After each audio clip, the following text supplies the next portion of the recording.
big show. It's the last big pay-per-view of the year from the UFC, and we are in Las Vegas, and there is so much to talk about. There are so many big fights on this card, and honestly, I can't wait for this one. It's going to be so much fun. Main event, of course, Leon Edwards defending his welterweight championship against Colby Covington, and for a very rare occasion, it's actually a pay-per-view that we have to pay for over here in the UK. Normally we get the shows just on BT Sport, EE Sport, TNT Sport, whatever it's called this week. We get the shows on there as long as you're subscribed, but not this one, because obviously there is a British interest. Leon Edwards, of course, in action. As well as that, we got Paddy Pimblett, who is obviously a rising star in MMA. Obviously, a lot of people feel is cringe and feel is overrated, but he's certainly a name. He's certainly someone that has grabbed attention. He's certainly someone that people have opinions about, and most of the time that's all that matters. As long as you're being spoken about, as long as you're in the conversation, it doesn't matter if you're any good or not. And so far he's managed to just get by, but obviously a big test tonight, as he is going to be taking on Tony Ferguson. So a big test for Paddy Pimblett tonight as he steps up against Tony Ferguson, someone that there's just so much respect for Tony Ferguson, so much respect. He's on one hell of a losing streak though. Definitely something that I think is a concern. He has lost 6 in a row now. He is on the verge of this being his 7th loss, and there's a few people wondering that if he loses this, will this be the end of the road? Could this be it for Tony Ferguson? What if Paddy wins and Tony puts the gloves down in the octagon afterwards? Like, that's something that we need to consider. To be honest, I haven't heard him mention as to whether he would be thinking of doing that or not, but that is certainly something that I think needs to be considered, needs to be mentally prepared for, because there is a lot of love for Tony Ferguson, and I think him potentially retiring tonight would be a massive story. The other thing as well, of course, as we said, that main event is going to be a real interesting fight, and we're going to break it all down. That's why we've started early. But yeah, Donald Trump is there. Donald Trump's going to be there. It's going to be a really close fight. You know that Colby Covington is going to shift more pay-per-view buys than Leon Edwards. Like, we do have to kind of factor in the very real possibility that there could be a screw job in our main event tonight. And, I would understand why. If it's going to be close, I feel like the judges are going to be leaning towards Colby. I feel like Leon is going to have to really leave very little doubt. I can't imagine that the UFC are going to want, and I know that they don't, they don't have, a say in the judges and all that kind of stuff, but I don't know. I just think it's, Donald Trump's there. It's the last big show of the year. I think that this is his last shot. If Colby doesn't win this, he's done. I can't see him getting another title opportunity. He is brash. He is outspoken. He is someone that really grabs attention. People talk about, there's going to be so much interest in this show tonight, really because of Colby. Colby is someone that, moves numbers. He is definitely someone that does well at the box office. And, I think if UFC could handpick someone to be a champion, I think that Colby would definitely be someone that they would be interested in. So I think that is definitely something just to be aware of. If this thing is going to be close, is going to go the distance, then the judges could come into play. And if the judges come into play, I feel like that is probably not great news for Leon Edwards. But it's down to Leon to make sure that he either finds the finish, which he could, or make sure that it's no doubt about it whatsoever, right? So, but yeah, so much to talk about, so much to get our teeth into. Miss Clown, shout out to you. Damien, shout out to you. Melanie, hello. Damien said, are you doing the Wilder fight and Joshua next Saturday? We are. So we're back next week for the, what's it called? Day of Redemption or something. Obviously, you got Joshua, you've got Wilder. I think is Bivol on that card as well. To be honest, I haven't really spent much time looking at the cards. I saw the press conference. I saw, obviously, there was a bit of back and forth involving Joshua, and we know that they're trying to build towards Wilder, Joshua, and it seems like the plan is if they both win, which obviously they're both favourites to win next week, then it should mean that we get that fight. I think they said like they're looking early next year as well. Like they want to try and do it relatively early, first part of the year kind of a situation. So, I mean, man, we are going to be eating goods early next year because they've already announced some of the big fights coming up in UFC. Of course, we had that press conference as well as the UFC 296 press conference. So we know some of the fights that are coming up and they're juicy.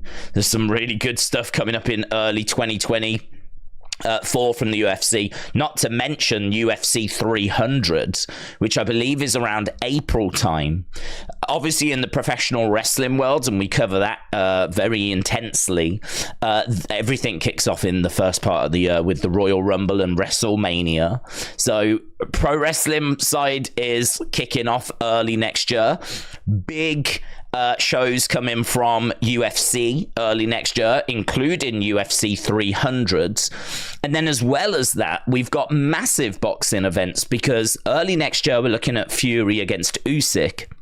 And as well as that, we're also looking at Joshua Wilder, as long as both win next week. So you might look at next week's cards and it might be a little bit underwhelming in the sense of it's got star power, it's got names, it's just not the fights people are looking for. But really, it's just a little Christmas treat. It's just a little Christmas treat to whet the appetite. And as long as things go the way they're meant to go, and hopefully will go, the real fight, the one that people have wanted for a long time, of Joshua Wilder, that should be early next year. So there's early next year, man, it's going to be absolutely kicking off. It's going to be amazing, and we're going to cover it all on this channel. We're going to make sure we're doing the watch alongs for all those big events, as we've done throughout 2023. So this, I suppose, in a way, it's weird that this is normally our last big stream of the year. So it's sort of weird. We've got another one next weekend that's on the 23rd. So yes, we are back for that next week. And honestly, I can't wait. It's going to be a lot of fun. We do a lot of boxing. We've covered a lot of boxing in 2023, and that will continue in 2024. Pricey said, are you doing the Olympics? At the moment, I don't think so. We did the Olympics before. We did the Olympics. Was that 2021? Where we were doing like 12-hour streams all day, every day for the Olympics. And I really, crazily, I enjoyed doing them. So much so I was like, we're definitely going to do these again. And then I think we were doing the Winter Olympics. And so we did those, maybe not to the same extent because Winter Olympics aren't quite as big around the world as the Summer Olympics.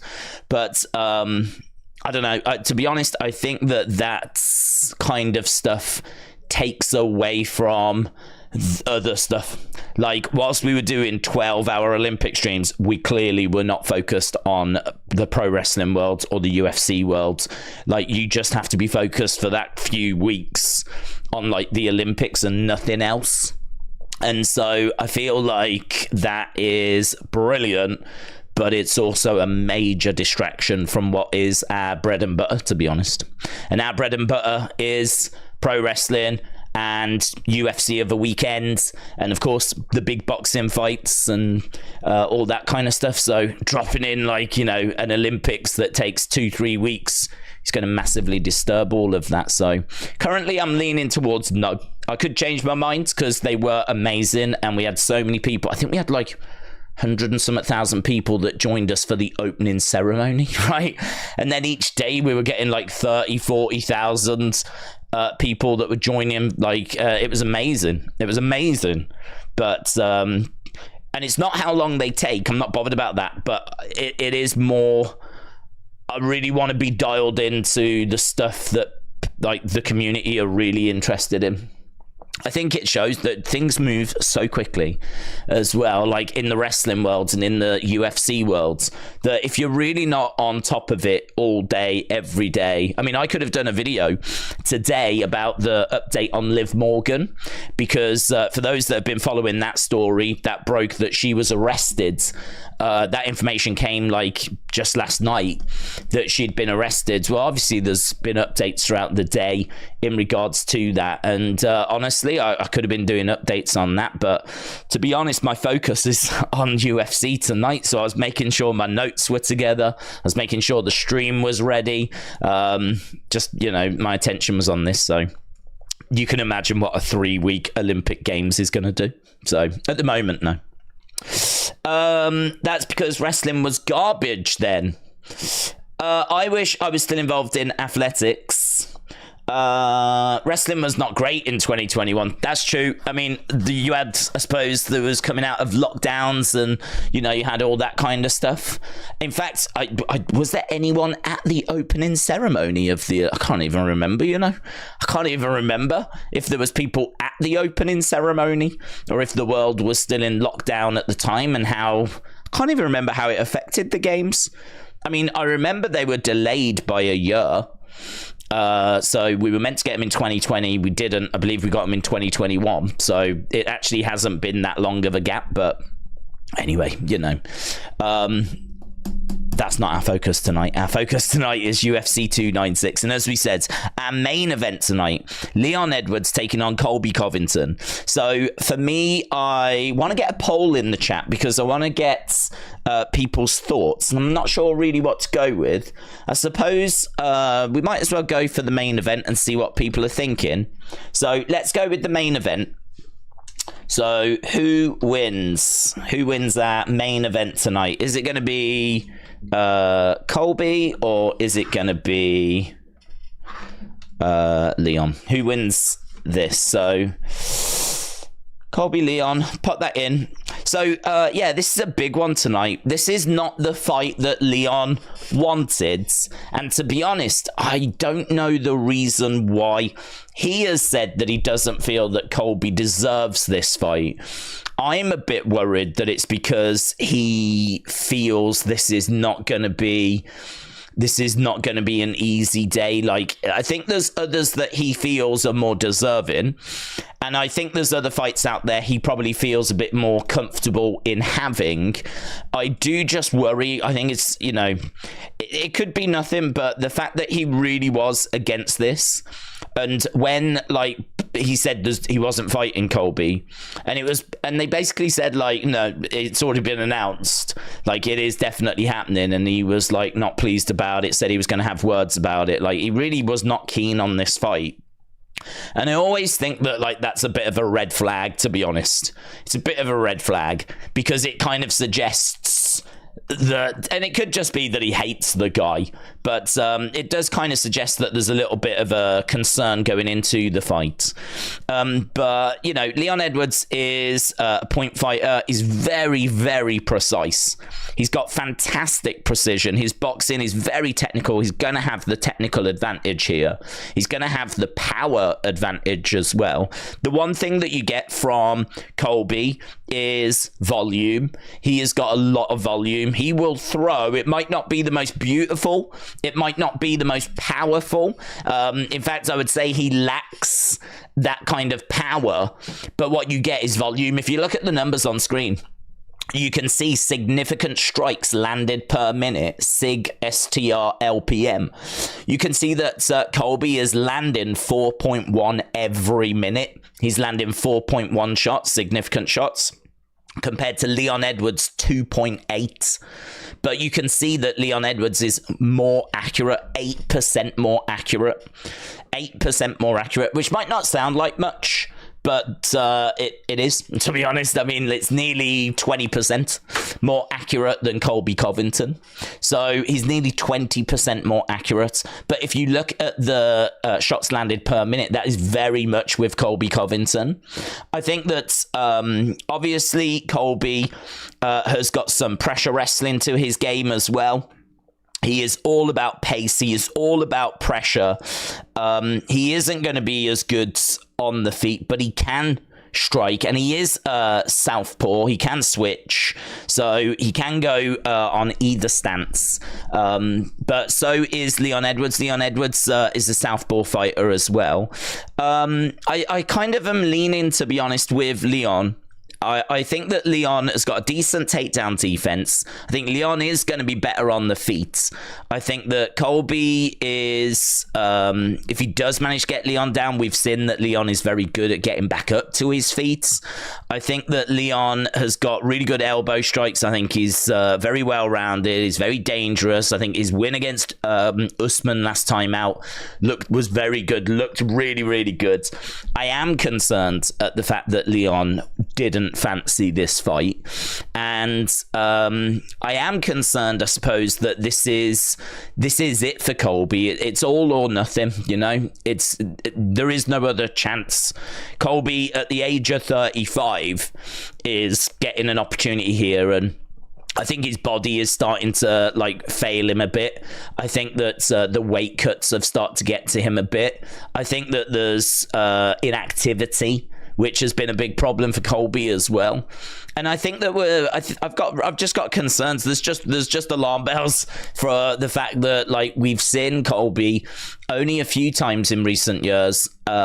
He's always looked okay, but I don't know that it's enough against Leon Edwards. But then Leon didn't fancy this fight. And I'm worried that because he didn't want it, he's not going in with the mindset. And to be honest, I thought even the press conference there was red flags.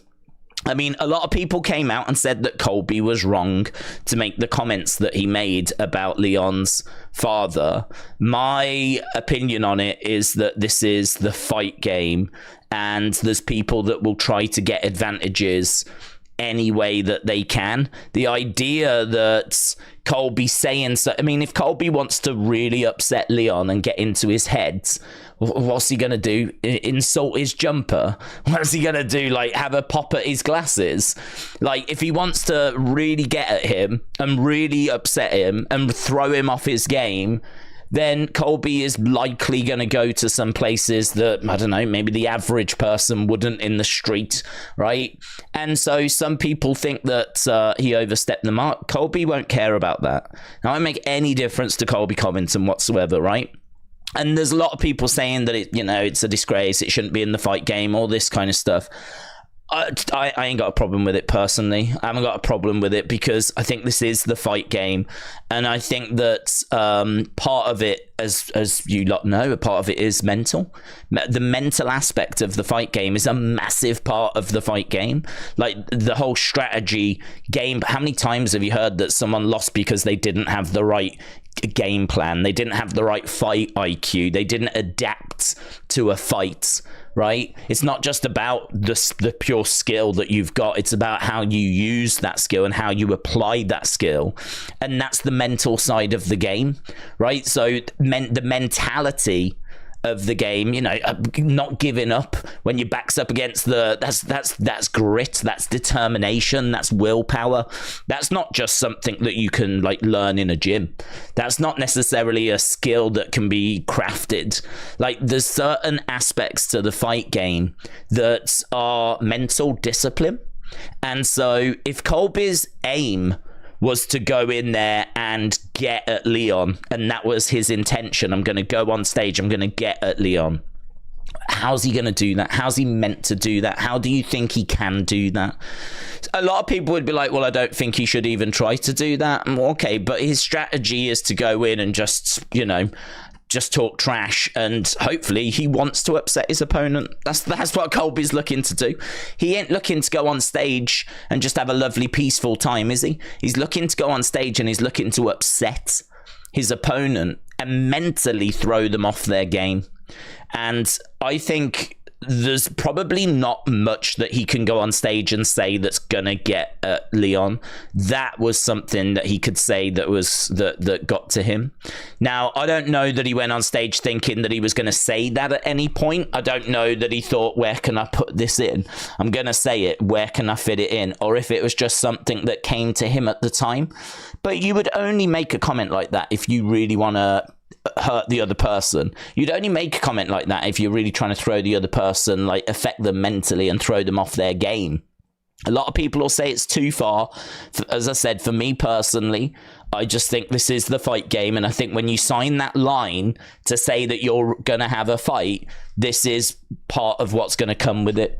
People are going to try and disturb you, like, and get at you in the right channels. You know, I'm not saying they're going to come round your house or like try and wake you up, throw stones at your window whilst you're trying to sleep. That's not part of it. But like at a press conference, at these kind of face-to-face interviews, you know, this is part of the game.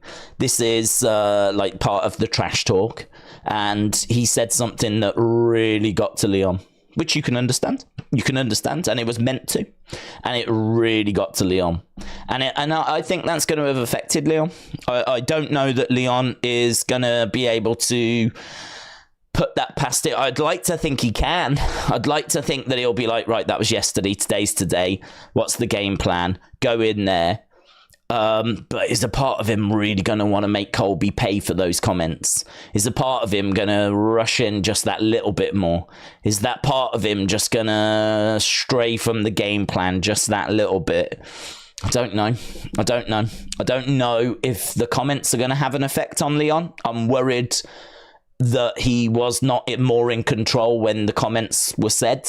That was a lashing out, wasn't it? That was a moment where he really lost control, to be honest. He lost control. Leon Edwards lost control at the press conference, and obviously people understand why, and there's people standing up for him. But yeah, that's a concern. There's a few things here that I don't like on the Leon Edwards side. But I'm still going with him, and I really hope he does it. It's not a reflect this, you know, me saying that he lost control and everything. I'm just sort of trying to explain why I didn't have a problem with it, right? Why? I mean, I thought it was a low blow, but it's meant to be. I thought it was out of order, but it's meant to be. I thought that it was, you know, I mean, it's not the kind of thing that people would say to each other in normal life, but this isn't normal life. So for me, Colby is... he's got a chance. It's going to be close. If it goes the distance, I think it's going to be really interesting. I think with Trump in attendance, we could see the judges play a part. I think that Leon is going to have to make sure that he is clearly winning rounds. If you can find a finish, find it. Don't go chasing for it. Don't put yourself in any bad situations. I think Leon takes it, edges it. I think it'll be decision. I worry at that point about what the judges are going to say, and it's going to be a really fascinating main event. I think there's people all on the spectrum about the comments that Colby made at the press conference about whether it was too far, or, you know, I don't think anyone was saying it wasn't far enough, but there's people that are saying it was fine, or it was an absolute disgrace. There's no place for that in fighting, and I can understand that. But there's people all over that, but it definitely got people talking. Everyone had an opinion on it. I saw videos just showing reaction to the press conference from like social media, where people were like showing tweets that like fighters had come out with, like Megan Anderson, absolutely appalled, said it was like disgusting and all this, too far. And I think quite a few came out and said that. So a lot of people came out and were speaking out against the comments that Colby had made. But listen, it's hype. In it, it's hype. It's added a bit more spice to that main event, and I can see it being a case that even more people are going to tune in now. So yeah, main event is looking pretty juicy. Maka said, what's your prediction for the main cards? Okay, so we have got, I don't know who's on them. We obviously lost the Ian Gary fight, didn't we? So I think Emmett Mitchell is on the main card now. So I've got Josh Emmett as winning that one against Bryce Mitchell. Bryce Mitchell's coming in as a short notice replacement. To be honest, if he wasn't short notice, I would probably go Bryce Mitchell. But I think the short notice thing could be an issue. I look at him sometimes and I worry about his conditioning, and certainly his conditioning if he's not had a full training camp. He is someone that he's got great control. He's got really good kicks. He's very explosive on the ground. He's constantly working. And I just think that for him to have not had a training camp, there's aspects of his game that I don't think are going to be where they would normally be, right? And so I think coming in as a short notice replacement, I'm just worried about him. I don't know that I'm expecting the Bryce Mitchell. I'm certainly not expecting the best version of Bryce Mitchell, but I don't know that I'm expecting the Bryce Mitchell that we see on a regular basis. I mean, this is a guy that's 7-1 in the UFC. You know, if he had had a full training camp, I would expect him to win this fight. But I just worry about the fact it's short notice, and I just worry about the fact he hasn't, and I just worry about the fact that Josh Emmett might be the biggest hitter in this division, and he is just power personified. And if Bryce Mitchell gets clipped, I'm just really worried that Bryce Mitchell is going to be in trouble. So I'm leaning Josh Emmett on this one, but I can understand people going for Bryce Mitchell because, you know, if good enough is going to turn up, then good enough might get the job done. But I'm leaning Josh Emmett on that one. Next up, Paddy Pimblett against Tony Ferguson. I think Paddy gets it done. I think it's a fantastic fight. We know that Ferguson has dropped like a stone down the rankings, lost the last 6 fights. His last win was in 2019. He's a GOAT, man. I mean, people love Tony Ferguson, and I think that he is people are desperate for him to win this. People really want him to win this. There's actually a lot of hate for Paddy Pimblett, and you can understand why. But Tony Ferguson is someone that people love. This is pro wrestling, this fight, you know. This is really pro wrestling. This is a monster face and a monster heel going up against each other. You've got the story of Paddy Pimblett winning a fight that he shouldn't have won because of the judge's decision, right? Last time out. You've got Tony Ferguson, who was on the verge of a title fight, which then fell through because of the pandemic, and since then he's not won a fight, but he's like, you know, the fans love him, they're right behind him, and so you've got this monster heel, monster face. If the face loses, he's probably retiring, or if not retiring, maybe a fight away from retiring. I don't know, at the age of 39, at what point does he call it a day? I mean, he ain't nowhere near a title, and he ain't going to be anywhere near a title ever again. All right, unless he goes on the most incredible win streak we've ever seen, Tony Ferguson's time at the top is done. So really, it's about him just sticking around long enough to go out on his terms. So, you know, this is an amazing fight from a pro wrestling angle point of view. But I'm sadly going to go with Paddy. I think that Paddy has got fast hands. I think he hits hard. I think he's very hittable, but he has shown that he's got some sort of a chin. You know, normally Paddy gets hit and gets rocked in every one of his fights, certainly in the UFC. And somehow he manages to weather the storm.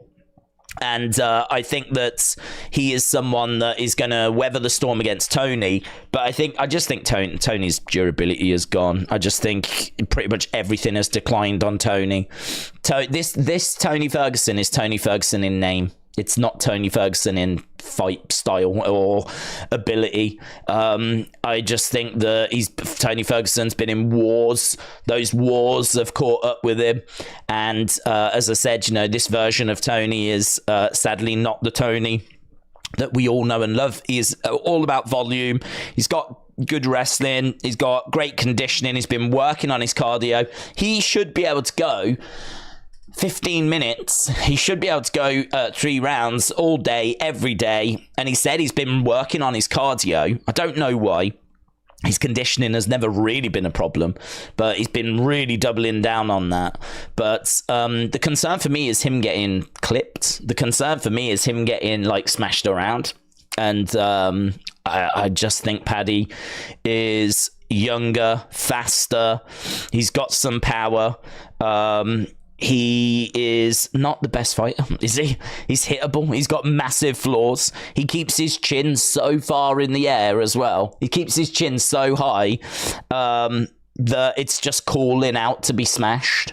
But he is 4-0 in the UFC. And I think he'll just get past Tony. I can tell you that this is a close one. And I can tell you that on Tapology, 67% have gone with Paddy, 33% have gone with Tony. So it's kind of 2/3 think Paddy will win, 1/3 think Tony will win. So it's relatively close. You know, it's not like 80-20 or 90-10. It's relatively close. But yeah, I'd love for... Listen, I'm sat here in the UK. I'd have no issue with Tony winning. Tony's one of my all-time favourite fighters. He's one of my all-time favourite fighters. And I also think Paddy Pimblett's a bit of a douche.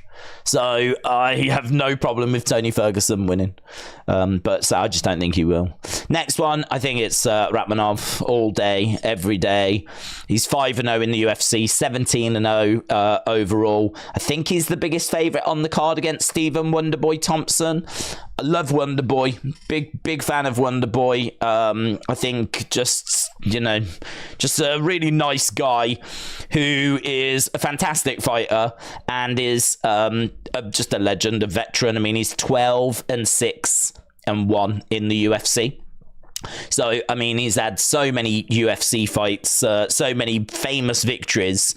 He's someone that I think, again, people have just got a real soft spot for. But it's not the same as Ferguson Pimblett, because I don't think people hate Rakhmonov. Rakhmonov is like this massive rise in talent who's ranked number 5 in the welterweight division, seen as a future champion. There's no hatred towards Rakhmonov. So really, this is two highly respected fighters competing against each other. I suppose similar to Ferguson Pimblett in the sense of Thompson is in decline, he's 40. He's not the fighter that he was. He is 3-2 in his last 5. So he's won 3, lost 2. So he's not Tony Ferguson, who's on a 6-fight losing streak. But there is a decline. And you've got Rakhmonov, who's rising up through the rankings. Similar, I suppose, to Paddy Pimblett, but a little different in that both of them are respected. And it's going to be a good fight, but I expect Rakhmonov to get the victory. Then we go to our co-main event. So this is Pantoja against Royval, the rematch. It's for the Flyweight Championship. I think it's going to be a really fun fight. I mean, the flyweights, it's one of the most fun divisions that UFC have got, and this is two of the absolute best in that division. And I just think Pantoja's going to get it done again. He's very sharp. He's very aggressive. His jiu-jitsu is incredible. He's got really good at maintaining range. He's just people call him like a ninja. They refer to him as very like a ninja, and you can see why.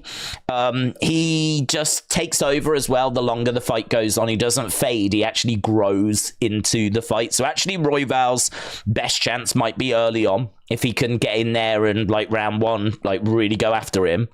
But the longer it goes, the more that Pantoja will grow into this. And it's quite close in the odds. -175 Pantoja, +145 for Brandon Royval. But yeah, as I said, Pantoja for me is going to be the pick. I just struggle to see that Royval has got enough anywhere to get past Pantoja on the feet. I think that he looks really good. He's got powerful hooks. He's very sharp. He's very aggressive. He maintains range really well, and as we said, on the ground it is world-class jiu-jitsu.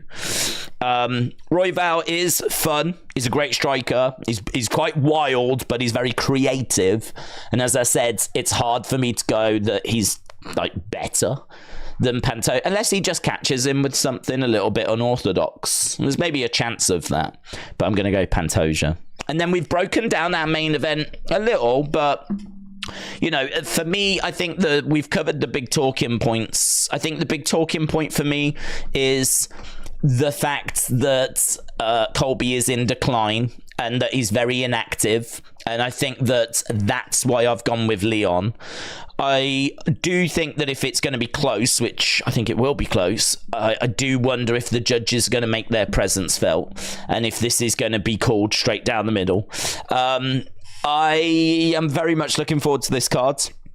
I think we have got 2 title fights. We've got 2 really interesting fights with Rakhmonov and Thompson and Ferguson and Pimlet. I think they really have got people's attention.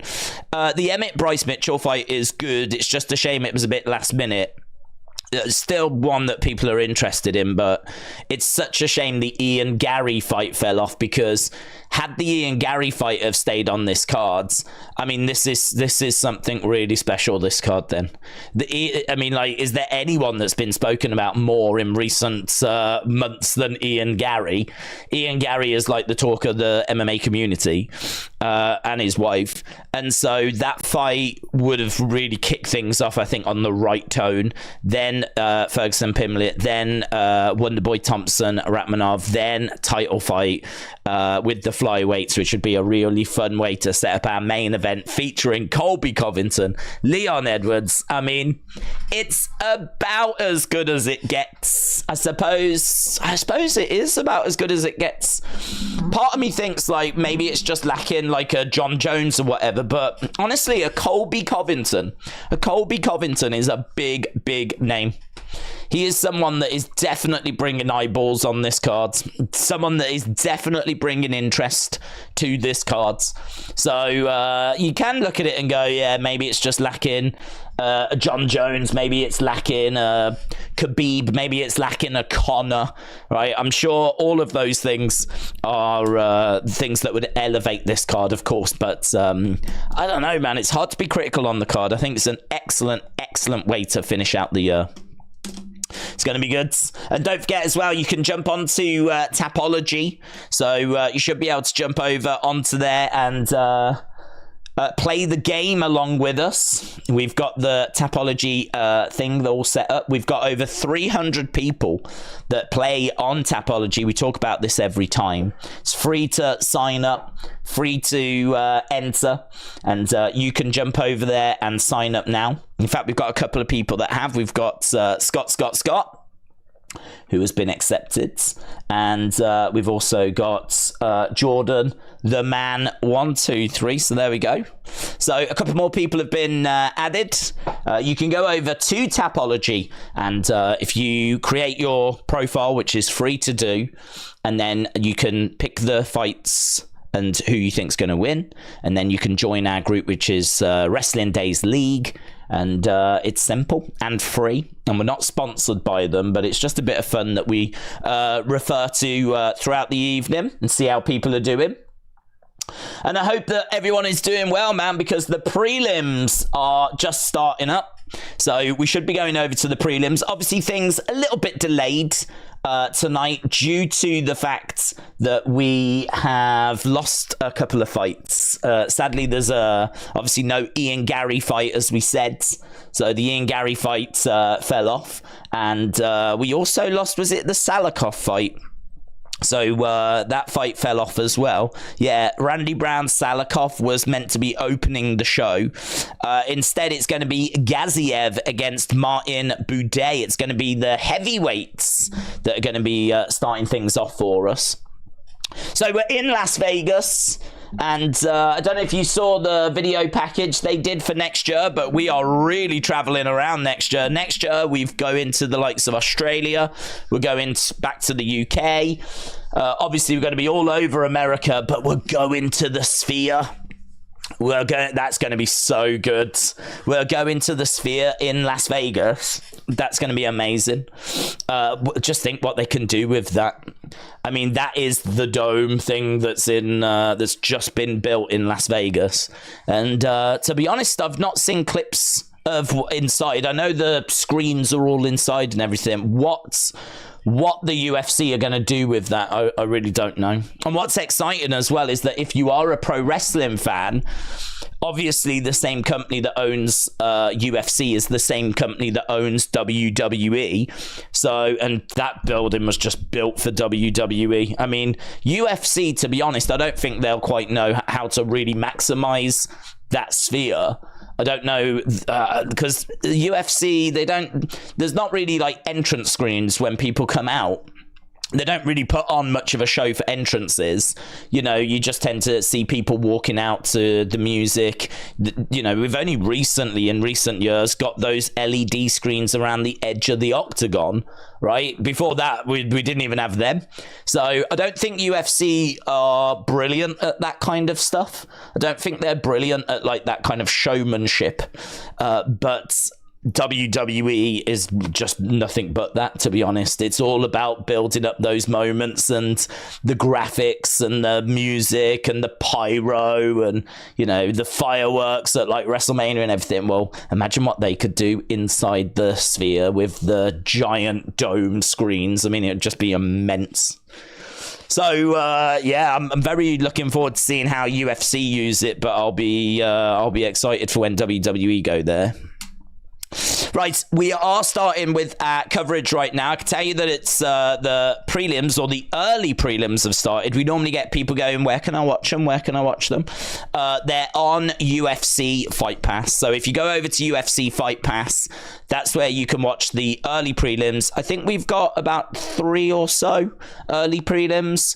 And then we go to the prelims, and then, which we've got 4 of those. And then we get to the main card. We've got 5 of those. So I think there's 12 fights in total, which is a really nice amount. This is the amount that I like to have. 11 or 12 fights. When we're getting like 14 fights or whatever, I feel like that's quite a bit. Like there's the problem with 14 fights is there's not really any breathing room. Like, so it's just literally fight. I like it where we can have an opportunity to kind of like preview the next fight and talk about the next fight.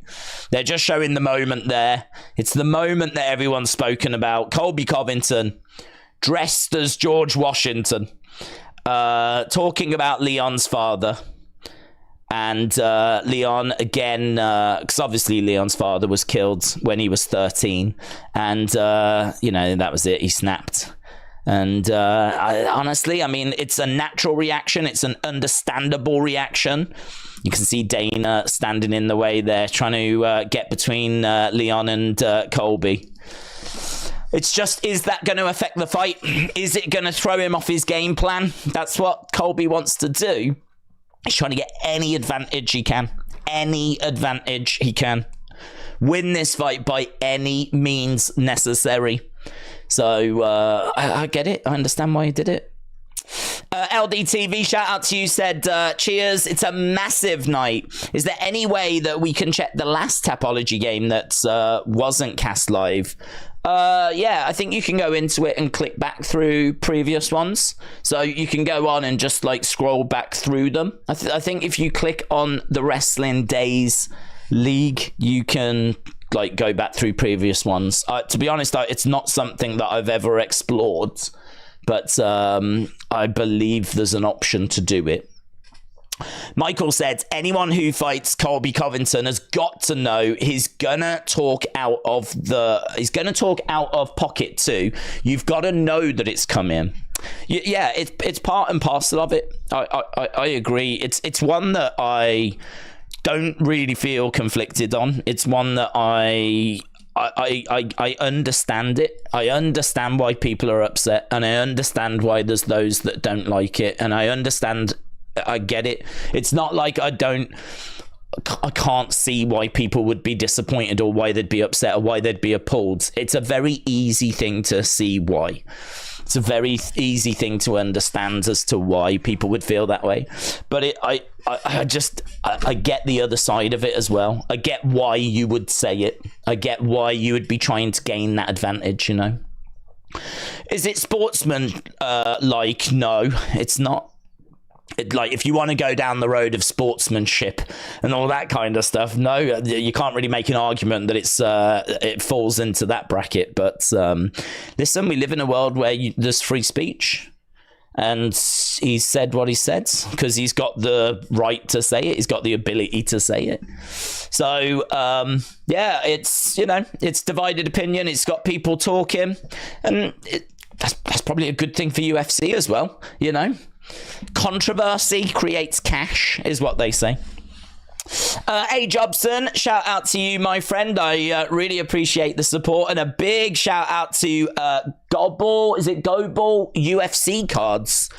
Gobble. I think it's Gobble or Gobble. I'm gonna go Gobble. We're going Gobble. Gobble UFC cards. I like that. Shout out to you. Our family appreciates you. Shout out to you, my friends. I'm loving the little family emoji that you've got there. I've never seen that before. So really appreciate the support, dudes. Dort Knight said, one less present for the family, but Tapology accepts. One less present for the family, but Tapology accepts. Don't know what that means, but shout out to you. Bitblob said, Days and everyone, it's been a really good year for MMA fans, and now we're looking forward to next year. Let's enjoy this massive event, Bitblob. Yeah, big shout out to everyone that's joining us, and I hope that everyone is ready for a stacked show, man. This is going to be a non-stop wild ride. And what's great is, like, I'm really invested in, like, every fight as well. Every fight has got something about it that I'm excited for. Don't forget to leave a like as well. It makes a massive difference, and it really is appreciated. I haven't fixed the likes thing. Once we get past this fight, then I'll get to do that. I'll do the likes. Get the number on screen so we can see where we are. I think at the moment we're probably tracking around about 120, which is definitely below where we need to be at the moment. For these kind of shows, we always try to get to 1,000, and we tend to get there, to be honest. So, yeah, all likes massively appreciated. But let's break down this fight as we've got the walkouts right now. Gaziev taking on Martin Buday. So Gaziev, 33 years old, making his UFC debut, came through Contender Series, doesn't have the best cardio, and that is a massive red flag. That is always a massive red flag. Keeps his hands low, but he's got a really good jab, and he's got really good cross strikes as well. Not great when pressured, so when he's getting backed up, not brilliant. Speeds is a little bit lacking. Wrestling is okay though, so he does have some striking, he does have a nice jab, but there are definitely paths to victory against him if you can put the pressure on him, if you can take him into the deep waters, if you can keep it standing, then, and you've got some striking yourself, then you should have the advantage, or there's a good chance you'll have the advantage. He's taken on Martin Buday. Martin Buday is 4-0 in the UFC. He also came through Dana White's Contender Series. He struggles to get back up if ever he's taken down. He manages his energy well, but he doesn't tend to look very good in round one. He's a decent grappler. He drives his opponents against the cage, and he's got big knees in the clinch, right? This is hard. This is a real tough one. This is why it's a fight I'm really interested in watching, because this is a real tough one. I am gonna lean Gaziev, right? I'm gonna lean the newcomer. The reason why I'm doing that is I'm thinking the wrestling could be a real path to victory for him. I think that Martin Buday does not have good takedown defense. I think if Gaziev can exploit that, get this down to the ground, he could have some real success. If it stays on the feet, I would worry for Gaziev. The longer it goes, I would worry for Gaziev. But the thing with Martin Buday is that he's a real late starter. It's funny, actually. Gaziev is great in the early stages, but fades. Martin Buday, rubbish in the early stages, but gets better. So I'm thinking what we're going to see here is we're going to see Gaziev have a decent first round. I think that he's going to look for takedowns. If he can get it down, he should get some success. Whether that means he gets a finish or not, we're going to have to wait and see. The longer it goes, the more worried I get. The longer it goes, the more I start leaning towards Martin Buday. So it's difficult to pick a winner because there's so many things that can happen. There's so many paths to victory and like so many different scenarios that could play out here. To be honest, this is a fight I would not bet. If I was thinking of betting tonight, this is a fight I wouldn't touch. But if I was to put some money down, I think I'd be going with Gaziev. I think I'd be going for Gaziev, but there's a lot about him that I don't like. There's a lot about him that's a concern. And actually, just to hammer home what we've just said, and I genuinely didn't know this, the odds are now a pick'em. So the odds are now minus 115, minus 115. The odds when I had them, I've started using this for my notes. The odds when I had them was like plus 155 for Gaziev, and Martin Buday was minus 185. So actually, when I had these odds, it was in a very different position. But this is a close fight, and actually, it's interesting. The odds now reflect that. So let's see how this is going to go. Honestly, it could be anyone's, but let's see how this one is going to go. We are underway then with our first fight of the evening. We've got Martin Buday in blue. We've got Gaziev in black. And both fighters have come out into the center. Gaziev with a few strikes, driving Martin Buday back already. Again, swinging away Martin Buday. We know that Martin Buday, it just takes him a while to get going. And Gaziev has come out. He's looking good early. So far, going the way that we was expecting. Gaziev again trying to put that pressure on. Jab coming in there by Gaziev. He's got a good jab coming in again. Driving Martin Buday back against the side of the cage. Gaziev again keeping that pressure on. Martin Buday, I love these shots straight down the middle. And Martin Buday has just got no answer for them. Couple of body shots coming in there by Gaziev. And he's doing a really good job of kind of mixing up these strikes. At the moment, you can see significant strikes, 15-3. And Martin Buday has driven Gaziev back against the side of the cage. So, again, not great when pressured, Gaziev, and this is not what we were looking to see from him. So, starting off well with the strikes, definitely getting the advantage. Martin Buday has applied a bit of pressure, so now Gaziev is up against the cage, but a lovely reversal there by Gaziev, letting the hands go. Martin Buday is backing up a little bit. He's got damage on the nose. Again, these shots there, absolutely... he's just got no defense for them, and Martin Buday is wobbly and really rocked. He feels like he's there for the taking, to be honest. Gaziev is going straight down the middle with these strikes. It's 24-4, and Martin Buday has got a busted nose. Martin Buday, 30, big knee there by Gaziev. The longer this goes, as we said, the more it'll swing in favor of Martin Buday. Obviously, it depends how much punishment he's going to have sustained. Because if he's going to have took a lot of punishment, it's going to be harder for him to get back into this.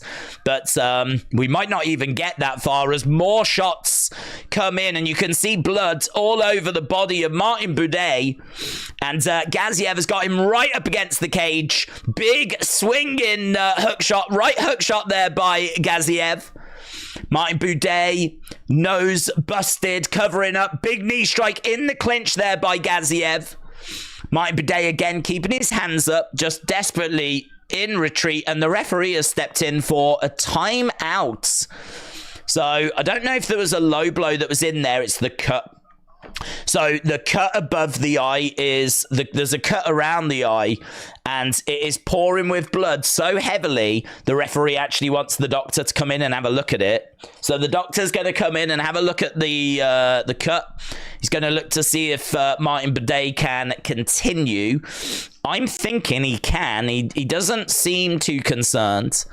Seems like he's ready to continue here. He's not asking for the fight to be ended, but a real, as we said, every fight I think has got something going for it, and this one was one I was really interested in, and it's living up to expectation at the moment. It's been a real fun first round, and we are getting back at it. It does feel like Gaziev is going to look for that takedown, Bidet, but couldn't get it. Gaziev able to defend it. Now Martin's in a bad position.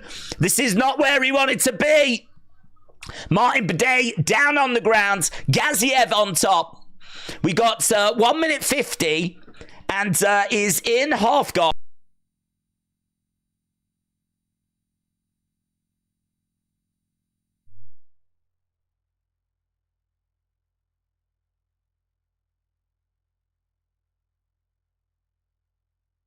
To be at all. He's desperately trying to defend this position at the moment. We're kind of chest to chest. Bidet really working hard. This is going to be a tough 80 odd seconds for him now. It's going to be a really tough 80 odd seconds. Gaziev on top, half guard at the moment. We've got, oh man, here comes the ground and pound. He's trying to keep his hands up. He's desperately trying to prevent that ground and pound. Gaziev, though, was able to get a couple of big shots off. We know that the blood was pouring down the face, and it was pretty bad anyway. He's got to have made that situation work, and he's continuing to throw these big bombs at the moment. And, yeah, he's doing well, though. I've got to say, Bidet has defended this a lot better than I was expecting him to. He's really prevented Gaziev from smashing him as... here they come a little bit more. He's going to give up the back. Rear naked might be available. Shots coming in. He's trying to get back up to his feet. He's managed to get to one knee. I tell you, he's took so much punishment. He's covered over. The ref's telling him, you're going to have to do something. And Bidet does manage to get to a knee. We are so close to this being stopped. We are so close. Big knee coming in there by Gaziev. Another knee strike coming in as well. Bidet, I think, is going to make it to round 2 by the skin of his teeth, and he does. He does. The referee really had a look there. Referee really was looking. 41 significant strikes to 4. That's where we are. 41 significant strikes to 4. He just absolutely smashed him. He absolutely smashed him. He absolutely smashed him. And it's an amazing, amazing fight. So we've got round 1 done. We've got Gaziev, who is very much in control. Very much in control. Look at that big knee strike up against the side of the cage. Did a really, really good job in that round. He just could not find the finish. He had about 80 seconds at the end there where it really looked like he was going to get the finish. About 80 odd seconds where it really looked like he was going to get the job done. But just could not find the finish. Gaziev is a beast, says Scott.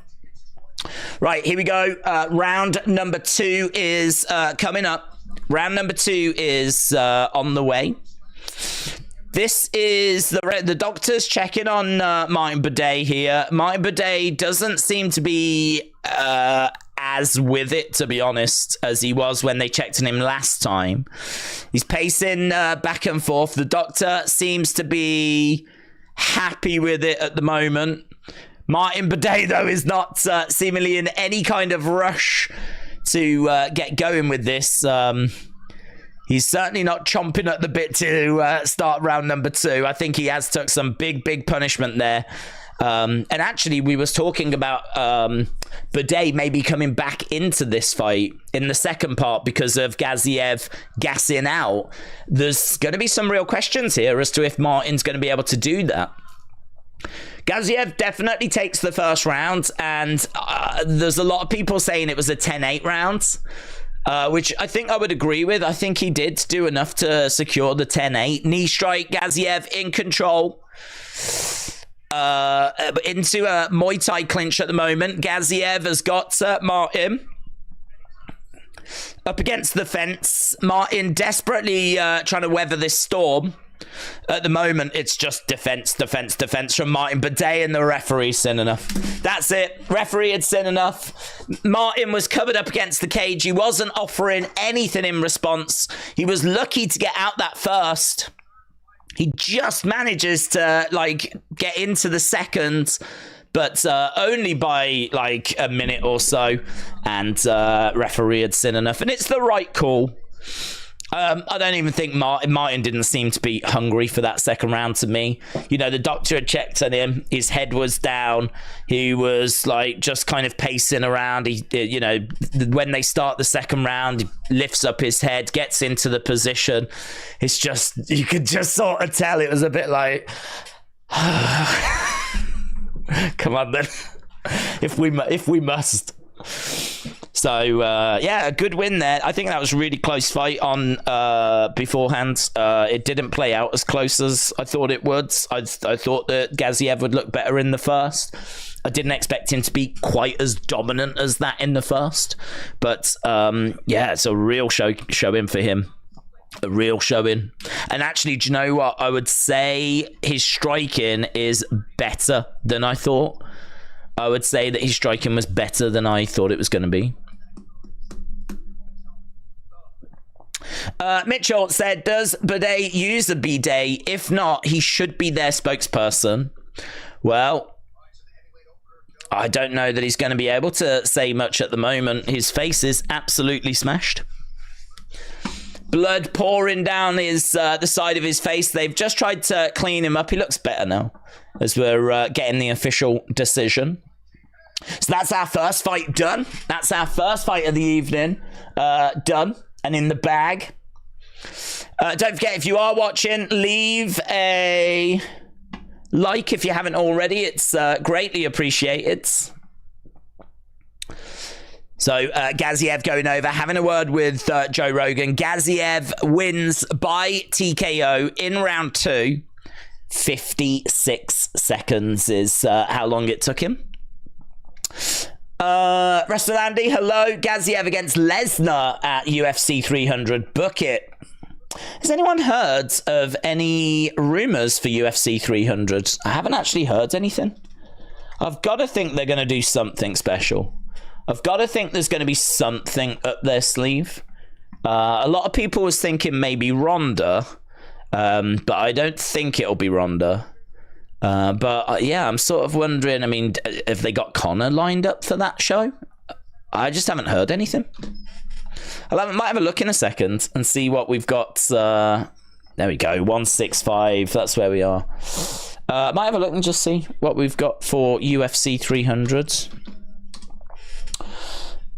But it says one fighter is already confirmed, apparently. Dana White has teased an insane UFC 300 lineup of the historic card next year. UFC 300 has officially been announced for April 13th, 2024, with Brock Lesnar and Ronda Rousey rumored to be at the blockbuster event. Conor McGregor, Michael Chandler has been mooted as the Notorious closes in on his Octagon return. So Conor McGregor against Michael Chandler would make sense, of course. It's the fight we've been waiting for. But nothing has been announced yet. Dana White promised an insane card that will leave fans blown away from the very first prelim of the night.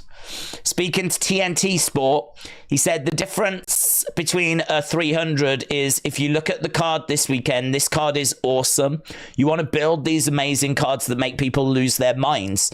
But there's also so much more to 300. That there's this whole, what is the feel of the show going to be? That's true, actually. It's not just about the card. It's like, what's the where's it going to be, and what's the whole feeling of the show going to be, and what's the activity around the card going to be. That's true. It is more than just the card, just the fights. He said the whole feel of the show. We put on a live event and a television show. We're going to build around. What are we going to build around that event? We're going to make 300 more special than this Saturday night, the last pay-per-view of the year. There's a lot more going into it. But what you can expect is from the very first prelim, it's going to be a holy... This is the first prelim. That's insane. This isn't right. That's the vibe he wants to go for. These two shouldn't be the first prelim. That's how good 300 is going to be. While though he did confirm Jim Miller for UFC 300. Oh, Jim Miller's been confirmed. The veteran fighter competing at UFC 100 and UFC 200. It's a great story. I've got that done for you. I will get Jim Miller on that card. Amazing. Yeah, okay, so I really haven't seen much. I haven't seen much on UFC 300. I haven't seen those comments, to be honest, so looks like he's really looking to stack that card, and we will be doing that card, it goes without saying. Very much looking forward to that, and as we said earlier, like early next year just looks so special. Early next year just really looks like there's so much juicy stuff coming up. Across boxing, across pro wrestling, across UFC. By the time we get to May, I think we'll all be ready for a lie down. Mitchell said CM Punk against Riddle at UFC 300. I mean, that would be good for wrestling fans, but I just don't know. I don't know what I'd be looking for, to be honest. I don't know what would be on the card. If you've got some suggestions, then feel free to put it down. I wonder if they'd be interested, or I wonder if it would even be possible to do all 5 fights on the main card as title fights. That would be the kind of thing that would go through my head. Like, every fight on the main card is for a championship. 5 fight main cards. I'd be interested in something like that. But then you're not going to get Brock into a title fight, and you're not going to get Ronda into a title fight. So if you want to get like those legends back, you probably can't do that, and you ain't going to put them on the prelims. You ain't putting Ronda on a prelim. You ain't putting Brock on a prelim. So you probably couldn't do that. But then, you know, no complaints if we're going to be getting like some legends back. But it's not really the UFC way, is it? Like, that's not really what they do. But then it's UFC 300, so, you know, we go off-road a little bit for this one. We go off the beaten track a little bit. Khabib against McGregor would be the best way to celebrate 300. Khabib destroying him again, said Dort Knight. Yeah, that would be... would that be the biggest fight that you could make? I mean, I feel like it would be. The rematch, that rematch. I feel like it'd be the biggest fight. I mean, clearly it's not going to happen. But I feel like John Jones needs to be on that card. I feel like John Jones has got to be on UFC 300. He's probably the biggest name that we've got in UFC right now. So I feel like... I wonder, have they announced when we're doing Jones-Stipe? I wonder if that'll be on that card. Jones against Stipe is perfect for UFC 300. I don't know. We need to talk about this next fight anyway, because we're moving on. It's Andre Fili taking on Lucas Almeida. So Fili is 10-9 in the UFC. Lost his last fight last year in 2022. So we haven't seen him in a while. He's a grappler, switches stances, very durable, good striker. Good chin, he's long, he's rangy, he changes his angles, he's got a little bit of jiu-jitsu, but it's not the strongest. He looks for guillotines, he's got looping strikes, he's got a good head kick as well. He is 22-10. He is 10-9 in the UFC, so a little bit meddling, you know, as we said, lost his last fight as well. He's taken on Lucas Almeida. Almeida is only 1-1 in the UFC. He fights off the back foot. He's very tight. He's got very precise striking. Keeps his hands high. He's got a really good chin. Trades well in the pocket. Very good with unleashing combos. Again, it's quite bitty. You've got the experience with Andre Fili. I think you've got some really good striking, some really interesting striking from Lucas Almeida. Trades really well in the pocket. He's good on the back foot. He's good when he's pressured. I think he might even have the power advantage as well. It's tricky. So Andre Fili, I think, might be the pick. I can tell you that on Tapology, 79% of people went with Andre Fili, 21% went with Lucas Almeida. So I'm gonna go with Andre Fili. This is in the featherweight division. I think it's another fun fight. I think it's another close fight, another tricky one to actually call. But I'm gonna go with Andre Fili against Lucas Almeida. I'm wondering if we should actually... oh, man, do you know what? It is so close in the poll. What I'm actually going to do is I'm going to end the poll and I'm just going to put it back up again for the main event. Because look how close that is. 51% of you think Leon is winning. 48% of you think it's Colby. So I think rather than doing loads of polls tonight, I think what we'll do is we'll put up just one for the main event. So who wins, and we'll break it down how. Who wins and how. So Leon by KO. Actually Leon by finish. Leon by decision. Colby by finish. Or Colby by decision. So let me know in the chat which way you think that one is gonna go, and we'll just let that run all night. So if you haven't voted, or if you voted on the last one, vote again on this one. I was gonna do a poll for each fight, but looking at how close that is, I'd be really interested to know, once we got a few thousand votes, where that was. So we had just under 500 votes in, and it was like 51% to 49%. It was that close. So I think let's run that one again. Let's see where we are once we get like a few thousand votes in. I don't think people are going to be too bothered about like voting in a poll for these early fights. But feel free to let me know in the chat which way you think this is going to go. Andre Fili coming in with a 3-inch reach advantage. And I think we've got this and another fight on the early prelims, and then we'll go into the prelims. So we got a couple more fights to go here for the early prelims. Obviously, Bruce Buffer is in the house. We are in Las Vegas. And we should be getting underway with this one very, very soon. Let me bring up that. Lovely. Colby by decision. Easy, said Scott. Justin reckons it's going to be Colby. Harry said, I've got 2K on Edwards. Edwards by decision, says Michael. Hader said Leon should win if he keeps the range, but if Colby is something too new to his arsenal, maybe it could be closer. I don't think Almeida is that good, said Jobson. I've just got a feeling that Fili is going to get chinned. Fili has got this, says Harry. Cordula said, what did Cordula say?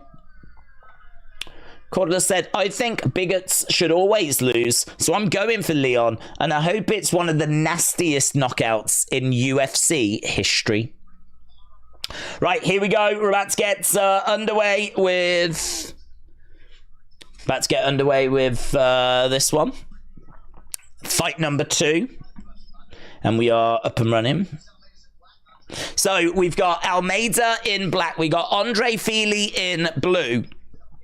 And we've got Fili making his way into the center. Fili coming out, putting the pressure on early. Back in Almeida up a little bit. And these two are gonna just take a moment. I don't think it's gonna be a similar first round to what we just got between Boudet and Gaziev. Kick coming in there by Almeida, but just falling short. Kick coming in there by Fili. Almeida on the outside, circling round as Fili not putting too much pressure on. Just sort of happy to stand his ground in the center at the moment, Fili. And again, just kind of working things out. Leg kick coming in there by Almeida, outside leg kick as Fili edges forwards. And again, just a little bit tentative. Jab coming in there by Fili. Almeida bouncing around us. Lovely shot coming in there by Fili. That was good. Caught him right down the center. Didn't really cause any issues, but There was potentially an opening there if he'd exploited it. But leg kick coming in by Almeida, and that just misses. Another leg kick coming in. Again, that whistles past as Fili comes in, throws a kick to the body. So Fili in the center, Almeida just edging forwards. You can see it's not the most explosive of fights, just from the numbers on screen.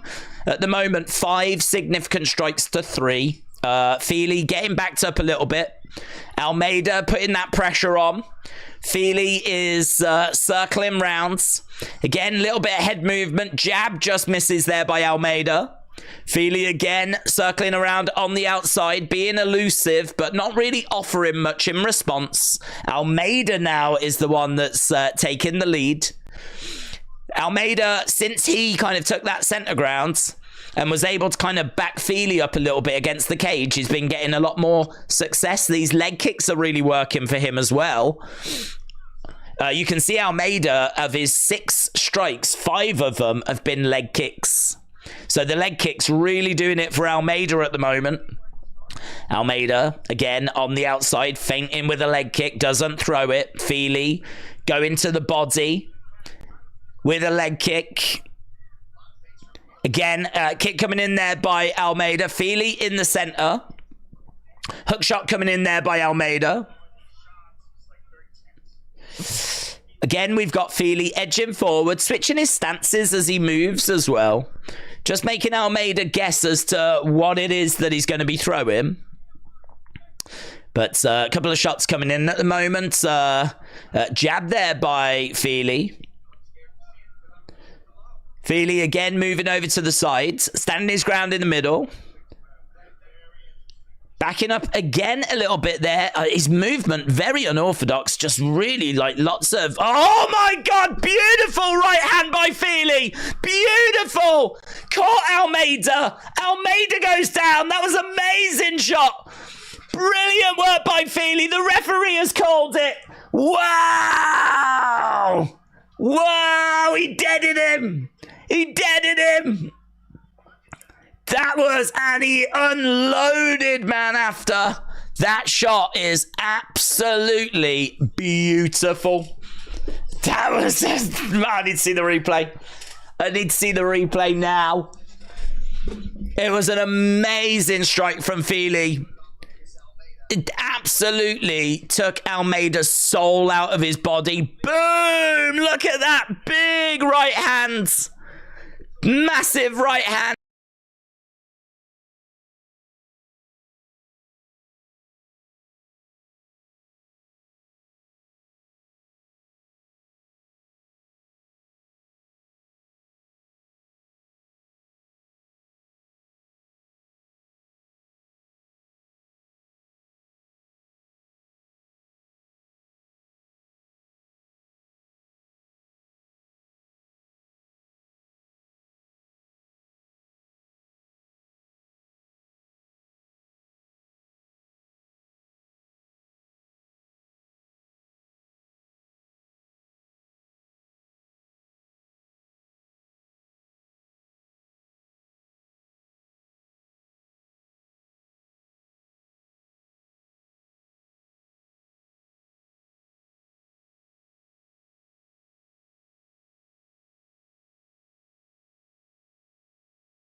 You should be able to hear me now. I mean, it's not going to sound as good. I don't know why. I don't know why that's not working.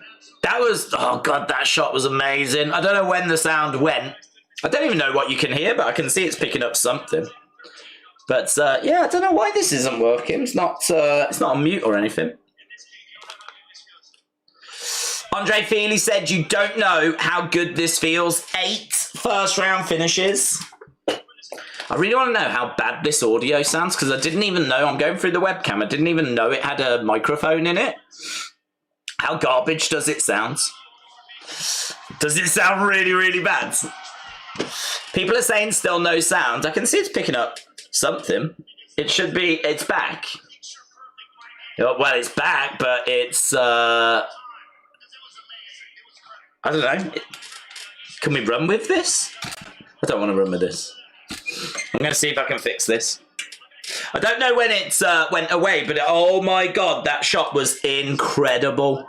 The sound of it was incredible. It sounds like you're on the toilet in the local pub. Let's go. That's, oh man. This is how I've always wanted the streams to sound. I've always wanted it to sound that way. Amazing. Yeah, I've never used this. I didn't even know it had a microphone built into the webcam. I'm actually using it built into there. And the camera's so far away, I could believe it sounds trash. It's not terrible. Okay. It sounds good. It's good. You sound like you're in a cave. It's fine. Okay. Well, I mean, this is a good alternative, isn't it? This is as bad as it should ever be. But ideally, I would like to get back to this one. I'd like this one to return, so I might see if it's burst back into life yet. Don't know why we're getting some. We don't normally get any troubles. 1, 2, 1, 2. Ah, okay. Now you should be able to compare. Now, does this sound better without using this one? This is like we could be a tech channel. So what we're doing is we're just comparing microphones. Now I've used the microphone that was built into the webcam, and now we're comparing it to the Shure MV7 to see what the difference is. I'm hoping to start a tech channel. That's what I'm hoping to do. I want to start a technology channel. It's all right. That's better. Let's go. Much better. Right, guys, there we go. That's why this Christmas you need the Shure MV7. There is a problem where sometimes it does just stop working out the blue. That's an issue. Once you get past that, wonderful microphone. People are like, let's go. It's better. Way better. Much better. The reviews are in. The reviews are in. The reviews are flooding in. It's unanimous. Better than the mic. This is better than a microphone built into a webcam. That's my review. Right, I think coming up next then we should have, I wonder why it went out. I hope it doesn't do it again. Right, next up I think is going to be Ulanbekov taking on Cody Durden, I believe. And I think this is going to be, we might have to wait a minute for this because that last fight ended. I don't even know if when the sound went out, so I don't even know if you know what happened in that last fight. There might be a lot of you sat there going, what happened in the last fight? Is the last fight still happening? No, it's not. It was amazing.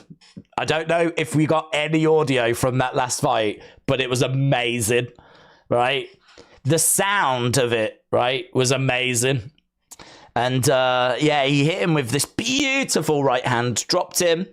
Didn't put him away though. Still had to deliver some ground and pound. How he didn't put him away with that shot. I mean, wow. You've got to give some credit to Almeida for his ability to take that shot. So he took it. Yeah, he got dropped, but he clearly wasn't out. The referee didn't stop it. So, you know, Fili had to follow him with some ground and pound. And eventually put him away. But nah, it was amazing. Amazing, amazing, amazing. So, yeah, because we just got an early finish in that last fight, I think we've got about 40-odd minutes left of these early prelims. We've only got one more fight to go. And that's going to be, I believe, this Ulanbekov against Durden fight. It's certainly the one that's on screen. And I don't know, we can break it down, I suppose. We've just got pundits on screen at the moment. So Ulanbekov, 3-1 in the UFC, won his last fight back in August. So quite, well, is it a quick turnaround? I suppose it isn't actually. I was going to say quite a quick turnaround, but it's not, is it? Because it's December now. So he's had a good few months. Dagestani wrestling. He's going to have really good striking, maybe the striking advantage. Good jiu-jitsu, good guillotines, decent cardio. Might find submission late in the fight as well. And as we said, really good striking. I think Ulanbekov takes this. I'm an Ulanbekov stan, so I think he's going to pick up the victory. His opponent is quite similar in lots of ways, actually. Similar age as well. And certainly if you compare some of their numbers, I mean, you can see significant strikes landed per minute, about the same. Both are southpaw. Both are very similar when it comes to striking accuracy.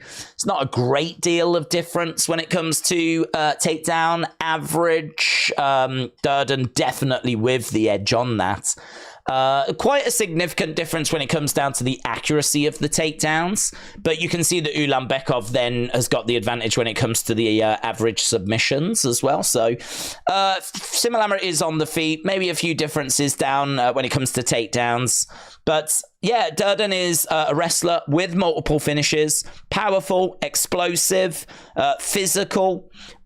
He's got 2-round cardio, and then in the third round, we tend to see him fade. I suppose if this next one is going to go the distance, I'm definitely leaning Ulanbekov again. He can leave himself open. He doesn't have great submission defense. This is why Ulanbekov finding a submission in round 2, in round 3, feels like a good play. To be honest, that would feel like a decent play for this next one. So, so far we're doing well, man. We went with Gaziev, not with much confidence, but we went with Gaziev. He was amazing. We went with Andre Fili. He was amazing.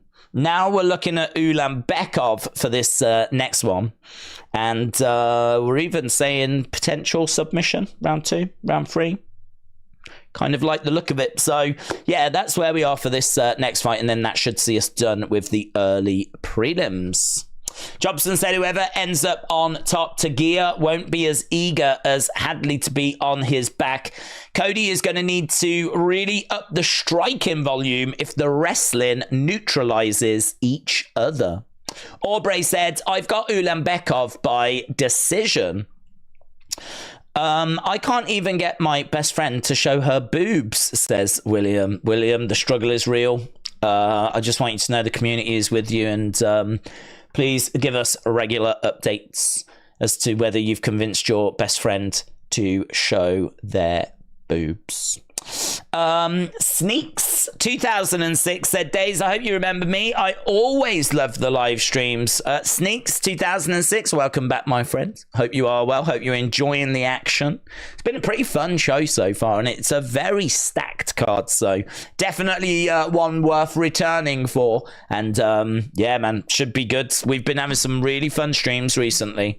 I think there's been wrestling in particular has just burst into life. I know CM Punk was maybe not the most popular in the UFC world, but in the pro wrestling world, he is a name. He is someone that moves the dial.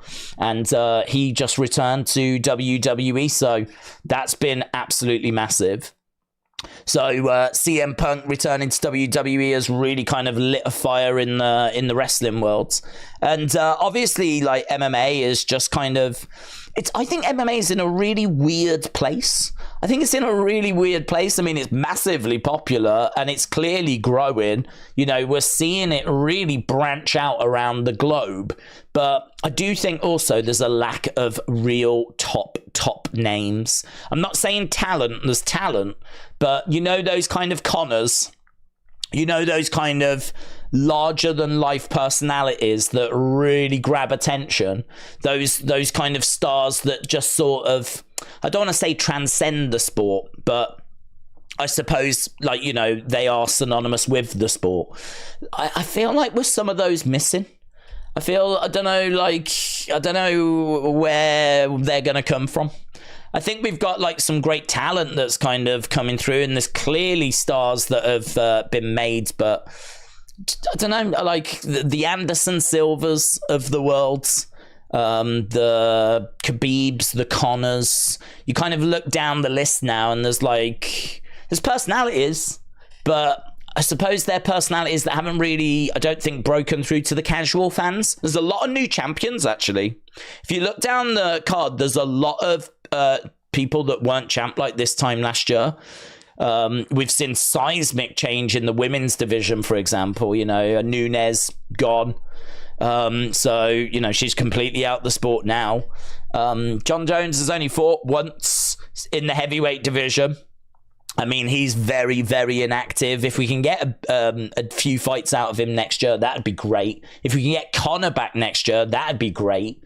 But it's like, I don't know, where are those next big stars coming from? That would be my only concern with MMA. I think outside of that, like, the sport is in great health. Globally, it's expanding. They've got UFC 300 on the horizon. There's a lot to be excited about. There's a lot to, like, you know, there's lots of dream matches that fans want to watch. And as you said, it's massively, massively popular. But, you know, I suppose this is where Colby is, like, he is that kind of person. Could you imagine if Colby had been, like, a dominant champion? What that would have been like.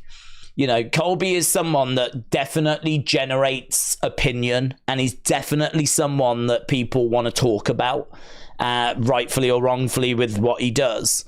And, like, if he'd been, like, a dominant champion, that could have been amazing for the UFC. That could have been amazing. Him rocking up dressed as George Washington was fantastic.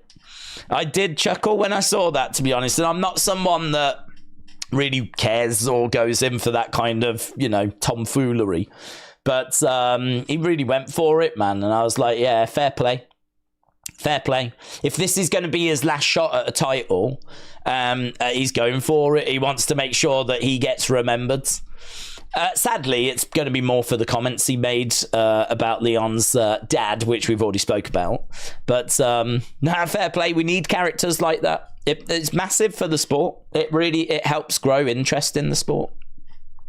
Wrestle Andy said Yudong, the Happy Warrior, and Yunan are this generation's GSP, Silver, and Jones. Bob said, what's crazy is how much you hear Cult of Personality, even on the radio now. Say what you want, but CM Punk even affects us casuals. It shows us how much pull he actually has, says Bob. Yeah, listen, the guy is... It's incredible. It's weird, isn't it? Like, he doesn't even have to really do that much. I mean, it's just... If you think about what he's done over the last 10 years in wrestling, I mean, it's little to nothing. It's little to nothing. He's had, like, fights over in AEW, but I mean, I don't think anyone watched him in UFC and became a fan of him because of his UFC escapades. I think what he did in AEW, he had some good matches, but there was a few matches that, you know, people were underwhelmed with as well. I mean, I don't know. I don't want to say it was a mixed bag for him in AEW. I think it was more good than bad, but he hasn't done a great deal in 10 years. But, like, it doesn't matter. He's just this massive name. And I suppose in a way, like, I suppose you could learn a bit from the fact of how you can become a bigger star by not being around. Like, absence makes the heart grow fonder. I think there's a lot of truth in that. And I think, like, if people want something and they're denied it, when they finally get it, it's a bigger deal. And I think we've seen that with Conor as well. You know, if Conor was fighting on a regular basis, I don't know where his star power would be now. But actually, the fact that he's only fought so infrequently means that he's still this massive draw. You know, Conor could have gone the same way as Tony Ferguson. Conor could have fought on a regular basis, gone on a horrific losing streak. And who knows, he could have been like where Cowboy was at the end of his career. Cerrone was respected for what he'd achieved, but it was also getting to the point where he was clearly washed. He was clearly done. And I think Conor has managed to largely avoid that, even though the same could still be true. I think he's still managed to avoid that because of the fact that he's been so inactive. And John Jones, we didn't know what to expect, but when he did fight, it was an amazing showing against Cyril Gane. That means that when he fights next, it's going to be a huge deal. And considering his next opponent is Stipe, that fight's going to be massive anyway. So, you know, next year we're looking at Conor, We're looking at John Jones. We're looking at UFC 300s. Like, there's a lot that's going on. There's a lot that's happening in MMA at the moment. Next year, I think, could be a real vintage year for them. Could be, and of course, the Sphere as well. I wonder if the Sphere, have they announced where 300 is? Is 300 in the Sphere? Or is the Sphere going to be because that would make sense, wouldn't it? Doing it in the Sphere would make sense, but I don't know if they've announced as to where 300 is going to take place. My knowledge of 300 is severely lacking. I just don't know much about it. We read about like the fact like nothing's been announced for it yet, but we read earlier Dana saying that he's going to go big for it. It is in Las Vegas, but it's the T-Mobile Arena. So it's been announced as the T-Mobile Arena. Well, that's all right, because UFC 300 is going to be massive anyway. So that means that when we go to the Sphere, which I'm really excited for, that is going to be a different event as well. So we get to look forward to, we're not putting all our eggs in the same basket. We get to do UFC 300 and we get to do the Sphere later in the year or whenever. I don't think that's been announced as to when we're going there.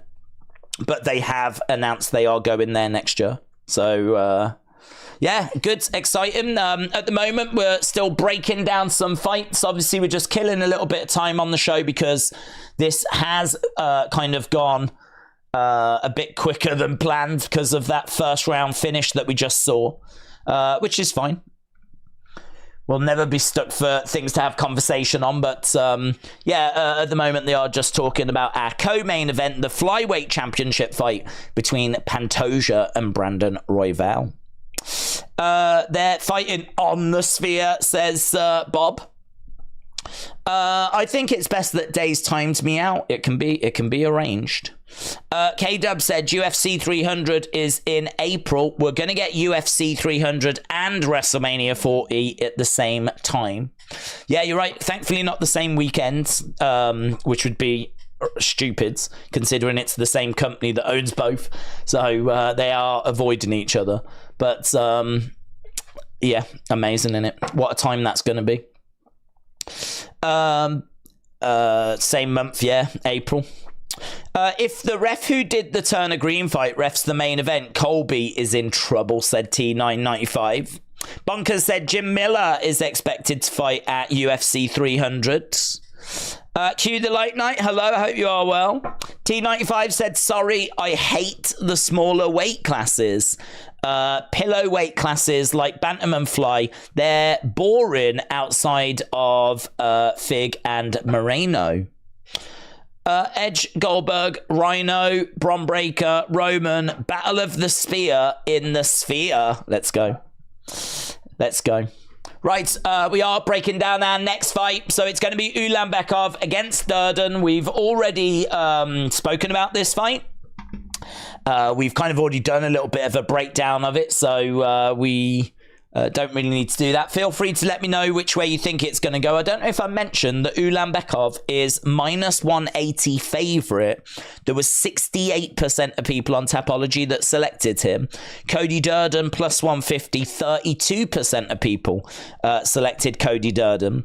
So Ulanbekov 14-2, 3-1 in the UFC. Cody Durden 16-4, 5-2 in the UFC. I'm leaning to Ulanbekov. We're in the flyweight division, and so we should get plenty of action, and we should be looking, as we said, round 2, round 3. I think Ulanbekov could get this win. Just seeing inside the arena here, and it's very quiet. There's a lot of empty seats right now. I've never understood that. For me personally, if I was going to one of these shows, I would want to be watching all the fights. Certainly with how much ticket prices are. But yeah, this is the T-Mobile Arena. This is where we're going to be again for UFC 300. We are just seeing Megan Levy. It probably takes a while to get inside the venue, in all honesty. Like, I think they tend to start the fights quite close to when the doors open.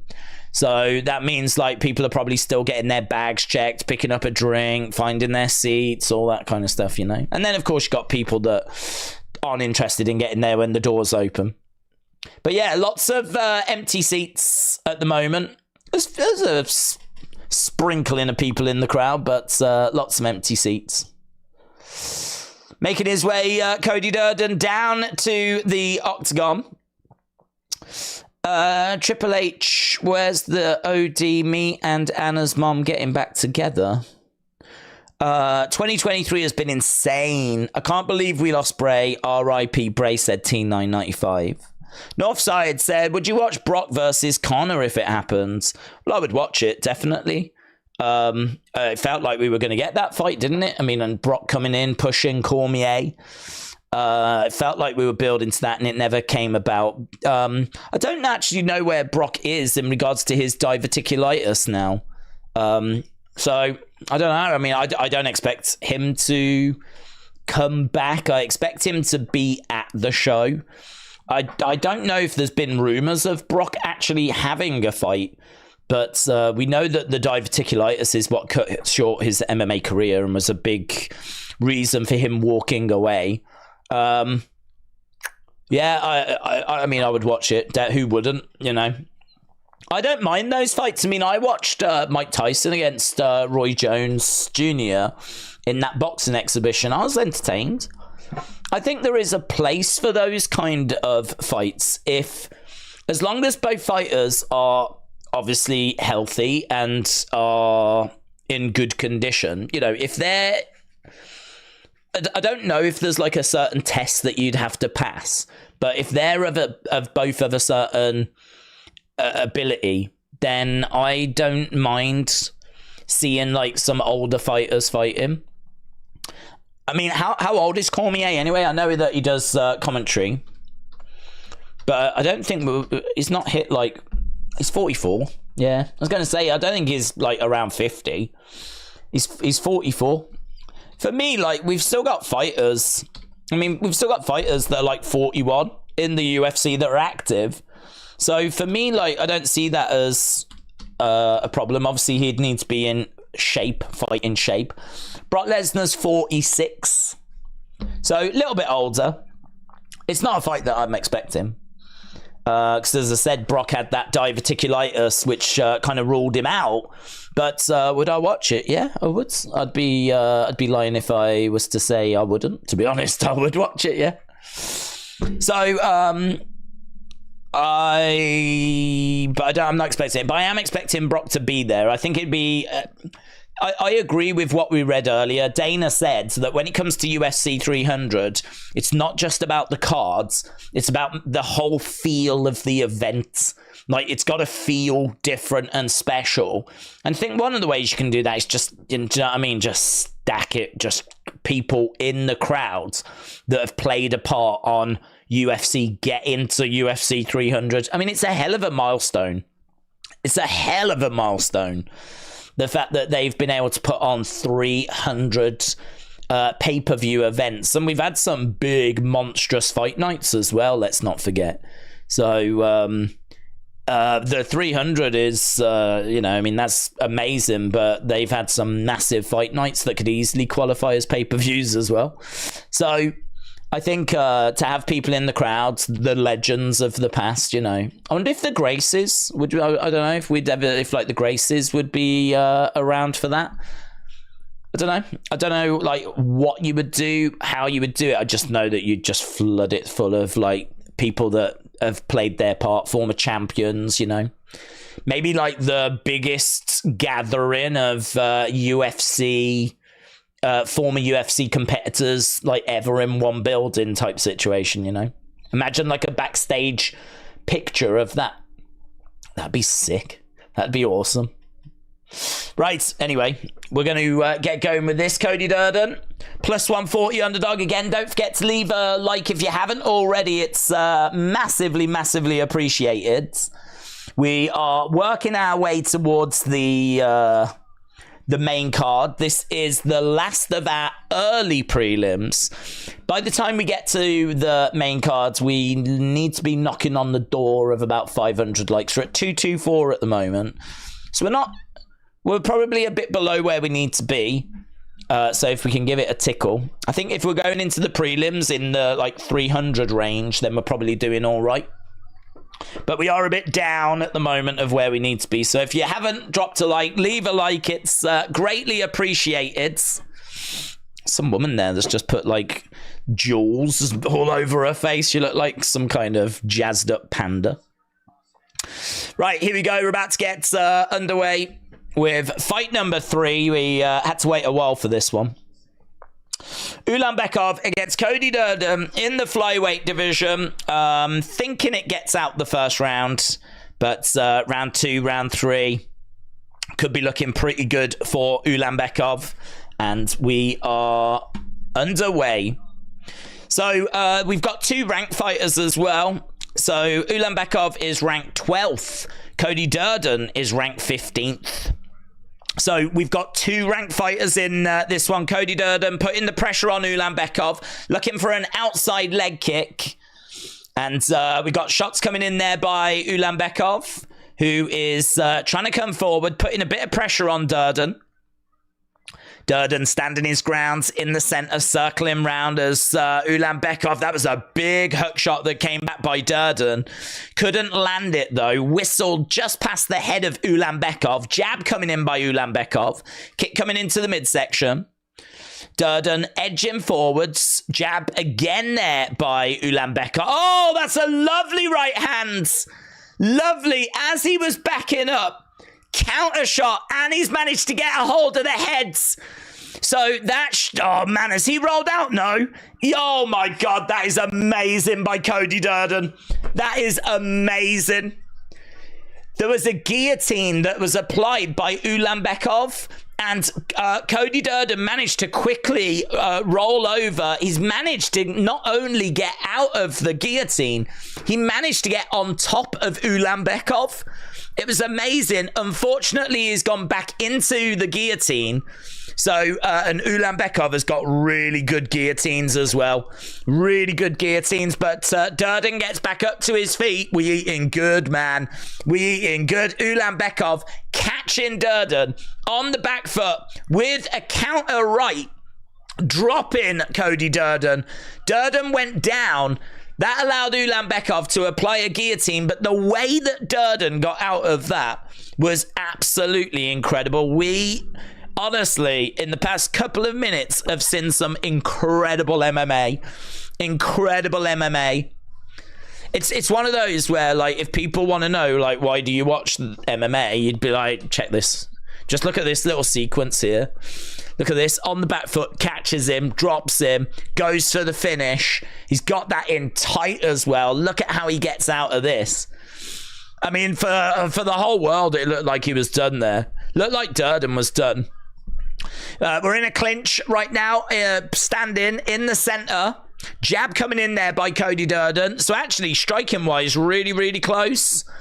I think the fact that he got the knockdown, of course, and the fact that he's had the submission applied means that Ulanbekov is winning the round. So Ulanbekov, no doubt about it, is winning this. But you've got to say, Cody Durden, the fact that he's still in there fighting and not looking bad as well. Not looking bad at all. Into a clinch. They're all kind of tied up at the moment. We've got Durden driving Ulanbekov up against the side of the cage. Durden putting the pressure on Ulanbekov. We know as well that Durden is likely to fade in the third. He gets taken down by Ulanbekov. We're into guards. So Durden on his back. Ulanbekov has taken down all 5 of his UFC opponents. And right now he's in the guards. So we've got Durden on his back, is backing up against the side of the cage. He was just throwing in some elbow strikes there, but at the moment the shot's coming into the side of the heads by Ulanbekov. Ulanbekov, again, he's trying to get the arms out the way. It's not a great position for him, but it's a position that he can progress from. But Durden is not lost on the ground at all. He is someone that's going to put up a good fight down there. But Ulanbekov, we know, has got skills. He's got very good submissions. And if he keeps asking the question, I don't know that Durden's going to have all of the answers. In fact, he's got a little problem now, Durden, because Ulanbekov has been able to get onto the back. So he's round the back of Durden. He's round the back. He's trying to get the rear naked choke in. So he's managed to get the body lock applied by the looks of it. And he's trying to get him down, trying to get the arm around. He is. We're almost there. He's got the arm over. This is not looking good for Durden now. He's got to try and survive for 15 seconds. It looks like it's on the chin at the moment. He hasn't tapped. If he goes under the chin, it's going to be a big problem. It's tight. Oh, he's managed to survive. Durden manages to survive. We get out of round one. Just. We get out of round one. Just. Wow. That was fun, man. That was fun. Why would you ever miss the early prelims? The early prelims are cooking, man. They are so good. Amazing, fantastic. Scramble said, Jobson. Get the cheat sheet out, said Miss Clown. He's gonna need the cheat sheet. He's gonna need it. Amazing. Sonny, hello. Hope you are well. So managing to just survive that. He loses that round quite handsomely in the end. There's 2 submission attempts. There's a knockdown, and he was also 1 shot behind on significant strikes. Both, I think he was 1 shot behind on total strikes as well. So we're about to get underway with round number 2. First round goes to Ulanbekov. This is where I'm thinking he might find a submission. He almost got it at the end of the first. But Ulanbekov by decision, rounds 2, rounds 3. Let's see how this goes, though. What can Durden do? They're in a clinch at the moment. A couple of Durden coming out swinging, you know. He's got Ulanbekov backing up a little bit. Jab coming in there by Durden. Durden again putting that pressure on. Ulanbekov getting backed up a little bit. Oh, a little bit of a mistake there by Ulanbekov. He leant down to go for the clinch. He kind of leant down to go into it right as this kick was coming in. And that's the kind of thing where you see like the knee landing or something with the head. One of those just slight mistimes. Thankfully, I think he did get clipped, but not with enough force to actually cause any drama. But Ulanbekov manages to survive that, then secures a takedown. So right now we've got Durden on his back. Ulanbekov is on top of him. Durden keeping his guard, his legs up high, means that Ulanbekov is kind of kneeling at the moment, trying to throw in some shots to the side of the body. Durden is making this as difficult as he can. He's been throwing in a few of those elbows from guards. So we are seeing at the moment that it's a bit of a struggle, but we know that Ulanbekov is very good at progressing. When he's in these positions, he's very good at taking these like half guard positions, finding the back, getting a rear naked. And at the moment, he is trying to get round the back. So Durden, here we go. Great work again by Ulanbekov. Is kind of a little bit over to the side. Cody Durden trying to get up to his feet. He's up on his feet. He's trying to find a way of getting Ulanbekov off of him. But right now is on his feet. He's having to carry all of that weight. Ulanbekov here is on the back of Durden. Durden on his feet. Ulanbekov trying to find a way of getting the arm around the throat. And it looks like it's on the chin, is it? It's hard to tell where that is, but it looks like it's in. He's trying to break the hold here. He's trying to break it. The referee's in a good position. This isn't good for Durden. No, it's under the chin. It's under the chin.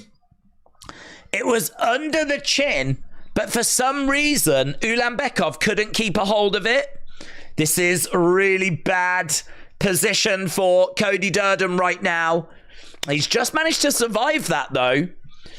Now he's covering up. If Ulanbekov, if he could probably get some shots going, there's probably an opportunity to just start really smashing away here. He's in a really good position. Durden is kind of hunched over. Ulanbekov is on his back. He's looking again for this rear naked, but good defense at the moment by Durden. He's not allowing that arm to come round. 3 submission attempts by Ulanbekov. Ulanbekov dominating this round again. He's been all over Cody Durden. He's been asking the questions. The arm manages to get almost around the throat, but Durden again defends. Ulanbekov still on the back, the body lock applied. Shots coming into the side of the head there by Ulanbekov. I'd like to see him work those a little bit more. Just feels a little bit too comfortable at the moment for Cody Durden. He is carrying the weight of Ulanbekov, so he's had to like have that on his back throughout the whole round. But like really, other than the odd attempts, it hasn't felt too uncomfortable. But another attempt here. It's on the chin. We've seen people tap with it on the chin before. It doesn't like have to go under the chin. We've seen people tap with it on the chin. It like if it's tight, it's tight. 3 minutes 39 control time here, and it's so tight. He's managed to get him down to the ground. This is a problem. Oh, he's done it. I don't know. Did he tap? I don't know if he tapped or if he actually went out cold, but Ulanbekov got it on the chin, was squeezing so tight. He managed to get Cody Durden from a standing position down to the ground, squeezing. I didn't see a tap. I don't know if the referee saw that he maybe passed out.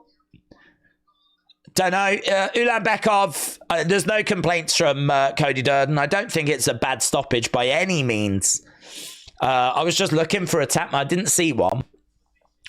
And verbally, I don't think he was in a position to give one either. So perhaps he went out. Come on, Ulanbekov. I just checked and I've got you, said Tom. 3-0. Let's go, said Paul. So, yeah, we're seeing Ulanbekov putting on that squeeze, putting on that rear naked choke, squeezing away, managing to get Cody Durden down and getting the finish in the second. I'd like to see the actual moment, though, that it comes to an end. I don't think they've shown that yet. No, they still haven't shown it. Islam Makhachev, of course, in his corner. Yeah, good. Went the way we thought. Ulanbekov, 68% of people on Tapology had gone for him. He was favourite coming into this. We thought that submission was likely. Round 2, round 3. We know that Cody Durden tends to fade. Ulanbekov almost got it in round 1, but couldn't quite get it done. But yeah, we went into round 2. And he got the job done. And he absolutely dominated as well. He absolutely dominated. That's going to be a real disappointing one for Cody Durden. He goes over, puts his arm around him. They share a few words. But that is the last of our early prelims. We're 10 minutes away from the prelims as this card just keeps stepping up as we're getting closer to that main card. 2 title fights tonight. It is a pay-per-view night. UFC 296. Should be a lot of fun. Should be a really good main card. I think the prelims look pretty good as well, to be honest. There's a couple of female fights on the prelims. Cody Garbrandt in action as well. Let someone throw hot curry in your eyes or fight Mike Perry or Mike Tyson in a bare knuckle boxing match, said T995.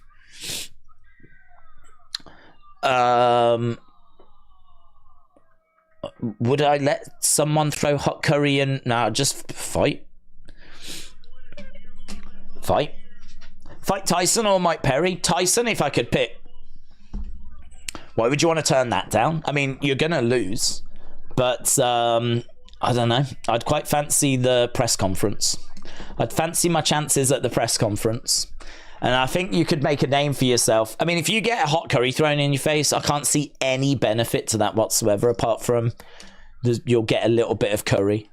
But if you fight Mike Tyson, like, certainly if there's like a proper big build and everything, and are you getting paid as well? If you're getting paid as well, it's an extra bonus, isn't it? Plus, it should be quite quick. I mean, I ain't lasting long in that fight, so it should be quick as well. Might not even remember. So, easy choice, that one. Scott said robbery. It's a robbery. Shout out from Vegas, said Shane. Hello, Vegas. Good job, Dave. Staying loyal. Who have you got in the main event, Shane? Shout out to you, buds. Main event fight. I'm leaning to Leon Edwards. I genuinely think he's the better fighter, and I also don't think Colby is at his peak anymore.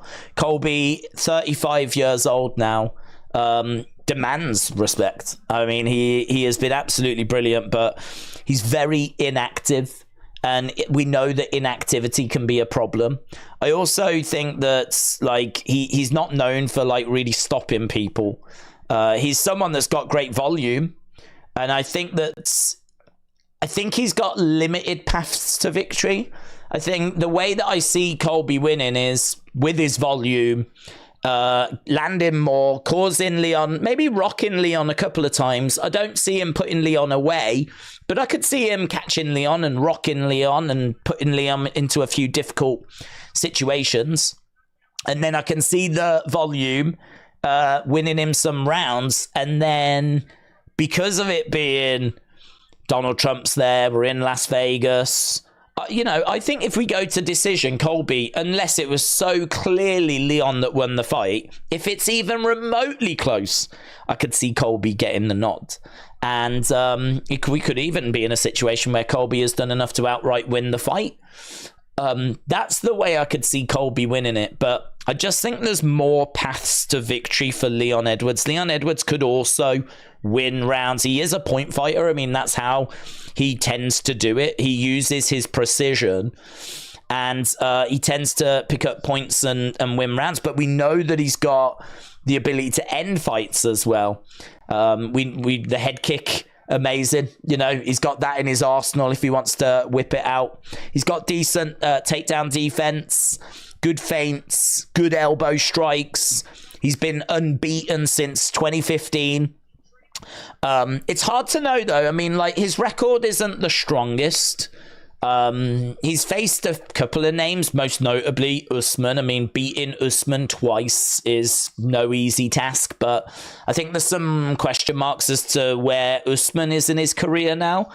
But to be honest, I think those same question marks are there for Colby Covington. You know, I think Leon might have just beaten Usman, and all right, it might have been an Usman that's now past his prime, but I think that's the exact same situation that we're looking at here with Colby Covington. I think we're looking at a Colby Covington that's past his prime. The question is, with MMA, it only takes that one moment, doesn't it? It only takes that one moment for something to happen that can result in a fight being finished.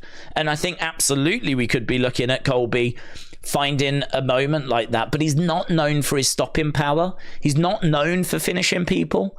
He's not known for, like, having, like, that kind of power. He's a volume guy. He might be able to wear Leon down and put him away in the later rounds just from the volume, but chances are if Colby wins, it goes the distance. If it goes the distance, he's got a good chance on the judges. I mean, I don't give him no chance or anything like that. I mean, I think this is a good main event. I think it's a competitive main event. I think it's one that people are interested in. And I think it's one as well where I genuinely don't know what the mind games aspect is going to do for this main event. It's worth talking about because clearly it's not often that you see at a press conference, it's not often that you see someone snap the way that Leon did to the father comment that Colby had made. not, you know, we're used to seeing like fighters trade barbs back and forth and have little shots at each other, but it's not often that you see someone just like snap like that, get up and like throw a bottle and like ready to go, you know. I mean, it really touched a nerve. It really touched a nerve. It got to him. He lost control. There's a moment there where he outright lost control, and I just got question marks about it, because like Colby can make those comments during the fight, you know, and he can say worse as well. He can say worse during the fight when they're real close going at it. He can say stuff to him in his ear. He can say stuff as they're like, you know, in the pocket, up against the cage, wherever, right? He can make comments that can be heard. And if that comment is going to get that kind of reaction at a press conference, what is he going to do during the fight? What's he going to do during the fight? I just got a bit of a concern about it. Might be nothing. Might be nothing. Might be something actually that Edwards learns from. It might be like, listen, he's going to do the same during the fight. You need to be ready for that. But I think if you're going to face Colby, you've got to know that these kind of comments are going to happen anyway, you know. But if Colby can get Leon off his game plan, if he can get Leon to really just be fighting like on instinct, just like on emotion, that's what I was looking for. If he can get him to be fighting on emotion, not thinking straight, set a few traps, he's good enough to get the win, Colby. He's good enough to get the win. I just think, though, if you look at the cold, hard facts as they are, if you look at where Leon is compared to where Colby is in their careers, you know, a 35-year-old against the 32-year-olds, Leon, a lot more active, has looked really good. His win against Usman last time out, he looked really good. And Colby, I just don't think has looked as good recently, and he's a lot more inactive as well. I just think that Edwards is the pick for me. But if you really think that Colby's going to get it done, fair play. This isn't, I don't look at it as like, oh, I'm going to go Leon because he's the British guy. I don't look at it. I do like Leon, and I do hope he wins. I'm not going to hide that fact. But when we call it, we'll call it down as it is. We'll call it as we see it. I would like Leon to get the win, but I, in a way, don't mind if Colby wins because, as I said, I think UFC really would benefit from having some more characters. And Colby is a big character. I mean, Colby, this is going to be his last title shot. I think Colby with the belts, main eventing again, maybe the rematch. Like, that's interesting to me. That's interesting. If Leon loses this, I think there's a chance we could get this fight again, all things considered, you know? So, you know, it might not be if Leon loses the end of the road for Leon. If Colby loses, it's the end of the road for Colby. So, in a way, I'd be all right with Colby picking up the win because I think UFC would benefit from having him around the main event for a little bit, the title picture.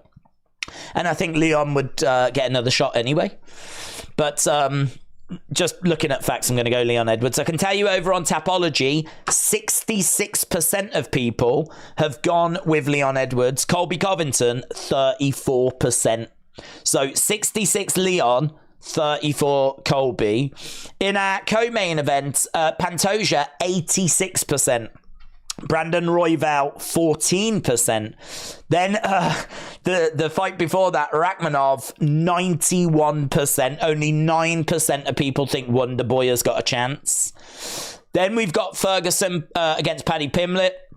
68% think Paddy Pimblett's going to get it done. 32% think Tony Ferguson. And the one that opens the main cards, Emmett against Mitchell. 67% going with Mitchell. 33% going with Emmett. I've leaned Emmett there.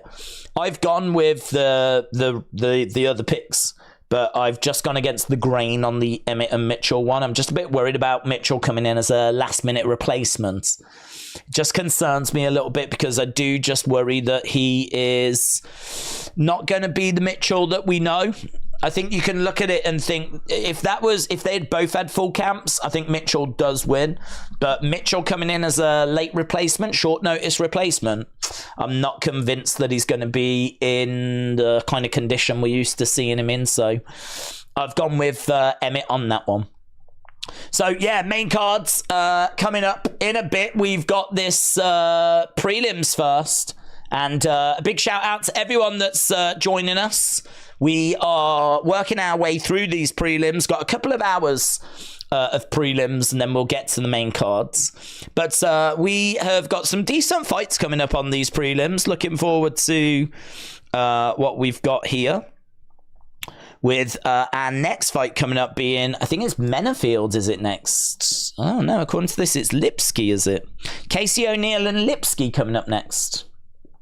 I think I've got my order in a slightly different order. They're saying that it's this one. Doesn't matter. Casey O'Neill, Lipsky then.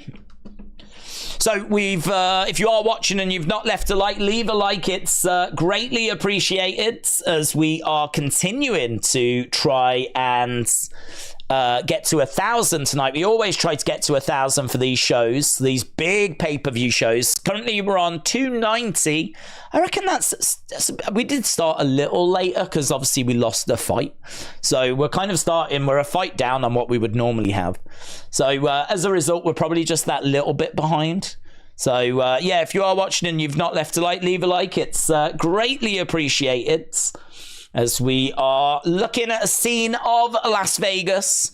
We've just had some punditry as we've killed a little bit of time. We've had a fair few finishes on the early prelims. But we're just seeing welcome to Vegas. And the Sphere really is an icon of Las Vegas now. It was even on that little skyline that they just showed in the background for Las Vegas. John Anik, Joe Rogan, Daniel Cormier, that's our commentary team. And as we said, our next fight, I believe, is going to be this one. Casey O'Neill against Lipsky. This is in the women's flyweight division. This is O'Neill 4-1 in the UFC. Lost the last fight to Maya back in March. She's got kickboxing. She is still at the age of 26, a prospect, a big prospect.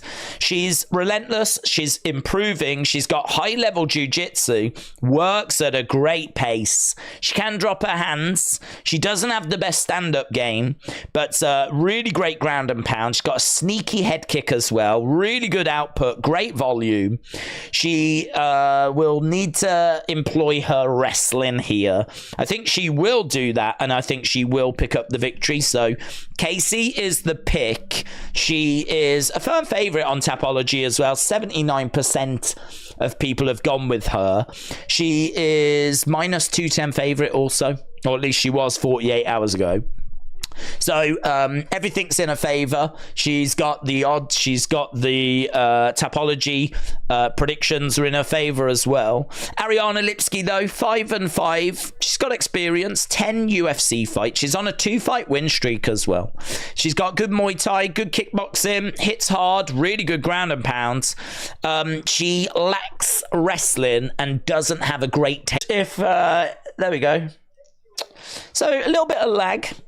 Hopefully that's not going to stick around with us tonight. Ooh, looks like this has got a little bit of lag as well. Doesn't like it. Let's see. I'd rather have it now than during the main event, in all fairness. Let's see if we can just drop this a little bit. See if that makes any difference. Gigamesh, shout out to you. Let me try and put this fire out first. I just dropped the quality a little bit more. Just dropped it down to 720, but even that it doesn't like. Even that is being problematic. Okay,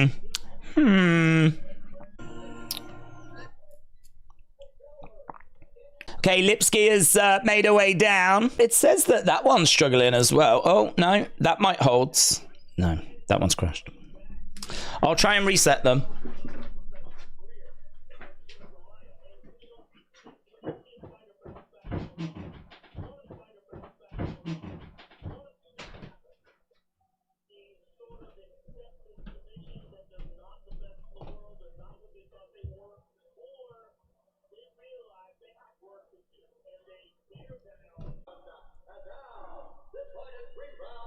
Maybe.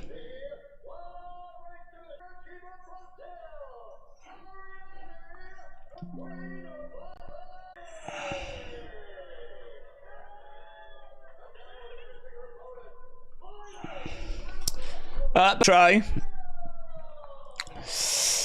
Yeah, keep trying different routers, and I've massively dropped the quality. It might be holding now. Might be holding. It's like someone just turned the internet off in the area. Like every router I've got doesn't work, but I've dropped the quality to the lowest setting. I mean, and it looks like it's holding. So let's see if we can go with this. We'll try and run with this. So we are underway. Round number 1. O'Neal against Lipsky. Doesn't look like anything has been affected. O'Neal versus Lipsky. Yeah, it's holding. Looks like it's holding. Okay, so we got Lipsky in yellow. Kick coming in there by Lipsky. We've got O'Neal in blue. Lipsky is bouncing around, circling around. Leg kick coming in there by O'Neal. O'Neal is ranked 12th in this women's flyweight division. Lipsky with a couple of knees. O'Neal managing to grab her, drive her up against the side of the cage. So at the moment, we're seeing some really good work here by O'Neal. She's got Lipsky up against the fence. Big knee strike coming in there by Lipsky. And another big knee strike coming in there by Lipsky. Lovely strike there by Lipsky. Throwing in these strikes, circling rounds. O'Neal trying to find a way forward as Lipsky bounces about. Backing up a little bit as Lipsky circles rounds. Kick coming in by Lipsky. Looks like ESPN. There it is. I was going to say ESPN don't seem to have got the stats on screen, but you can see that Lipsky is ahead at the moment. So it is 19-9 on significant strikes. And at the moment, we've got Lipsky on the back foot. We've got O'Neal edging forwards. There's a shot there by Lipsky, but it falls short. She's well ahead on the striking at the moment. O'Neal in blue. Couple of shots coming in there by Lipsky. And a couple of shots coming in again. As O'Neal's just kind of very static at the moment. She seems a little bit stuck. She doesn't quite seem to know if to go forward, if to go back, or what to do. Again, kick coming in there by O'Neal. Lipsky is trying to find a way forwards. Lovely kick there by Lipsky. Lipsky in the center. There's a hook shot coming in there by O'Neal. Shot coming back there by Lipsky. Lipsky looking to throw in a jab. 1-2 straight down the middle. Kick coming into the side of the body. Lovely work there by Lipsky. Lovely work. There's an outside leg kick there by O'Neal. Kick coming into the body. Lovely work by Lipsky. Putting a few things together. Unloading on O'Neal. O'Neal getting a little bit rocked. Really good round this by Lipsky. 32-15. Knee strike coming in by both women. Good work as Lipsky stands her ground in the center.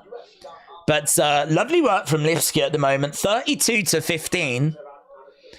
O'Neal is edging forward as Lipsky's on the outside. Lipsky circling round as O'Neal continues to move forward. There's an outside leg kick there from O'Neal. So it's 32-15. Kick coming into the body by O'Neal. Lipsky again circling round. A couple of jabs coming in by O'Neal. Shot coming in again as Lipsky stays on the outside. O'Neal grabs Lipsky, drives her up against the cage. There's a trip there by Lipsky. Manages to get O'Neal down. Really good work. And O'Neal gets back up to her feet. Is there a bit of damage on the nose? Look like there's a little bit of... Don't know if there's a bit of blood, but there's some markings on the nose of O'Neal. Lipsky, again, letting her hands go. It's been a really fun first round. This 39-40 significant strikes to 22.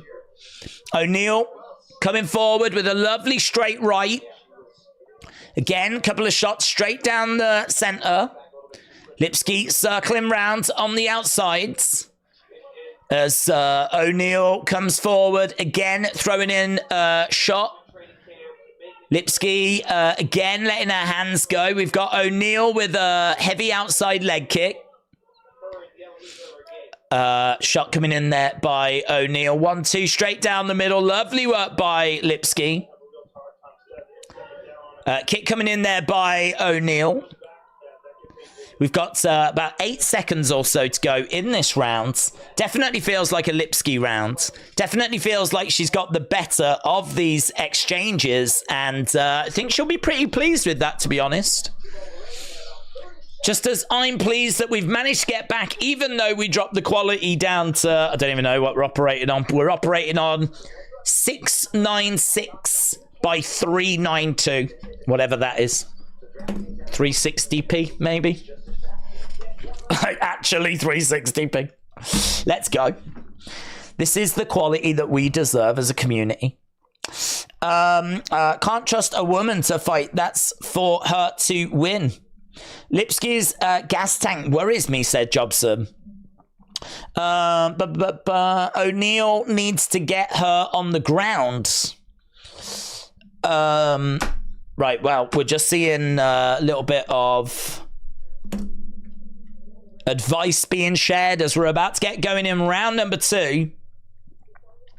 Again, if you are watching and you've not left a like, leave a like. It's greatly appreciated. We try to get to 1,000. If you are a fan of 360p, this is the place to be, man. Forget that 4K nonsense. No one's interested. Everyone's doing that. You've always got to be different. I'm bringing you the experience of what streams would have been like in the 1970s. That's what you can expect here. Lipsky catching O'Neal early in the second round. Let's go. Let's go. She's unloading on O'Neal. O'Neal's down. Hammer fists here by Lipsky. Elbows coming in by Lipsky as well. Big shots raining down by Lipsky. She's really going after it. O'Neal, though, is not out. She's clinging on to consciousness as these big blows come into the side of the heads. You can see that Lipsky's shots, I don't think, are carrying much power. Oh, lovely change of tact there. Instead of just continuing with those shots, she's looked for rear naked. So she's managed to get O'Neal. Stretched her out the... Oh, look at that. The arm is under. It's where it should be, but she can't quite get the squeeze. Armbar. She's gone for the armbar. She's... Oh, my God. It looks brutal. Oh, my God. Oh, my God. Oh, my God. Ah, she taps her out. She taps her out with an armbar. Oh, man, that arm was being bent backwards, man. It was one of them where I was like, I don't want to see it break. I don't want to see it break. I don't want to see it break, but I did want to see it break. That's the truth. I did want it to break. Break it, break it, break it. Man, she's so good that she went for the ground and pound. It wasn't working, so she went for the rear naked. Didn't work, so she went for the arm bar. And the arm bar was a thing of beauty, man. Man, oh, look at this. Look at this. So there's the arm. She's got it on. The arm, look at that. It's being bent backwards, man. That is, yeah, Joe Rogan says that is gross. That is, oh my God. She is so flexible. She is so flexible. Like, her arm is like doing this the wrong way. I can't even, I can't get it any more back than that. Which is pretty much a straight line. Hers was like the wrong way. Ah, man. Ah, please don't break. Please don't break. But I did want it to break. So I'm disappointed now. UFC's rubbish. UFC sucks. We should have kept going until the arm was actually removed.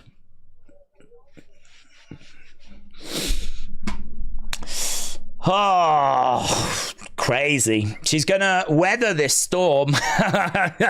Well, she didn't weather the storm. She ended up succumbing to the storm, but it was a big storm.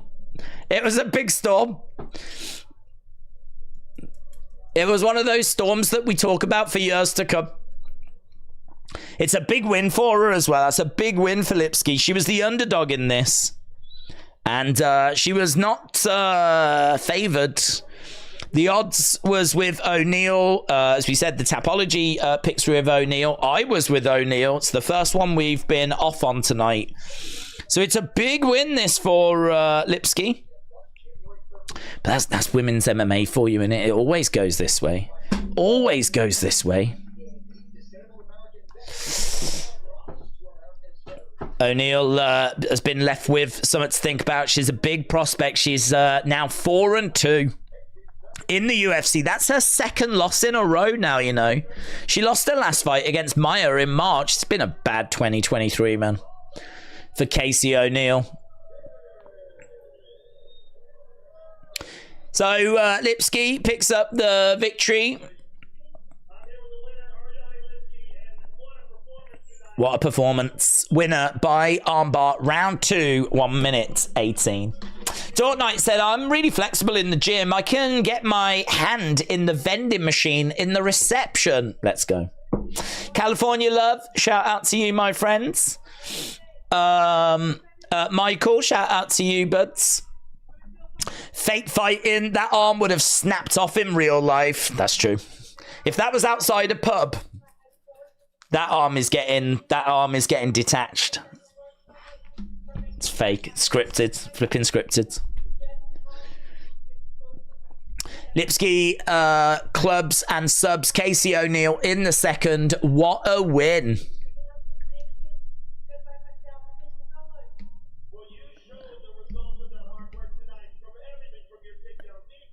Yeah, amazing.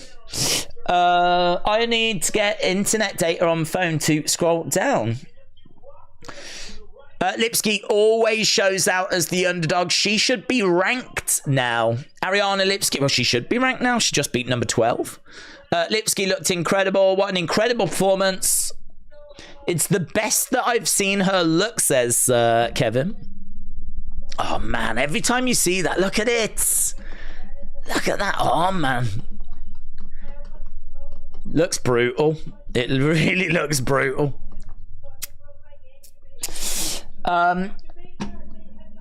This stream is lovely, says Miss Clown. Where's the bad refs when you need them? Yeah, man, that's a robbery. Flipping, I'm so tired of these robberies. Flipping disgrace. I think, is she thanking Jesus a lot? Right, well, there we go. Done. We're moving on. It's time for Cody Garbrandt taking on Kelleher. That's going to be our next fight. Welcome to the top 15. There is Jessica Andrade. There is Buena Silva, making it clear she's got a big fight coming up. There's Molly McCann, the meatball. Come on, Paddy, says Molly. Obviously there to support Paddy Pimlet. Right, 7 first-round finishes for Cody Garbrandt. Is pretty impressive. So he is 8-5 in the UFC. Won his last fight back in March.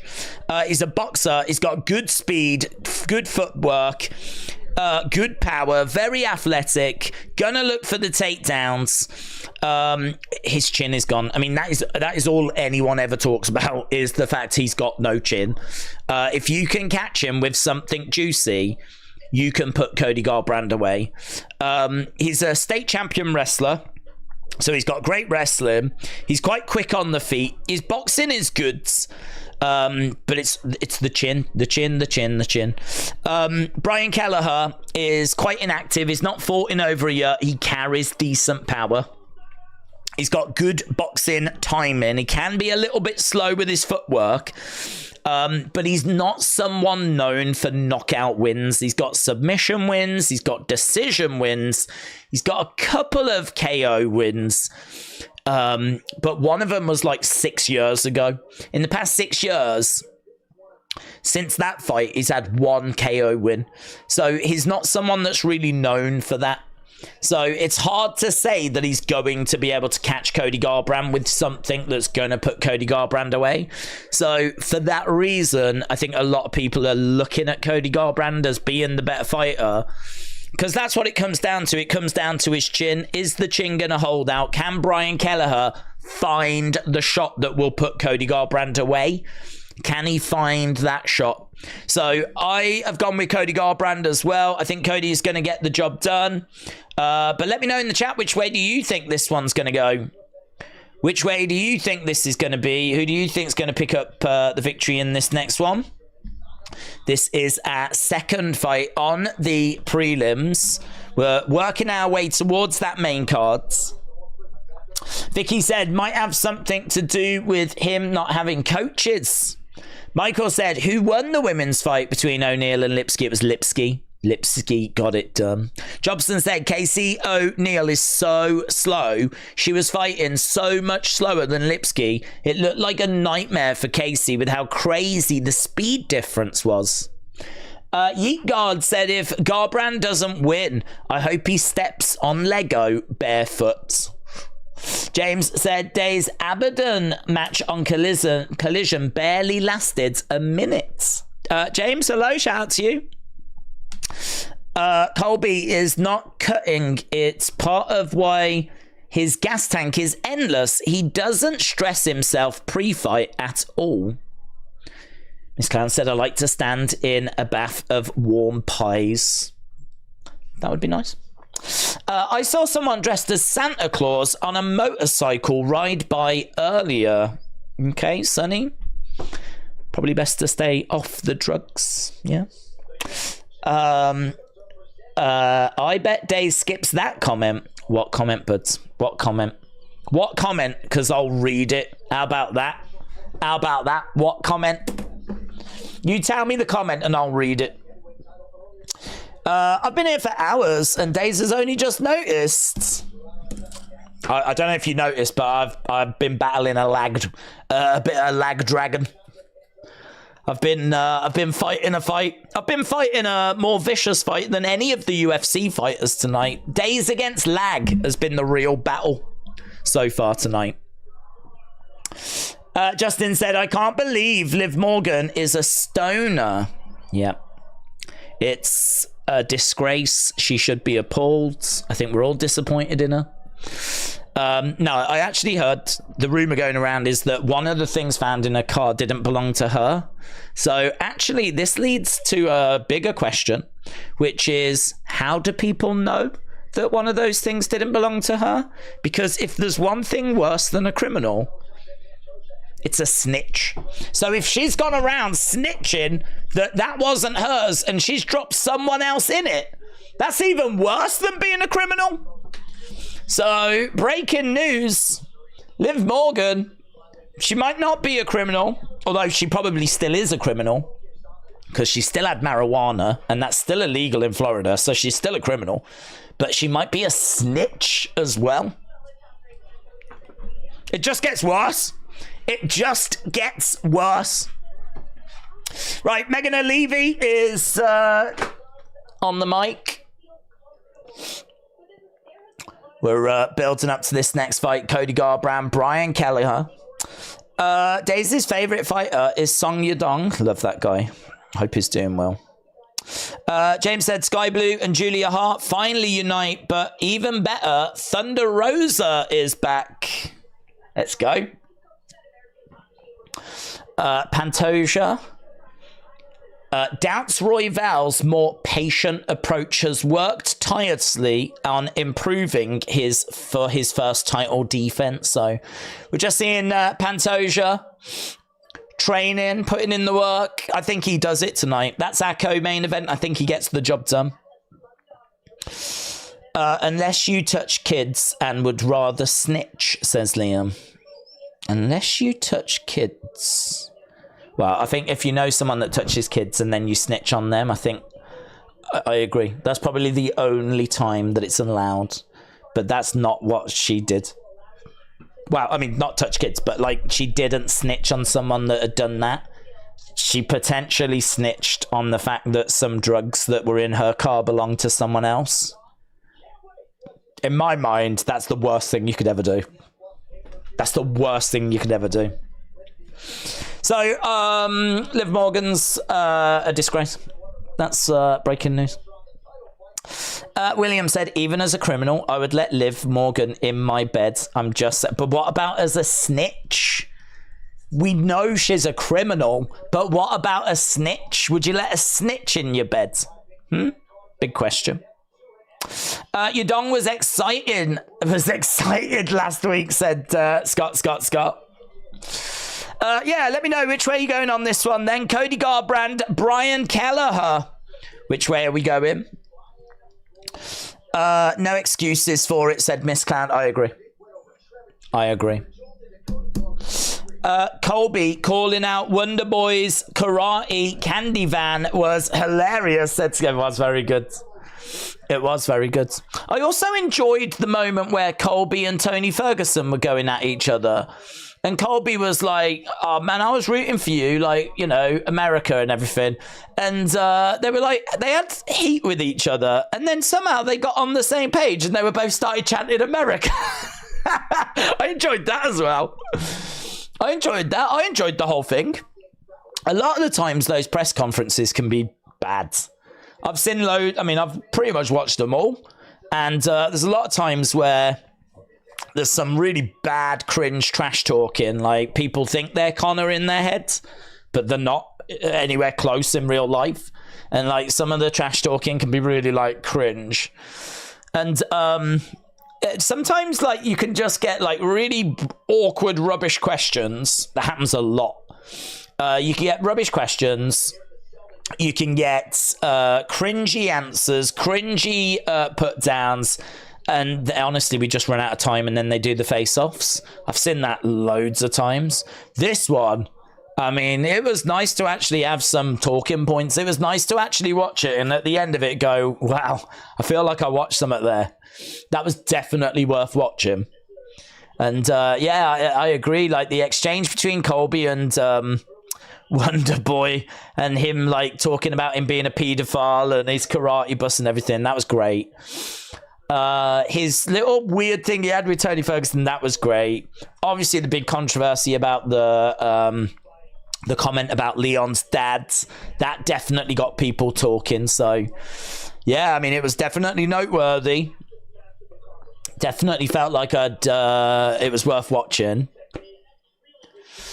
Right, we've got Brian Kelleher has made his way down.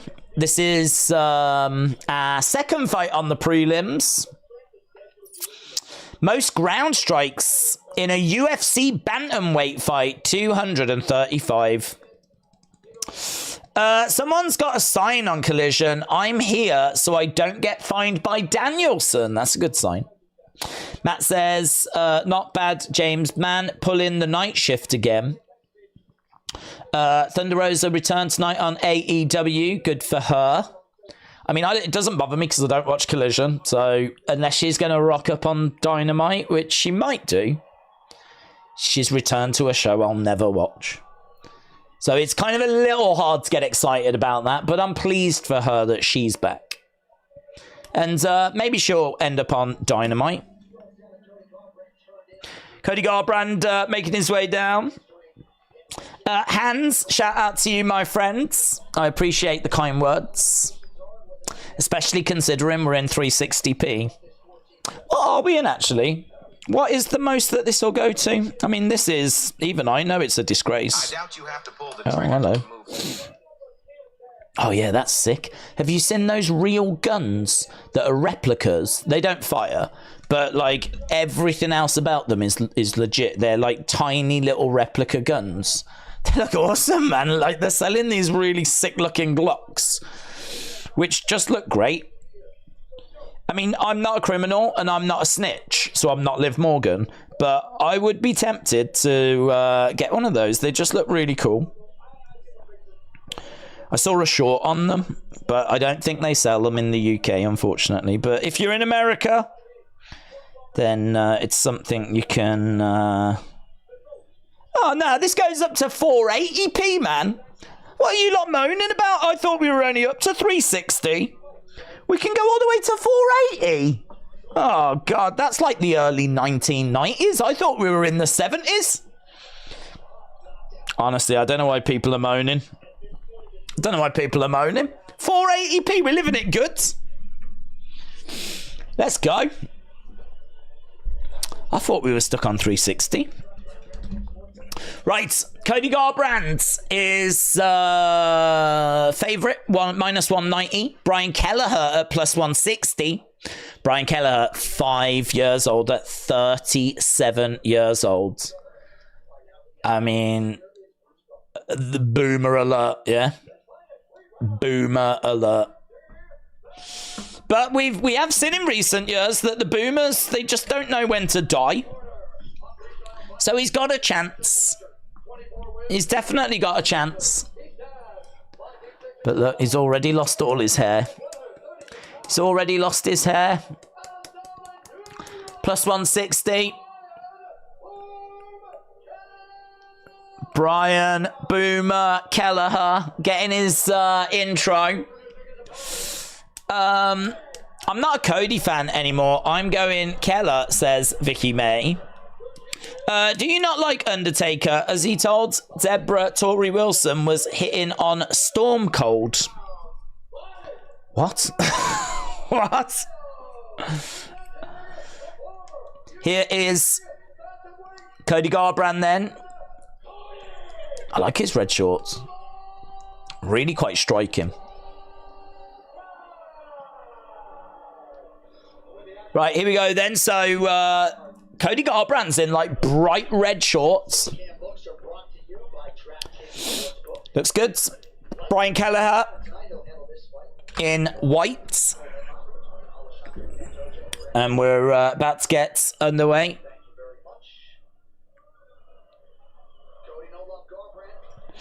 Cody chants. Boom. Here we go. Kelleher is edging forward. We've got Garbrandt on the outsides. Jab coming in there by Cody. Ooh, shots there by Kelleher. Kelleher back into the center. Outside leg kick there by Kelleher. Cody Garbrandt is edging forward. Lovely work by Cody. That's a great right hand.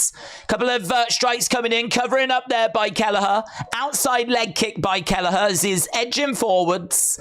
Cody Garbrandt on the outside. Kick straight down the middle by Kelleher. Lovely shots coming in there by Garbrandt. Outside leg kick by Kelleher. So already we're operating at a nice pace. Here we've got Garbrandt on the outside exploding forwards. Kelleher standing his ground in the middle. Garbrandt on the outside circling rounds. We've had a minute gone so far and both guys have been going at it. Fight just settling down a little bit now as Garbrandt throws out an outside leg kick. Kick down the middle there by Kelleher. It's a wild haircut, actually, isn't it, that Kelleher's got. Whole head is, like, shaved, and then you've just got this, like, patch at the back.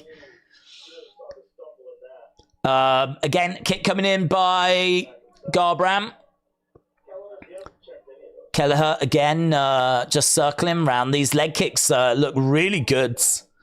Oh, a lovely kick straight down the middle by Brian Kelleher. That front face kick was really close to landing. But so far, we've seen a lot of kicks. 4 by Kelleher. In fact, all of his significant strikes have been kicks. 2 coming in by Cody Garbrandt. Knee strike coming into the body there by Cody. He's up against the side of the cage. Kelleher has got him pinned up against the fence. And crowd getting a little bit restless. We had some nice little exchanges in the early moments. But right now, Kelleher has got Cody up against the fence. And knee coming in there by Kelleher. Cody in the center. A couple of jabs coming in. Kelleher circling around. Garbrandt's going after it. He was really starting to unload a little bit there on Kelleher. Kelleher, again, just edging forwards. Again, couple of shots coming back. Lovely counter shots there by Cody Garbrandt. Big hooks, winging in, into a clinch, driving Kelleher back against the cage. Cody Garbrandt in control. Good work at the moment by Cody. Kelleher is, he's carried a threat here, Kelleher. Definitely carried a threat, and he's ahead on significant strikes. So, Cody just trying to take a bit of sting out of this, driving Kelleher back against the cage, but can't keep him there for long. Kelleher goes back into the center. Outside leg kick there by Kelleher.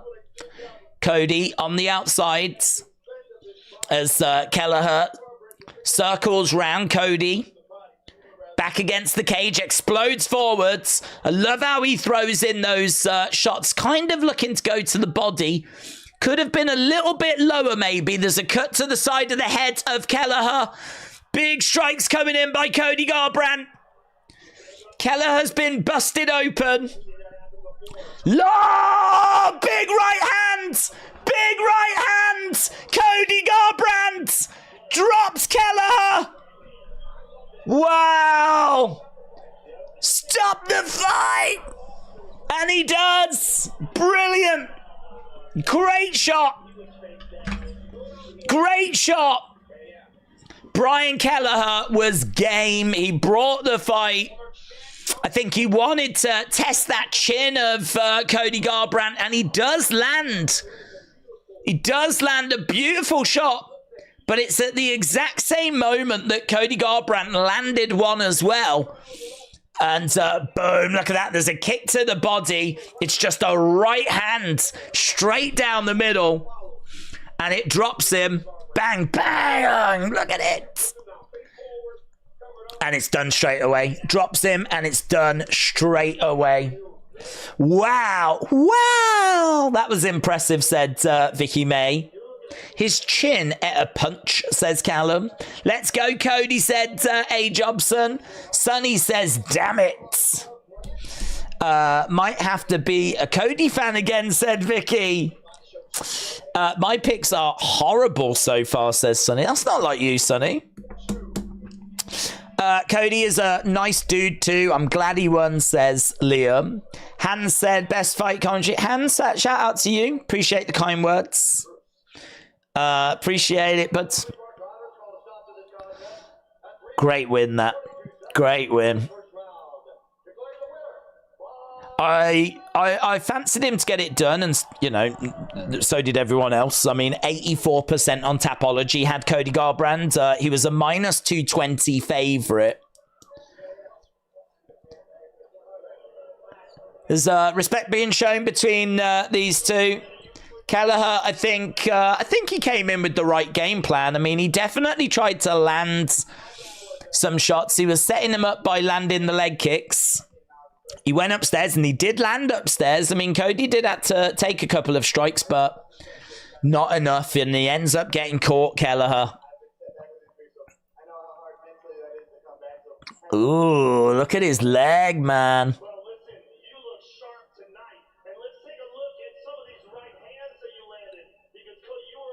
What's he done? It's not broken, is it? Is it just a swelling, is it? They just showed his leg. His leg's like a balloon.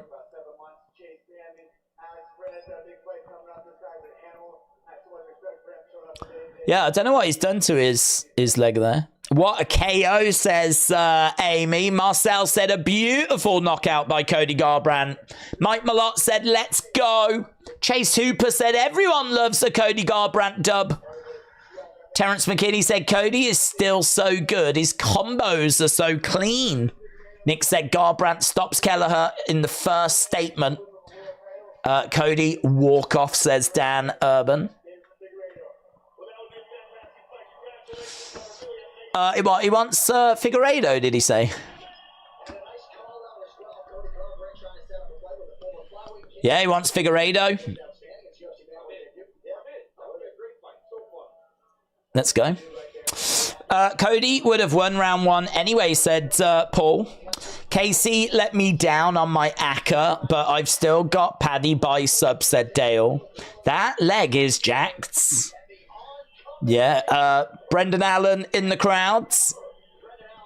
So we've got a few fighters around. What you expect to see for these? They're just talking about UFC Fight Pass as another first round finish means that we've got a little bit of time to kill till we get to our next fight. Looks like the next fight is going to be the women. Is this our last women's fight of the night? I think it is it? Because we don't have one on the main cards. So we've got Irene Aldana against Carol Rosa. And does that mean that Jacobe Menafield is our main event? Here's Irene Aldana. She got 1 of 7 knockouts from bottom position in UFC history. Fun fact. So I'm trying to find my Aldana Rosa notes. There we go. So women's bantamweight fight. Aldana is minus 210 favorite. Rosa is plus 175. Aldana is 7-5 in the UFC. Obviously lost to Amanda Nunes earlier this year. She's got experience. She's got good boxing. She can be a bit hesitant, and that's a big problem. She doesn't pull the trigger enough or at the right moments. She can be that little bit hesitant. She's quite big. She does hit hard. She's very skilled. She's got a good jab, but she can be out-muscled as well. Her takedown defense isn't the best. There is a concern around her volume, but as we said, when she does throw, she's got excellent power. She is the favorite. 89% of people have gone with her. We know what women's MMA is like. Carol Rosa is 6-2, and she won her last fight back in July. She's got decent power, good combos. She's a bit plodding. She's got a Muay Thai stance. She's got good volume. And both can strike and both can win. Like, it's a really interesting match, this, because Aldana should be the pick and she should get the win, and everything goes the way it's meant to go. She should win. But it's women's MMA again. And we saw this last time. Casey O'Neill was meant to get the win against Lipsky, but Lipsky got the victory. I think there's a chance that Rosa can get the win here. I think if you want to play it safe, you go Aldana. If you want to take a little bit of a chance, go Rosa. But because it's women's MMA, I don't even know how much of a chance it is, to be honest. I don't even know how much of a gamble you're taking. I mean, it's one of them where it could be 50-50. So, difficult. I'd like to know what you're going for. Are you going for Aldana or are you going for Carol Rosa on this one? Aldana is minus 210. Rosa is plus 175. So let me know which way you're going on this one. I think if I had a gun to my head, I go Rosa. I just think women's MMA, you're right. It's just so... It doesn't go the way you expect a lot of the time. And we've already seen that once tonight, so... I'm going to go Carol Rosa, but probably the safe pick would be Aldana. But if you look at the numbers, look at that. Significant strikes landed per minute. It's Carol Rosa, 5.4 to 4.8. Significant strike accuracy. It's Carol Rosa, 66% to 43%. If you look at takedown average during a fight, it's Rosa, 1.3 to 0.1. Accuracy is about the same. There's only a couple of percent in it. And that's in favor of Aldana. And again, look at the submissions, 0.2 to 0.0. I mean, so Aldana like goes for the odd sub, whereas Rosa doesn't. So, you know, the numbers certainly on the feet and certainly looking at the takedowns, Rosa's numbers look all good. They look good. And she's younger by 7 years. That's another factor as well. Like, how many times does the younger fighter win? Like, it's something like 60% of the time it's the younger fighter. So that's another factor to weigh into things. So, as I said, I think I get why Aldana's the favorite, and I get why the people are with her, and I would be the same. But, women's MMA, it's just a flipping nightmare, isn't it?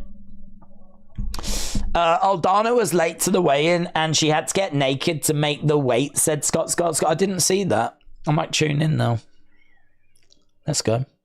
Although she's 35, she's a boomer, isn't she? I don't know that I want to see a naked boomer woman, to be honest. I'll skip it. Cody calling out Figgy is a bit weird. Figgy just beat Font and Cody is not even ranked, so it's not a realistic call out, says A. Jobson. Paul said, does stats really matter? No, but I think when it comes to trying to figure out which way to go with like a pick, then obviously they play a part.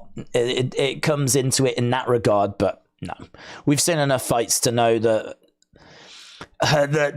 like, you know, you can't really base much on it, but it's just an indicator. Miss Clown said, I always have to get naked to make things happen. Yeah, that's how you got fired, wasn't it? So Miss Clown, shout out to you. As always, thanks for the stream. Keith, shout out to you, my friend. Appreciate the kind words. Mr. Jacob said, are we on the main card yet? No. Got 2 more fights to go. Got just over an hour to go, and then we will be on the main card. So, no, not yet. At the moment, just killing a little bit of time. We're looking at how Colby got ready for this opportunity. So we're just seeing him train. And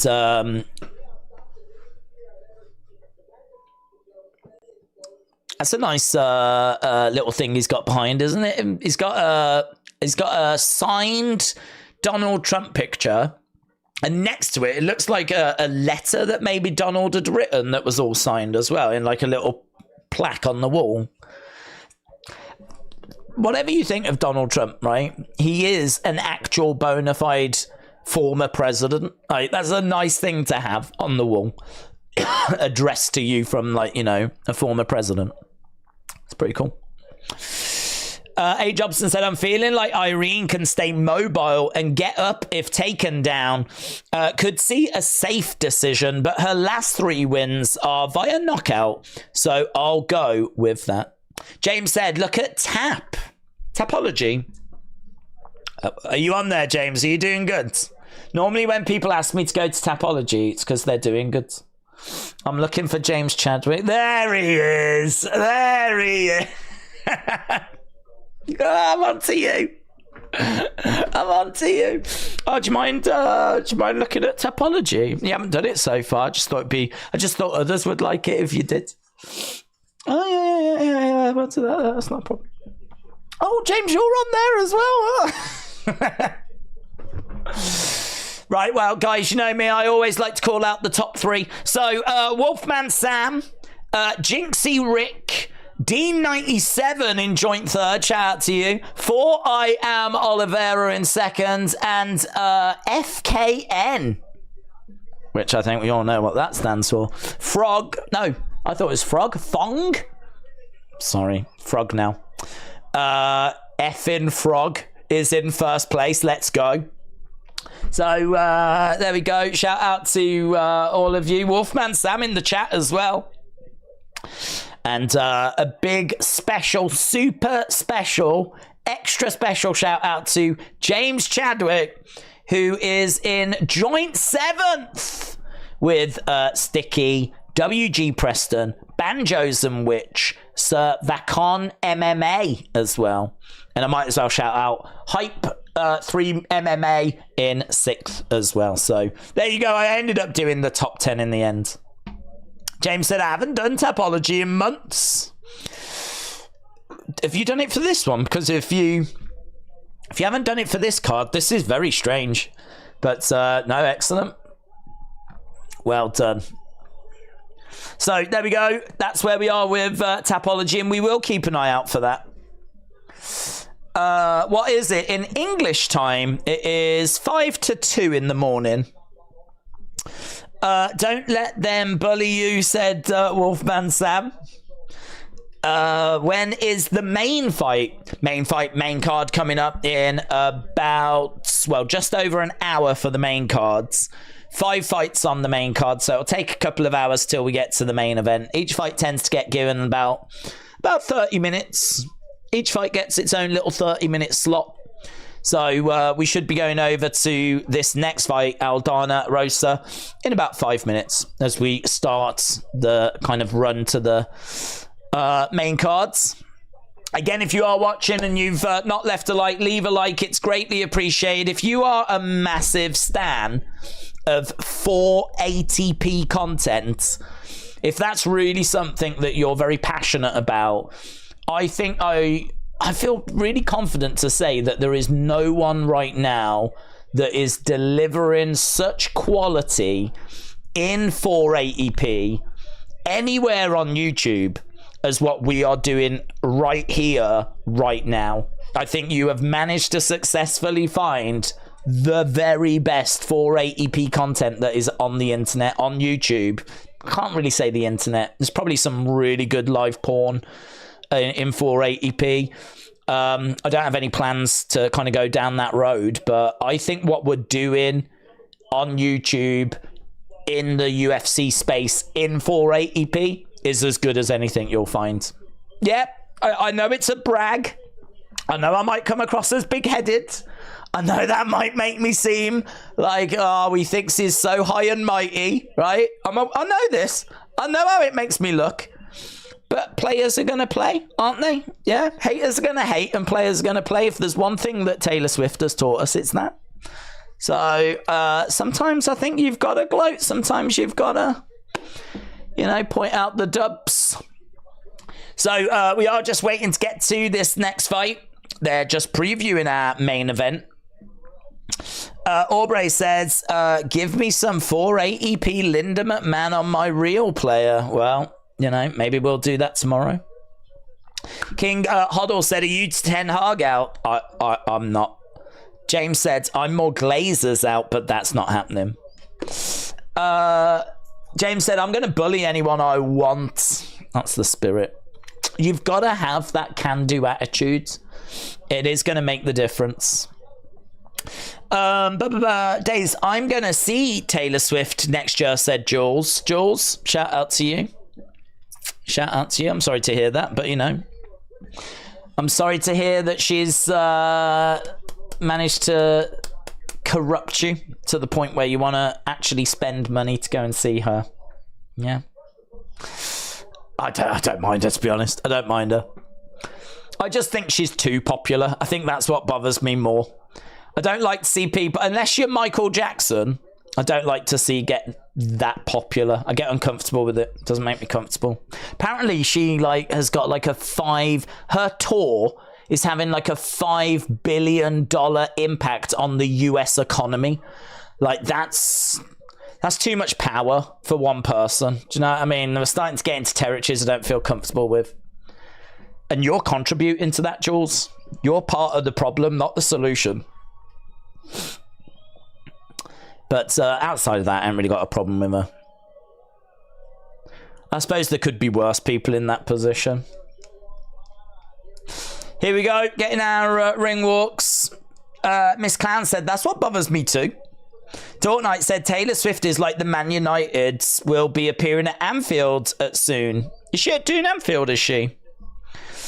Trump told Dana White, let my boy Colby use steroids so that he can win. It's good for my election polls. Let's go. She is too powerful. Do you know what? All joking aside, I mean, she is too powerful. I think she is too powerful. I don't know that I'm comfortable with anyone having that. I'm not comfortable with Jeff Bezos having the power that he's got. I'm not comfortable with Elon Musk. Who's keeping these people in check? Who's keeping an eye on these people, eh? And she's sort of slowly joining that bracket. I mean, I don't know. Is she a billionaire yet? I mean, she can't be far off. What's her net worth? I'm gonna have a look. Taylor Swift's net worth 1.1 billion. She's a flipping singer, and she's 1.1 billion. Wow. Do you know Bruce Springsteen sold his back catalogue in 2021 for 550 million? and she's worth 1.1 billion, and she just got named like Person of the Year in Time magazine. Listen, I think as role models go, she seems to be a positive, good role model. Like, all joking aside, I ain't down on her. It's just anyone being that powerful just makes me a bit nervous. You know, how far away are we from her being like Kim Jong-un? You know what I mean? Dangerously close, I would say. Dangerously close. So, Jules, if you're happy with supporting Jim Jong-un or whatever he's called, yeah? Because that's basically what you're doing. That's on you. That's on you. Days, I didn't pay. Oh, okay. Yeah! Jules. Good work. Days, I didn't pay. She's going to become my wife. Oh, okay. Oh, that took a turn. No, I was with you until you started getting, like, one of them kind of fans. I didn't pay. She's going to invite me. I've sent her so many letters. I sent her my ear in the post. I just said all I want is just a ticket to your show when you come to the area. No, yeah, you're going to get married. It's going to be good, mate. It's going to be good. That took a turn, didn't it? I was right with you, Jules. I was right with you, mate. I do not understand. She's a good singer. She's cute. What's the big deal? What about her? She's a good singer. She's cute. Yeah, but is she like 1.1 billion? Like, I feel like she's very powerful. I think like she could have us all killed. I don't like that. I can't have anyone killed. Right. Taylor Swift is very beautiful, says Michael. Vincent said, I've missed you a lot. I've been watching you on my Sunday routine. Okay, that also sounds a little bit suspicious, but Vincent, that shout out to you. At the moment, I'm going to take it as a positive. My brother's girlfriend paid, said Jules. Jules, you've got this right, buds. I think you've got it right. Yeah, as long as someone else paid. Brilliant. No worries. Swifties Unite, says A. Jobson. Oh, God, yeah. Should we go after them? Do you know what? As a community, we don't ever actually use our power for anything. Should we just go after the Swifties? Hey, Swifties, you know Taylor Swift? Her songs are rubbish. They're rubbish. And she's ugly. And she's got rubbish dress sense. I don't know. I feel like surely Swifties have to encounter this stuff all day, every day, you know? I wonder if there are, like, big battles like that online between, like, stans of Rihanna and stans of Taylor Swift just going at it. Do you reckon there's, like, big epic wars that take place on social media each day? I've never thought about it. I hope there is. I'm going to look to join. I might sign up. Be part of the fight. Right, here we go.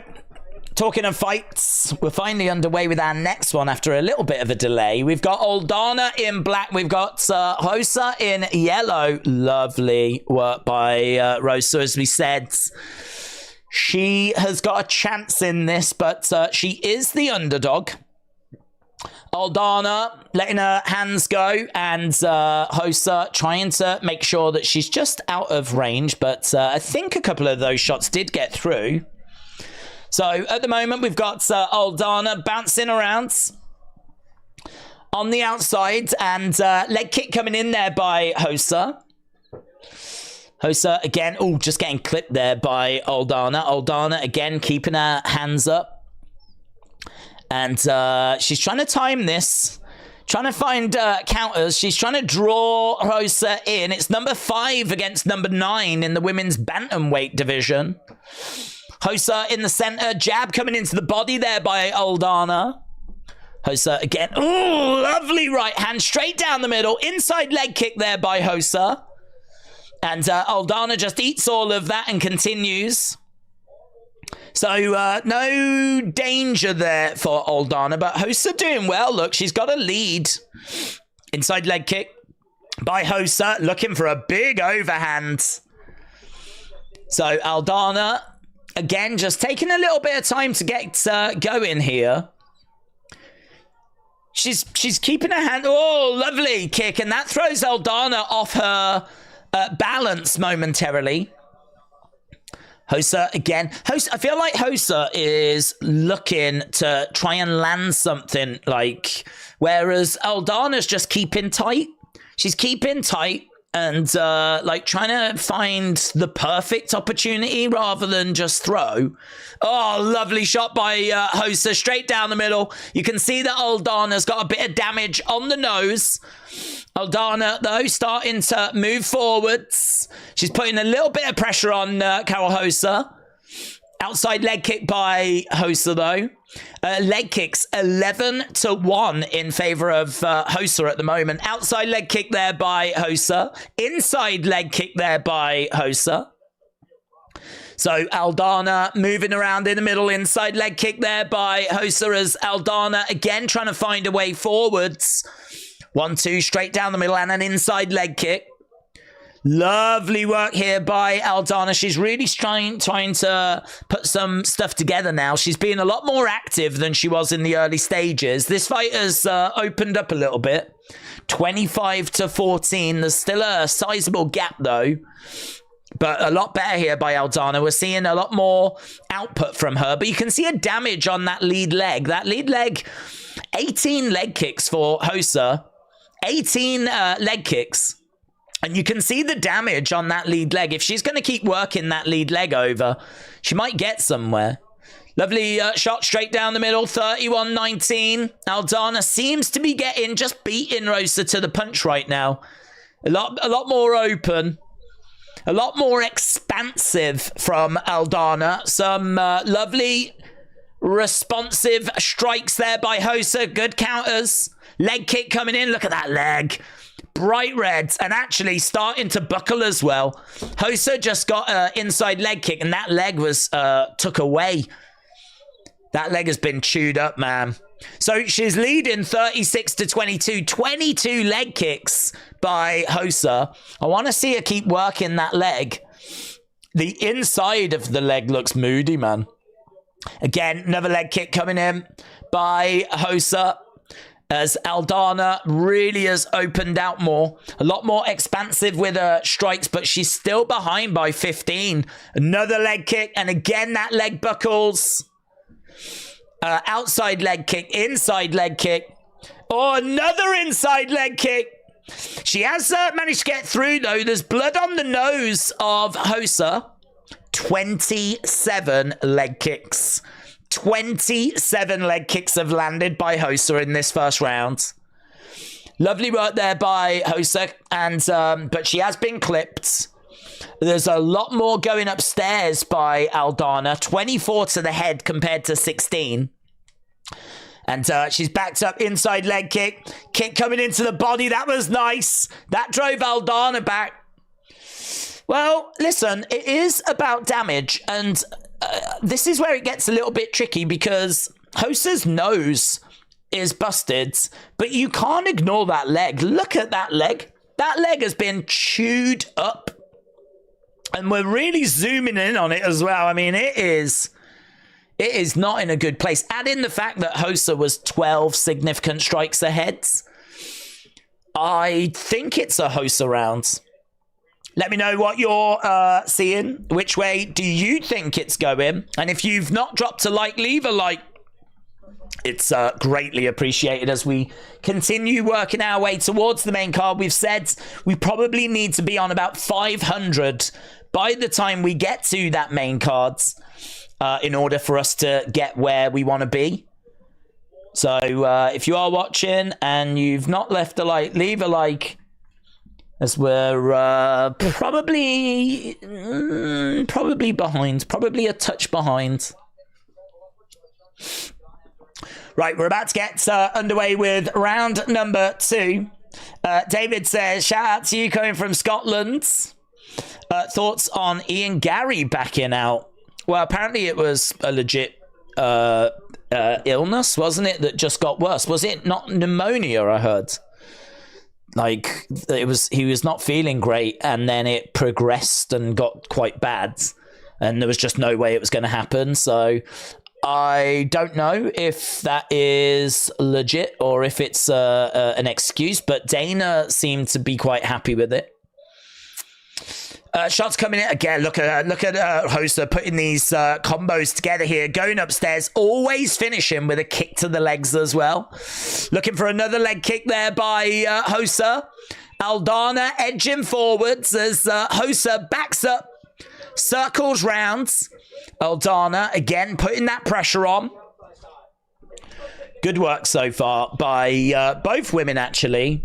Making this a very competitive outing. Really just want to see Rosa just keep working on that leg, keep working on that leg. I want to see where she's going to get with that leg. We've already seen it's definitely getting chewed up. And she's coming in with some shots upstairs and then throwing the leg kick as well. She's finishing off her combos with that leg kick. Both fighters in the center. We've got Aldana. Look at that again. Bang, bang, bang. Bang, bang, bang. Brilliant.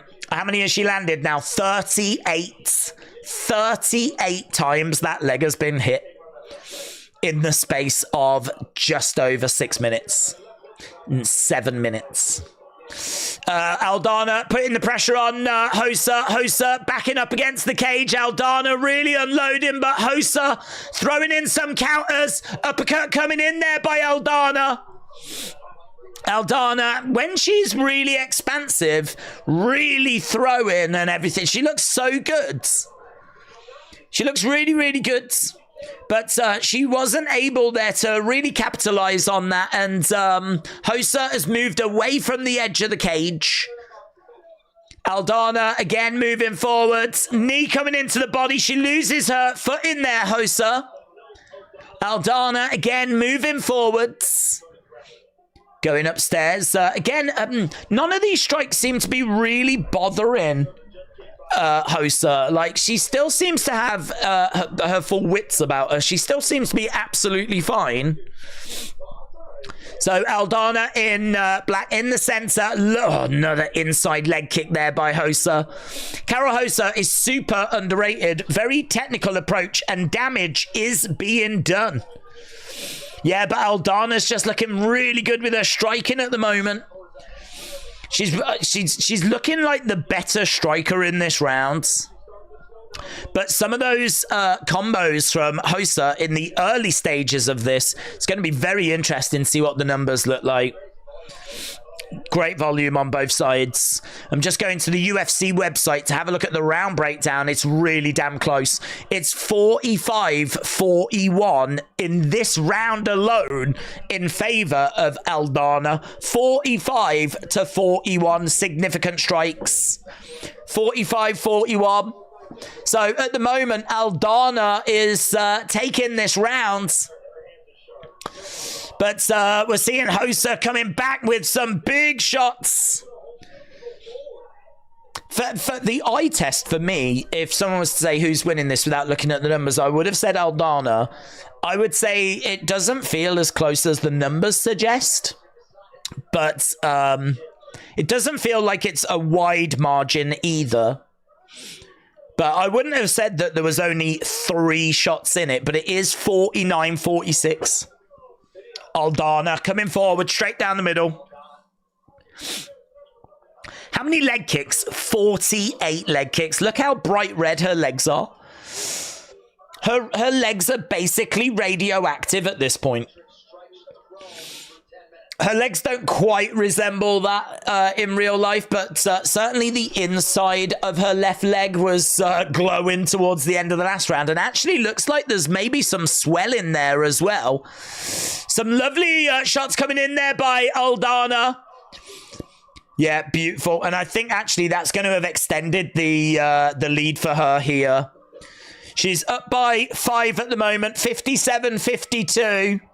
The eye test to me says that Aldana takes that round. The numbers are supporting that she takes that round. I was just looking to see what they're going to update to. She definitely landed more than that. But the commentators are saying, is this fight of the night? And I think it has to be. I know the finishes have been absolutely brilliant, but the action here has been, it's been non-stop. I mean, all the time you've got them just throwing. Brilliant action. 51 leg kicks to 4. 51 leg kicks to 4. 90 significant strikes to 97. Wild, innit? I wouldn't suggest either have a wide margin, says Bob. Rosa is done in the next. Aldana will fight for your money, says Jobson. It's still showing as 57-52, but I really don't buy that because it was saying that as shots were landing. So unless there's maybe a little bit of lag or whatever, it's still saying 57-52 that last round in favor of Aldana. So here we go, round number 3. I reckon it's 1 round each. I think it's 1 round each. Oh, lovely shot by Aldana. And that really rocked Rosa there. Man, let's go. Inside leg kick again. That leg, though, even though it's been chewed up, and has buckled at times, she's still able to put her weight on it. It's seemingly not limiting her movement. I feel sorry for Rosa in a way. I mean, she's put a lot of work into that leg, and it's holding at the moment. I think in this round, she needs to see the reward for the work that she's been putting in. Like, she needs to see, like, more laboured movement. And it's just not showing itself at the moment. So I could understand that being a bit disheartening. If you've put so much work into that leg and it's still holding, I could see it being a bit disheartening. But at the moment, lovely work there by Aldana. At the moment, Aldana, live odds, -270. Rosa standing in the centre, another leg kick coming in. There's a lovely right hand. Bit of blood on the side of the head of Aldana.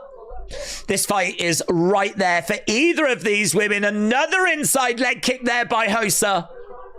Oh, both landing shots at the same time. Big overhand coming in. Jab straight down the middle. Rosa unloading as Aldana moves forward. Jab there by Aldana. Inside leg kick by Rosa. Wow, brilliant fight. Really great fight. This is two dogs going at it. Just really digging deep. 63. It is her personal best. This is the most leg kicks that Rosa has landed in any fight. Another leg kick comes in. Jab there by Rosa. New women's UFC bantamweight leg kick records. This is the most leg kicks ever landed in a women's bantamweight fight. Shot coming into the midsection there by Aldana. That seemed to hurt Rosa. Rosa is getting clipped now. The fight just seemed to get taken out of her with that body shot. Aldana, the crowd can sense the momentum has shifted. So now Aldana on the front foot, blood pouring down. Look at the face of Rosa, blood pouring down her face. Struggling. Aldana is not moving forward with the ferocity that she needed to here, but that body shot really changed this round in favor of Aldana, but she can't find that finish. She can't find that finish. She's not pulling the trigger. And Rosa is still in this fight. If we look at the numbers as well, she's up 45-36, Rosa. It was a big moment though, and there's lots of blood coming down the face. Some of the markings, like there's a bruise, the blood. It looks moody, man. It looks moody. Both of their faces are busted open. Oh, lovely little hook shot there. Right hook shot by Aldana. Jab coming back by Rosa. Straight down the middle there by Rosa as well. She's been on the back foot a lot in this fight. but she fights well off the back foot. Both throwing shots at the same time. Inside leg kick there by Rosa. Jab coming in by Aldana. Just over a minute to go. Rosa still working that leg. Maybe that leg did prevent Aldana from going in for the kill. Perhaps she's not able to get the movement quite what she needed. Couldn't quite get the explosiveness that she needed. Perhaps it did pay dividends in the end, but either way, it's Aldana that's moving forwards. It's Rosa that's on the back foot. Don't be fooled by the fact, though, that it's Rosa that's moving backwards. She's still landing a lot whilst being pressured. And actually in this round, it's 61-55. The crowd are going crazy. The crowd know they're watching one of the best fights of the year. This is so good. So good. They just are going at each other. They're both I mean, honestly, look at Rosa's face. Look at her face, and she's still battling away right now. We got 3 seconds left to go. It's fantastic. It's absolutely fantastic. The crowd rise to their feet. That has to be one of the best women's fights of the year. It has to be.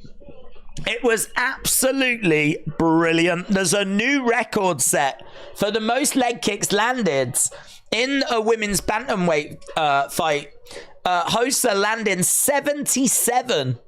It's 164 significant strikes to 149. There's over 300 significant strikes in that fight. They are both busted open. Blood pouring down the face. Rosa has got a horrible black eye. Blood all coming down here. She's got a crimson mask.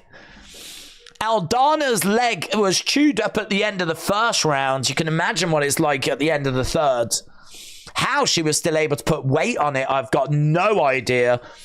She got kicked in the leg, the same leg, 77 times in the space of 15 minutes. I mean, it's just absolutely incredible. The numbers here are just incredible. Who wins it? I don't know. I mean, I feel like... I don't know, because if you take damage into account, like, Rosa's got a lot of damage, and she was constantly on the back foot.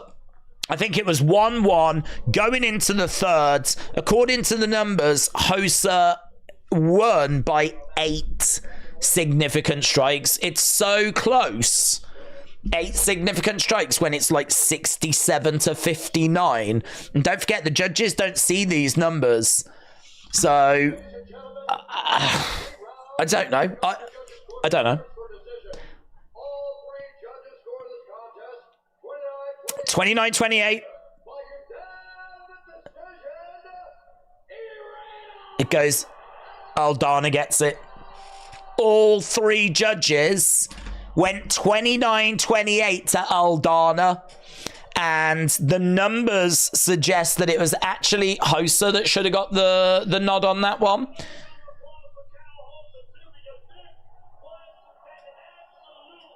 It was a war.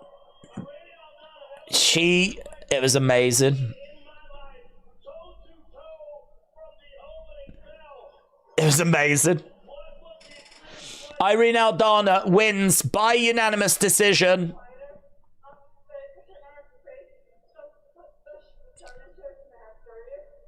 She's one of the toughest challengers in my whole career. Do you know, it's such a shame that it's unanimous and all that, because it doesn't do the fight justice. I genuinely didn't know when they just said it was 29-28, all 3 judges. I genuinely didn't know what they were about to say. That's how close it was. I didn't have a clue. I mean, the judges all seem to be in agreement. But as we said, round 3 numbers say that it was Rosa that landed 67 shots to Aldana's 59. stand-up war between Rosa and Aldana. Such a good fight. Both ladies left it all in the octagon. I think that if you look at Aldana being on the front foot, and if you look at the significant strikes and then the significant strikes, that body shot was really significant. It changed the momentum of the fight momentarily. You know, some of these shots look really good by Aldana, and what came back were leg kicks, which didn't look as good. So even though the numbers are with Rosa, some of the more eye-catching shots were definitely with Aldana. Damage, tricky because both were really damaged. I just think it was such a hard one to call. I'm not going to say it's a robbery. I think there'll be people that will say it's a robbery. I'm not going to say it's a robbery just because I think it's so close. I would have been happy with like a draw. But if either of them had took it, then, you know. I think the one thing I don't like is the fact that it's unanimous. I don't like the fact all three judges scored it the same, because I think you can definitely make an argument for Rosa getting the win. So had it have been a draw, I would have been happy. I feel sorry that Rosa's not got anything from that at all. It's not even a split. It's not even a majority decision. It's a unanimous decision. So I feel sorry for her, but this is the fight game.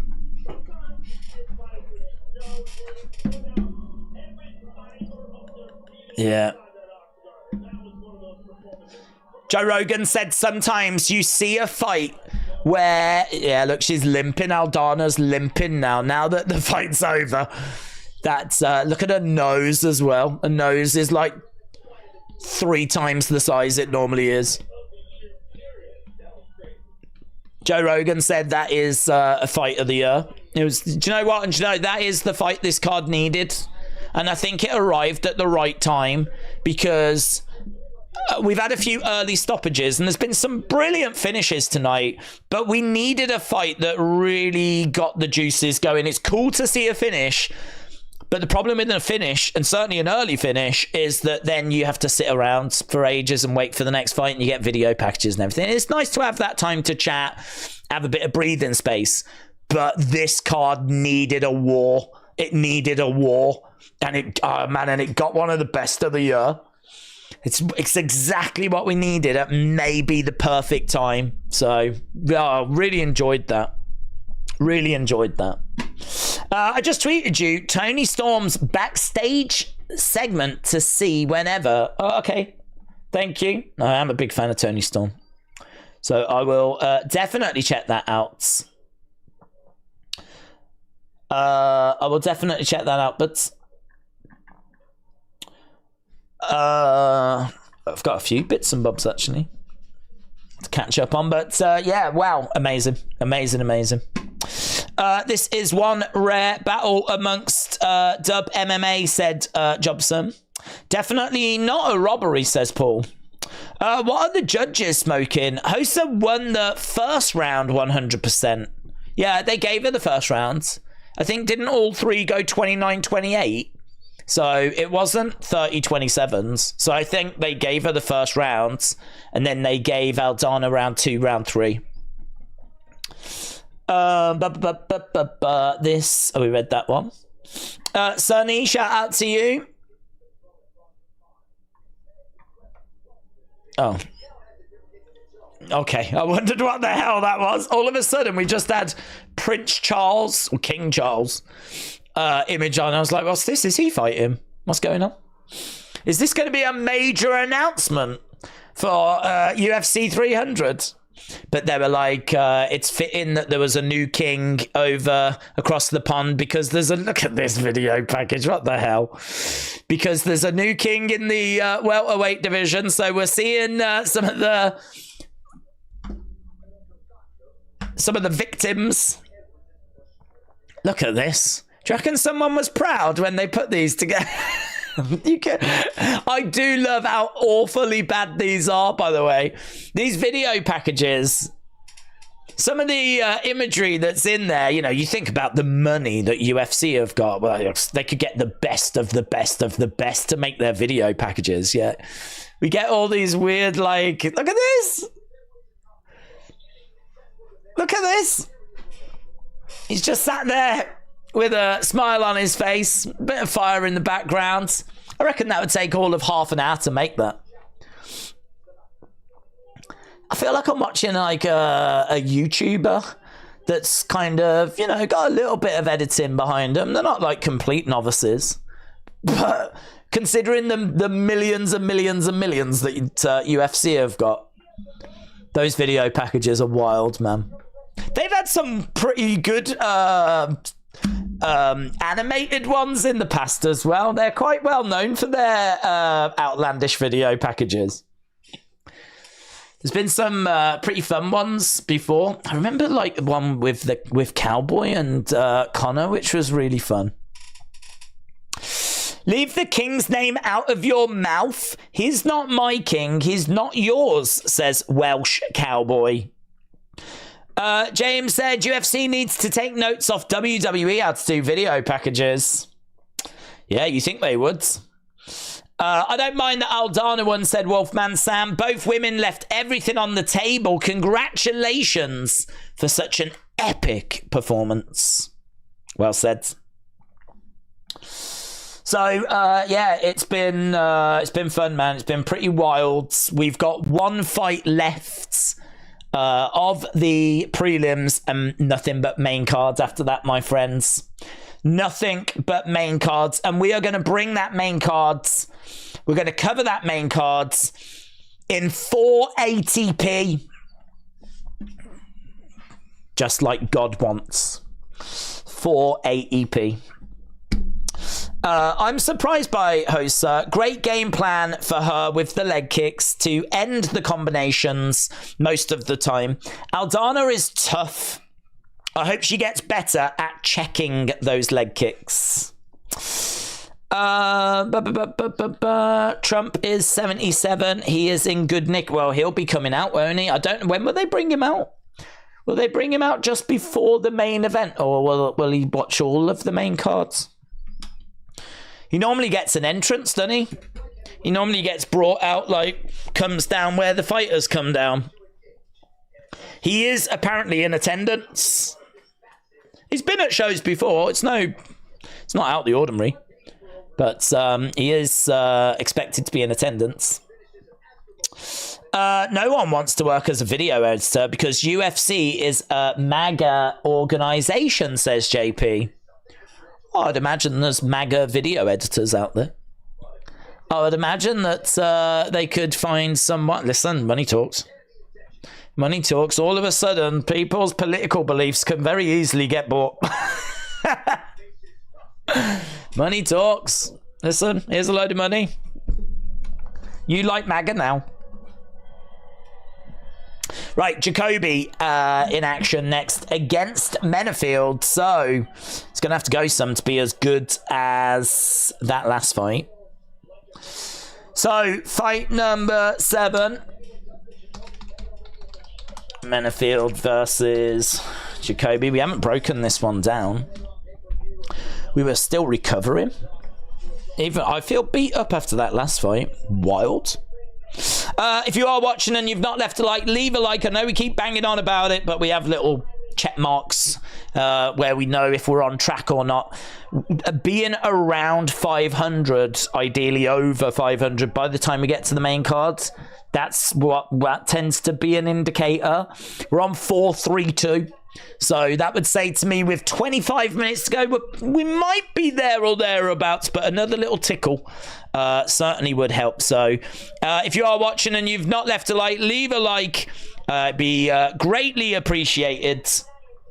So next fight, Menafield against Dustin Jacobe. Menafield 7-3-1 in the UFC, is on a 3-fight win streak. Not the best gas tank. That's a big talking point about Menafield. Does gas out. Big power. slows during the fight, diverse striking, decent subs though. If he gets taken down, he can definitely find a submission. We'll probably look to keep this on the feet though, because as we said, decent striking. He's got a good jab on him as well. Wrestling wise, not the strongest. It's that gas tank that's the big talking point. So Menafield is the underdog at plus 200. Only 28% of people on Tapology have gone with Menafield. Dustin Jacobe, 7-4-1 in the UFC.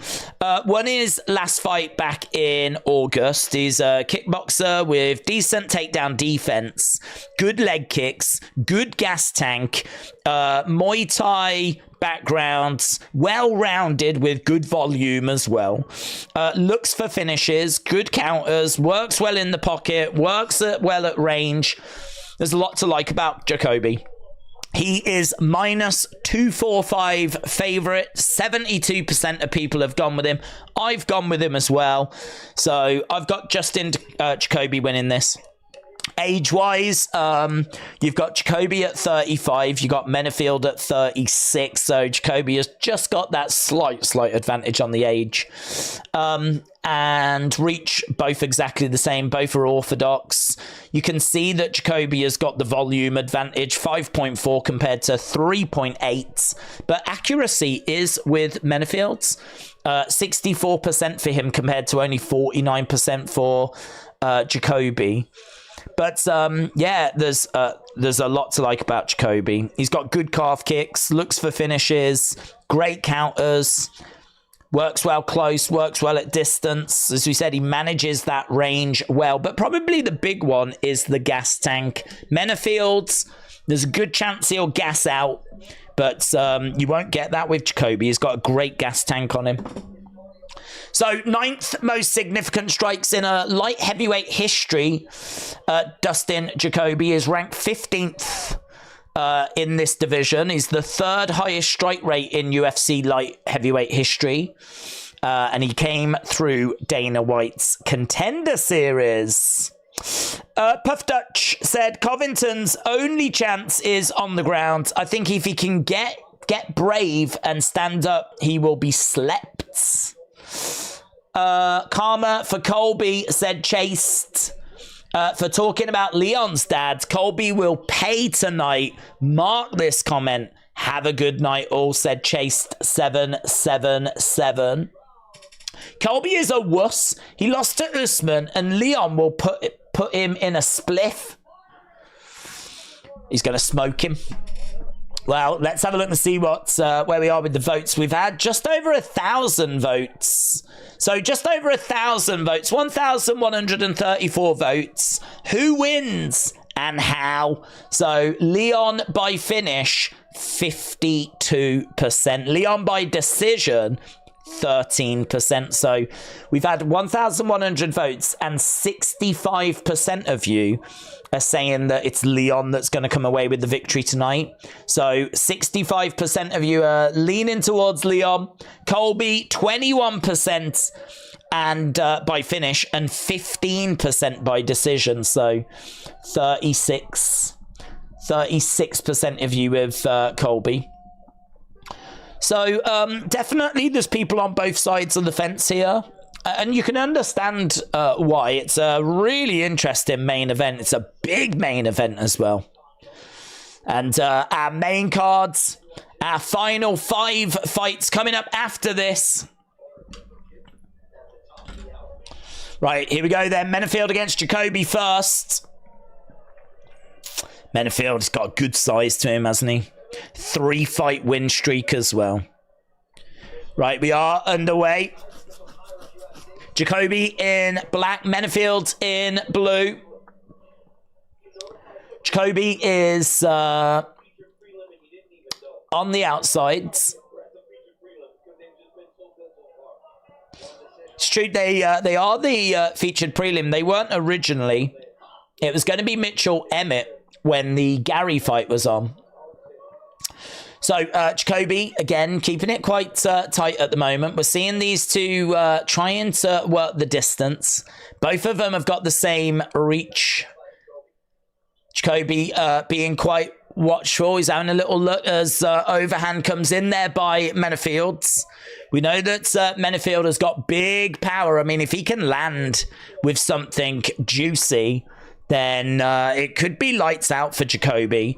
Menafield's in the center, backing up. It's Jacobe that's on the front foot. Inside leg kick coming in there by Jacobe. Switching of stances by Jacobe as Menafield's just gets clipped. Jacobe, big shot coming in by Menafield, but again, just falls short. At the moment, it's 5 significant strikes to 1 by Jacobe. Menafield's swinging away, hook shot just misses. Jacobe edging forward, jab coming in there by Jacobe. Outside leg kick there by Jacobe as well. Jab straight down the middle by Jacobe.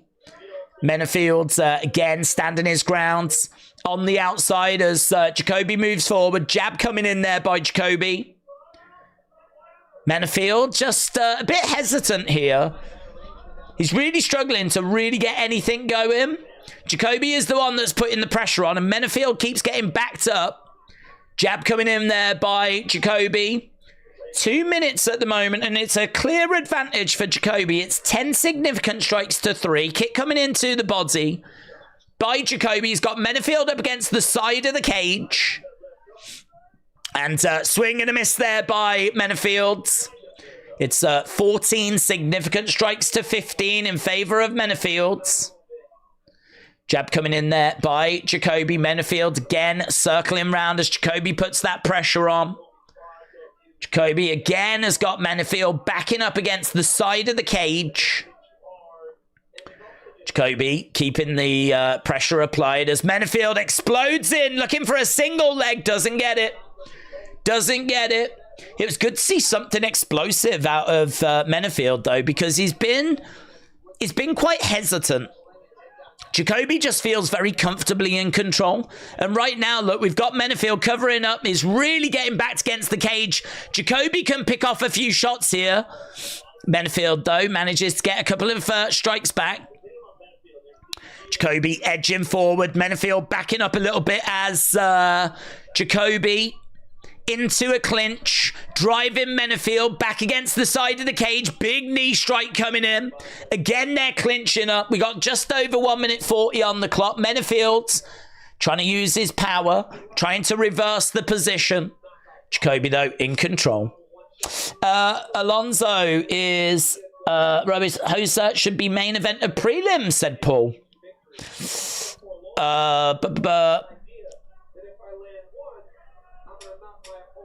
Right, 1 minute, just over a minute to go. We're in a clinch at the moment. Jacobe throwing in a knee to the sides of the thigh of Menafield's.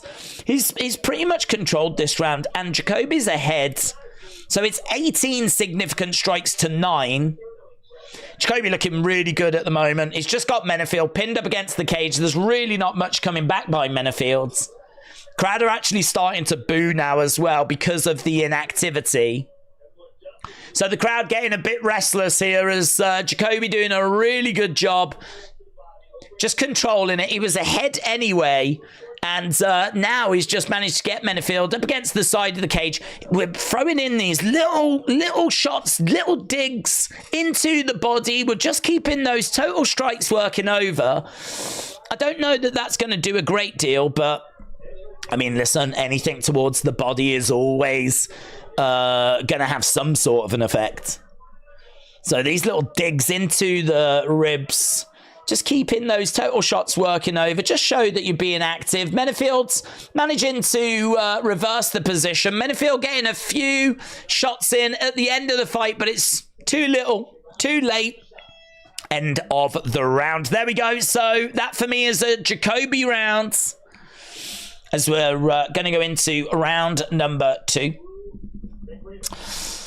Aaron said, "Axe British, dear gracious British leaders, thank you for letting us actually freeze to death whilst migrants let it rain with the cash they extracted from us. Dear gracious British leaders, thank you for actually freeze whilst migrants let it rain with cash." I don't understand. Are we having a pop at like Britain in that? Are we having a? I mean, there's a lot to have a go at Britain about. There's a lot to have a go at Britain about. We don't have the greatest history or future, to be honest. Pretty much everything's rubbish over here at the moment. We're just trying to do the best we can right now. Right, round number 2 coming up.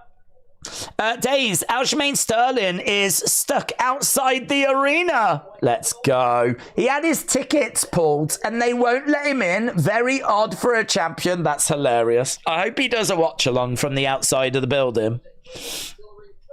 I hope he watches it on his phone and does like a watch along up from the outside in the freezing cold.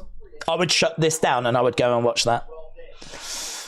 Right, here we go. Round number 2. We've got Menafield against Jacobe. Jacobe in black, Menafield in blue. If this was the prelims, you know the show is going to go crazy, said Puff Dutch. Okay, Jacobe. Oh, Menafield catching Jacobe! He goes back against the side. He's having to really try and weather a storm. Excellent work by Jacobe. Excellent work. He got caught. He goes all the way back against the side of the cage. Menafield comes racing in. Jacobe just gets out of there. Regroups. Doesn't allow Menafield to start to put him away. That was a big wake-up call. Big moment at the start of this round for Menafield's. Easily the best moment in the fight for him so far. Jab coming in there by Jacobe. It was the side of the fist as well. We've seen this a lot in recent years. That big swinging kind of blow to the side of the head. Sick, man. Sick. And Menafield catches Jacobe again. So Jacobe just not quite in the rhythm that he was in the first rounds. Jacobe standing his ground in the center. Menafield on the outside. Jab coming in there by Jacobe. So jab in by Jacobe as Menafield continues to move forwards. Outside leg kick there by Menafield. Just seems... I don't know that it's better by Menafield. I think it's worse from Jacobe. I think Jacobe's got worse rather than Menafield's got better. Jacobe, I think those shots have really caused concern. Oh, and another shot coming in there by Menafield. That makes Jacobe just take a back step. Menafield having a good round here. I think Jacobe is just really hesitant. Undeniable that this is a Menafield round at the moment.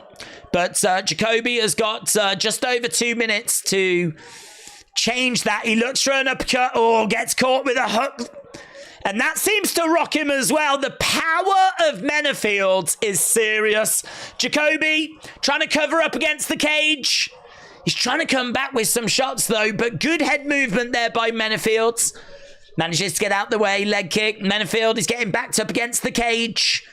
Jacobe, he's tasted that power, man. And he is super respectful. There was no respect in the first round. But now there's probably too much respect.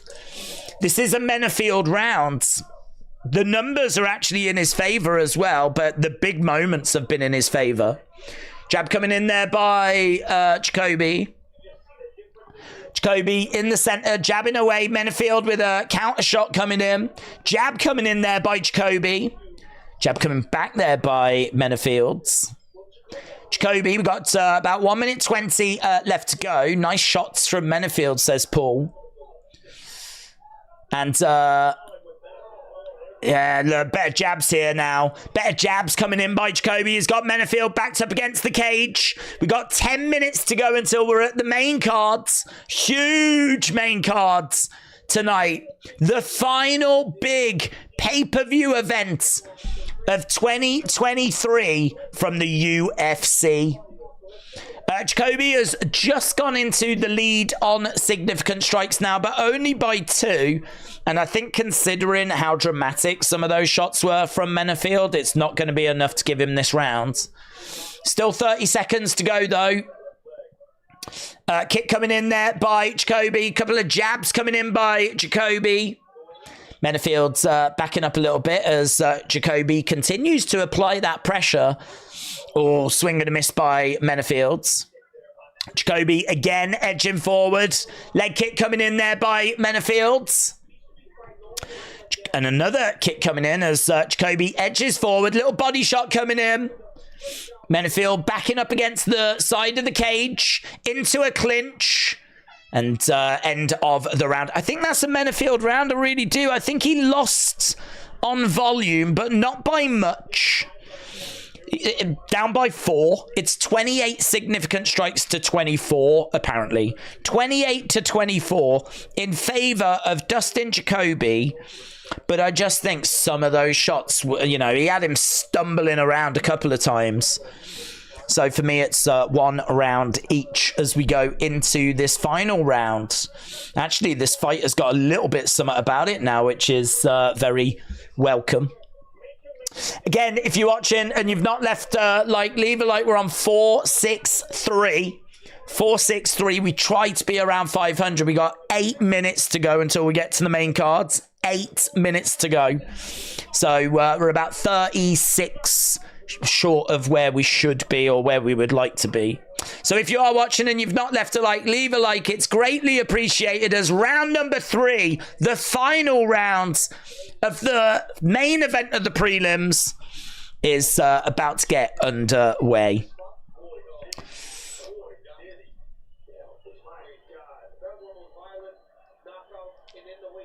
Right, here we go. Final round, final 5 minutes. Jacobe comes out right into the center. This is, I don't know if we mentioned it, it's number 14 against number 15 in the light heavyweight division. Jacobe is 15th. Menafield is 14th. It's 1-1. Lovely jabs coming in there by Jacobe. Jacobe is trying to maintain a little bit of distance. He's come out a little bit brighter than he ended that second round. Leg kick coming in there by Menafield. Jacobe, again, standing his ground in the center. He just edges forward, takes a little bit of space away from Menafield. But you can tell that he's very aware of the power. Menafield back up against the cage. Kick coming into the body there by Jacobe. Menafield again edging forward. Oh, lovely right. Straight down the middle by Jacobe. Snapped Menafield's head back.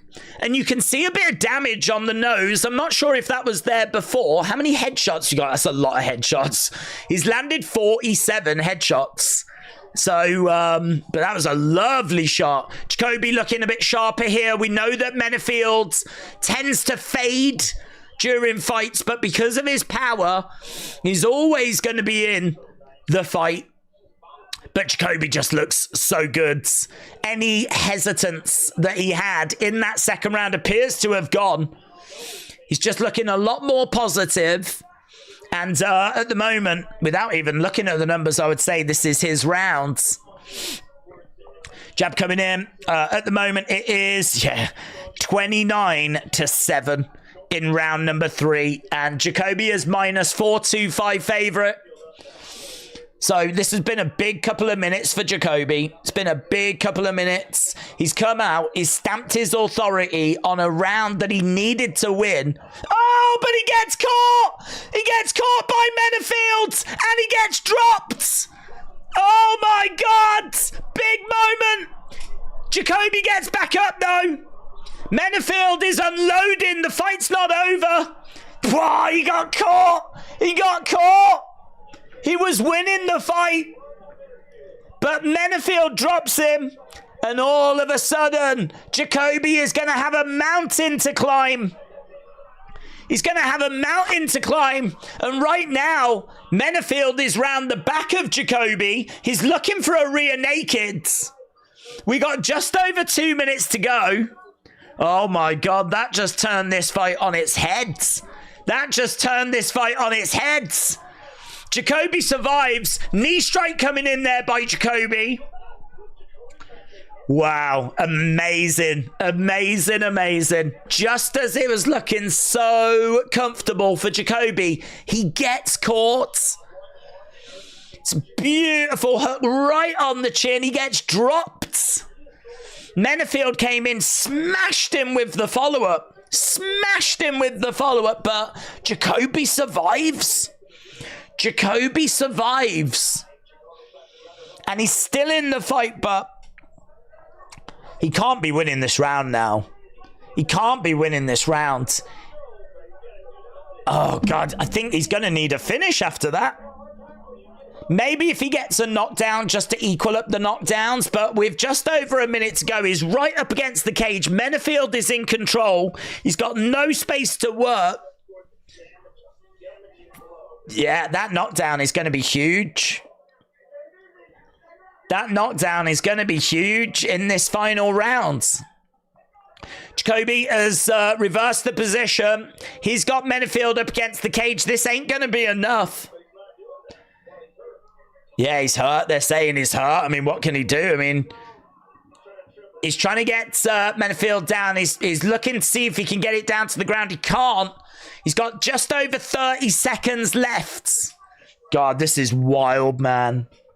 This is wild. How much did UFC cost you, said Dr. Butt Toot? $19.99. So £20. Probably that translates to about $25, something like that. Jacobe is backing up. Knee strike coming in, and that is the end. Jacobe puts his arms in the air. So the numbers say that it was 33 significant strikes to 24. So the numbers say there was only 9 significant strikes in it in favor of Jacobe. That knockdown has got to swing it. That knockdown has got to swing it. I think it was 1-1 going into this. I think Jacobe was looking really good, but I think Menafield might have, with that knockdown, just got the win.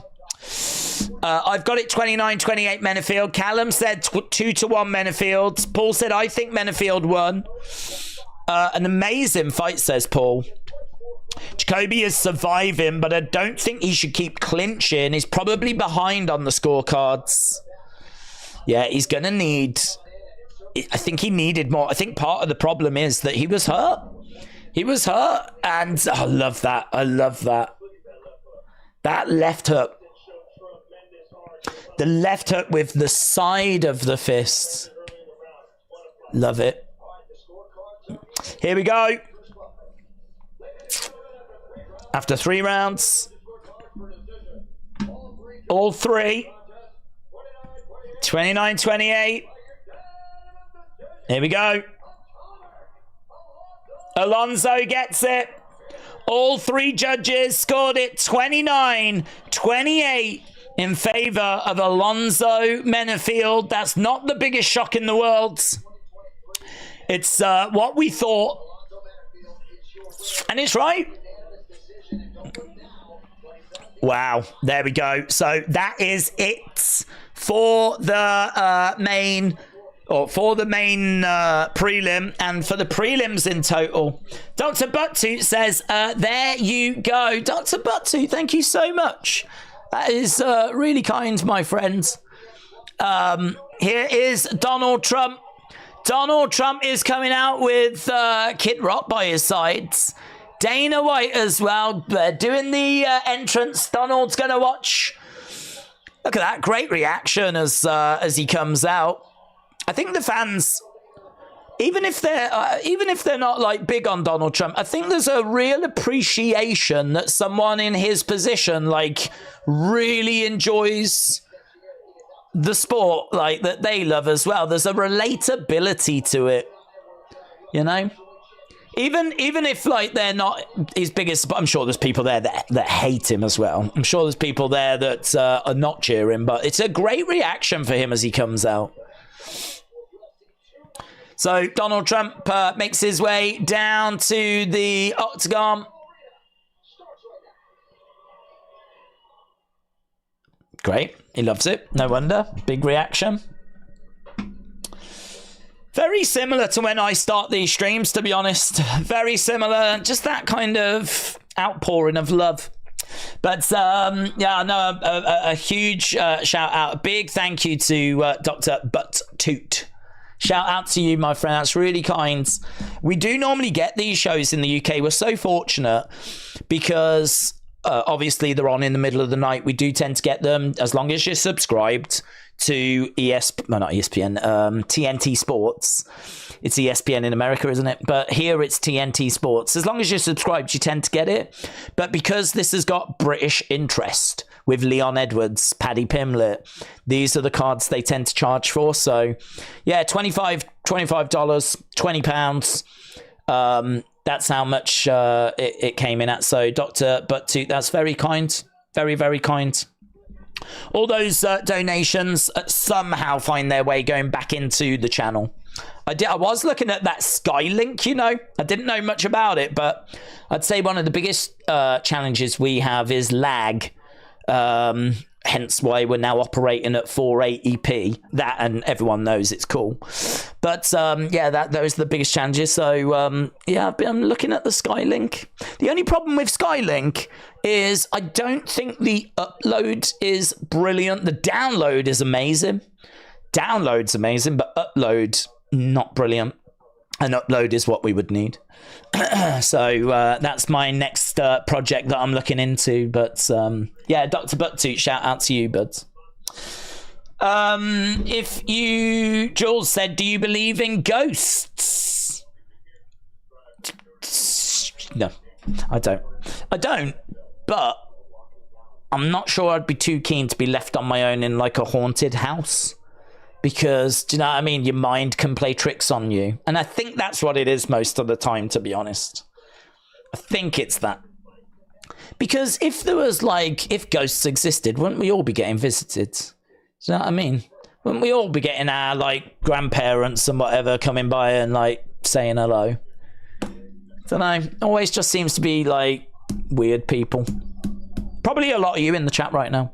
Probably seen ghosts. I could believe that. Always tends to be people that, do you know what I mean? Just are a bit strange. Hence why I would imagine a lot of you have had experiences. Paul, shout out to you. Andrew said, does anyone see the hypocrisy in the fact that MMA guys are gonna say they're gonna kill their opponent? Colby said it with wits, says Andrew. Does anyone say the hypocrisy? I don't mind the comment, to be honest. I don't know if that's a controversial take, but I said, like, I think that this is the fight game, and there is a mental aspect to this. And I think really we all know that we tune into the press conferences. Some people might tune in wondering if there's going to be like some fighting, if they're going to like, you know, it's going to be a big brawl. But most of us tune in wondering what shots are going to be taken between the fighters. You don't tune in to see them just being nice and honestly answering the questions, do you? You tune in to see them, like, you know, take some shots at each other and really try to get in the opponent's heads. A lot of people look at those press conferences and come away thinking, who won? Who won the press conference? And listen, Leon lost it. He lost it. And the point I made earlier is there's nothing stopping Colby when they're in the ring, in the octagon, saying the same things. There is nothing stopping him doing that. He can say anything he wants, even worse about Leon's dad. He can make even worse comments during the fight. So if Leon is going to lose it like he did, and he lost control during a press conference, what is stopping Colby saying even worse about Leon's dad during the fight, which if it got that reaction at the press conference, what does it do during the fight? I'm telling you, if I'm Colby, I'm doing it. I don't give a flip what people think. I'm doing it. I'm here to win a championship. I don't care about sportsmanship. It's a flip about sportsmanship. Sportsmanship don't put food on the table. So this is the fight game, and there's a big mental aspect to the fight game. And for a lot of people, it went too far. And if you're one of them people, I get it. I respect it. For you, it was too much. I get it. But this is the fight game. A lot of us wouldn't even step in the octagon. And, you know, there's like broken bones and like, you know, careers that can be ended. There's lives that can be ended. You know, you in a way, some fighters, a lot of fighters go in with that mentality of like they're fighting for their lives. They're trying to gain any advantage they can. I think that mentality of trying to get that mental advantage, you can understand why. I mean, if he is going to make a comment about his dad in the octagon and it's going to result in Leon just snapping again, like just losing it and focusing on that comment rather than the game plan, in that moment, he might not notice something that's coming. He might not notice. We're talking fractions of seconds where, you know, you've got to know what's coming. You've got to know if a leg kick's coming. You've got to know if a head kick's coming. You've got to know if an uppercut's coming. You've got to know if a takedown's coming. And you're having to make these reads in fractions of seconds. Colby's got something. There's something there that he can exploit. And maybe a lot of people wouldn't exploit it. But listen, Colby don't give a flip. He does not care. If there's one thing we know about Colby Covington, there ain't many lines that he ain't willing to cross. So I think for the average person, this is something that maybe they're uncomfortable with. These ain't average people. This ain't an average sport, right? The average sport doesn't see people putting their lives on the line when they're playing football or when they're playing basketball. This ain't average people. This ain't an average sport. So you're probably not going to get average, like normal proceedings at a press conference either. So for me, I don't love it. I'm not flying the flag for it. But have I got a problem with it? I don't, to be honest. I don't know. I don't know if verbally, I don't know if there's anything that could be said, because at the end of the day, it's all just words. At the end of the day, it's only words. I'd have a problem with actions. I'd have a problem if like someone started terrorizing someone's family with actions, but words, don't know, doesn't bother me. I think that if you're going to fight Colby, you've got to be ready for that. You've got to know that that's going to be part of the package. So it's a controversial one. I do understand. But that's my take on it. That's my take on it. I think that I don't know that in this game there can be any limitations to what is going to be said, you know. Leon's grappling will be tested, said Corky, but with any luck, Colby's eyes will have eyes in the back of his head. Ernest said, do you know what's not average? Your mom? That's too far, man. That's too far. That's too far. You shouldn't be talking about my mom like that. We found the line, man. We found the line. If anyone thinks Colby is talking shiz now, wait till he wins the belt, says Bobby. Scott says Colby does what he does so he can make a fraction of what a backup NFL player makes. Up at range and punished in the clinch when he tries to close the distance. Similar to the last fight, Leon needs to hold his ground and not back himself up against the cage. I'm looking for an all-time nasty Colby knockout. Put the bigot to sleep, said Cordius Reed. Colby winning would be better for the UFC. I agree with that. I agree with that. If words didn't matter, there wouldn't be mods on YouTube streams, says Dort Knights. Well, to be honest, it doesn't bother me. It doesn't bother me. For me, it's there really to prevent spam and fake links and stuff like that. So, you know, if someone's going to keep spamming and it's going to be annoying, then that's why, you know, I could understand why we need moderation for that. I could understand why we need moderation for like fake links, because to be honest, some of those links you can click on them and it's, you know, it's clearly just there to get details, and you know what I mean, they're not really links to real accounts. They can really get you hacked. So like it's that kind of stuff that I think you would need moderation for. But I don't know, man, listen, free speech is free speech, isn't it?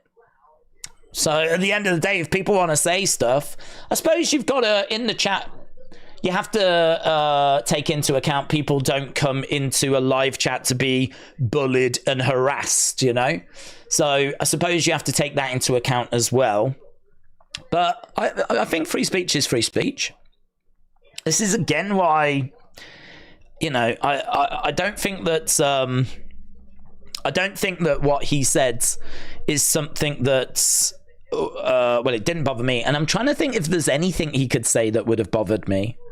And I don't think that I mean, he was calling Stephen Wonderboy Thompson a paedophile. He was calling him a paedophile. No one's bothered about that. No one's bothered that he's claiming that Wonderboy is like putting kids on his karate van and is doing it because he's a paedophile.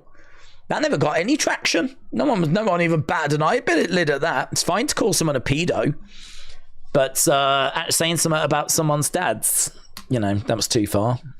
But I do understand. I do get why people have said that. I mean, the other fighters that came out and spoke out against it, you know, there was a lot of people that were absolutely appalled. Absolutely appalled. A lot of fighters came out and spoke out against it. I genuinely don't know. It might have been a really interesting poll. I genuinely don't know if we'd have done a poll on it, what the people's thoughts would have been. Undoubtedly, there would have been a lot of people that said it went too far. But I think there would be a lot of people that are like, no, it's part of the game. You know, it's part of the game. We tune in to see, oh my God, what is he going to say? Like, that's part of the appeal for when you tune into a press conference. So if he's going to end up coming out with something like that.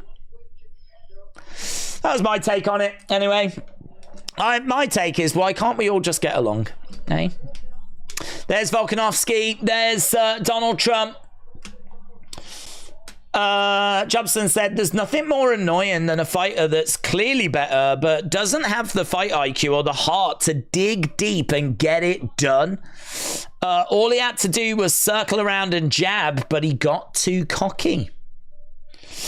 I love Colby. He entertains. This sport is entertainment. Leon Edwards' dad was a gang leader, says Alan. Well, to be honest, that doesn't bother me. That doesn't change anything. I think, you know, whatever a person's dad did, it's still their dad. You know, it's still going to have an effect on them, whether their dad was a good person or a bad person. So that doesn't really like change my thinking on it. You know, if it turned out that Leon's dad was a priest, it wouldn't really change my my thoughts on it. But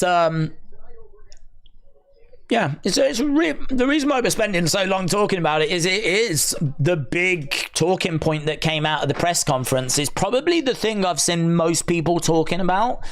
And we like to have a laugh and a joke during these streams. I mean, where we can have a bit of fun, that's what we're constantly looking for. So it's probably quite interesting that you might associate this stream or this channel with really being vehemently against that kind of a thing. So I just think it's an interesting conversation to have. It's a conversation we don't really have as well.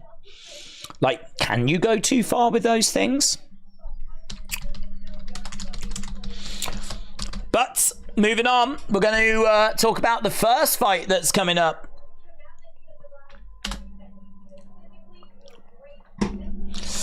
So we've got Josh Emmett on a 2-fight losing streak. It's the hardest hitter in the division. He's got power. He can lack a little bit of volume. He's very explosive. He's got good wrestling. He's got great conditioning.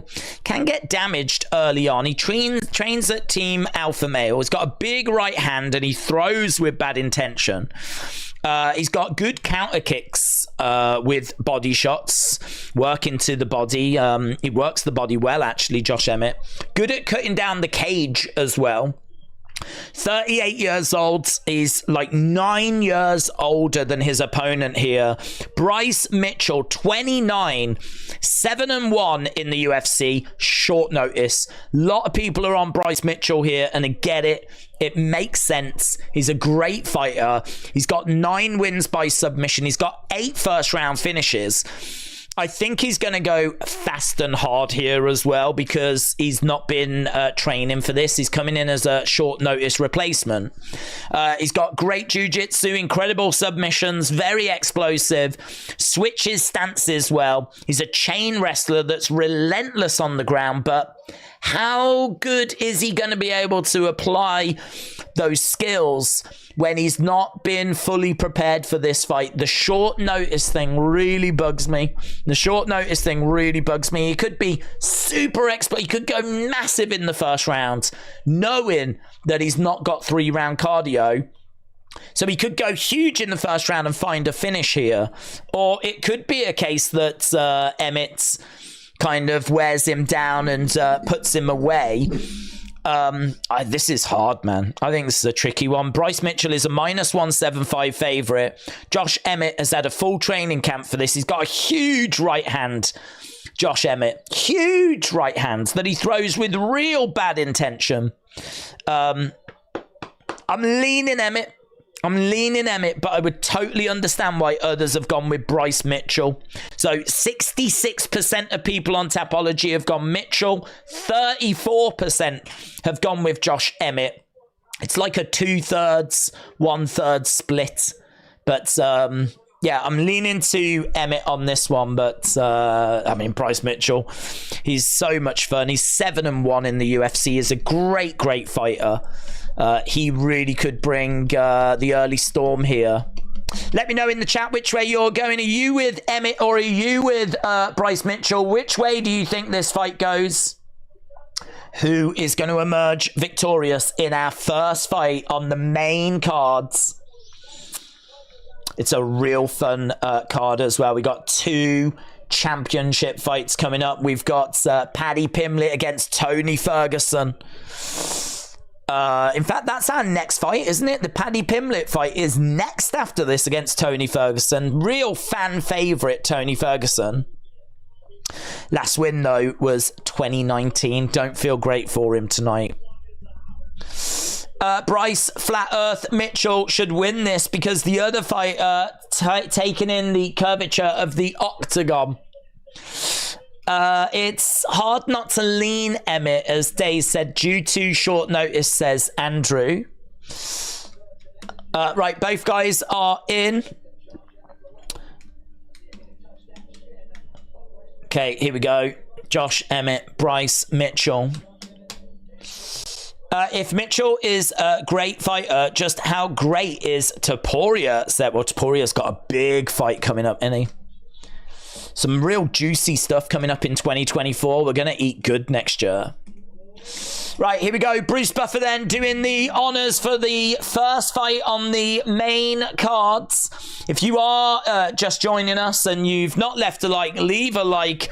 Certainly if you're a fan of 480p, which is what we're streaming in this evening. We've had a little bit of lag. This is a great way of hopefully ensuring we don't have any disruptions as we reduce the quality of the stream in every sense of the word. You know it's going to be a good fight when both fighters have first names as last names, says Big Chungus. Tony better hope that the Goggins training worked, even though it's not MMA related. Pure grinding it out stamina, says Hyder. He has been working a lot, hasn't he, on that cardio. I expect him to be able to go the 15 minutes. The problem is that I just don't know that was his issue. He feels like his skills are still as sharp as they were. He just can't apply them as well as he used to be able to. So, you know, he's really been working on that cardio. I mean, look, we're going to see. I think it's a fascinating fight. We know that Ferguson's been declining. We just don't know where it's going to level out. You know, I mean, is he at the point now where he's just done and he's not UFC quality anymore? So, I mean, I can't remember another drop-off like it. You do see drop-offs, and I suppose I think back to, say, Anderson Silva when he lost to Chris Weidman because of clowning. And then he ended up losing the rematch because of the leg break. And then really after then, I think, did he win once? I mean, he went on a horrible run. Horrible run. It's it happens. It does happen. You know, it'll get you at some point. But where will it level out? Where is Tony Ferguson's level now? We might find out tonight. Here we go. So we are underway. Josh Emmett in white, Mitchell in camo, of course. So Emmett is on the outside, throwing a shot to the body. I mean, if both of these had had full training camps, I feel like Mitchell would be the play. But that short notice, man, I'm just worried about it. But listen, Mitchell is a great fighter. Let's see what he's got. As Mitchell stands his ground in the center, Emmett on the outsides. Emmett's going to be very aware of the threat of Mitchell. I mean, Mitchell's ranked 10th in the featherweight division. Emmett is ranked 6th. It's a great fight. Shot coming into the body there by Emmett. Emmett and Mitchell in the center as Mitchell edges forward. Emmett again, coming in, is being quite watchful. Mitchell not as explosive in the first minute as what I thought. Just getting a bit of a read at the moment of each other. As Emmett's not putting himself in any dangerous positions. He looks jacked as well, Emmett. He looks so big. Mitchell a little bit more on the slender side as shot comes into the body and Emmett misses. Leg kick coming back there by Mitchell, but it doesn't land. Emmett again on the outside, circling round. This was originally scheduled to be our main event of the prelims. Moved up when we lost the Ian Gary fight. Emmett again on the outside as Mitchell stands in the middle. Emmett edging forwards. It's been very watchful, very tentative. So far we've had one. So lovely strike by Emmett. Mitchell's done. Brilliant work. Brilliant work. Josh Emmett catches Bryce Mitchell and puts him away. Wow. Oh, he's shaking. Wow, Bryce Mitchell is actually convulsing on the ground. The doctors are with him. I mean, you don't like to see that, you know, you don't like to see that.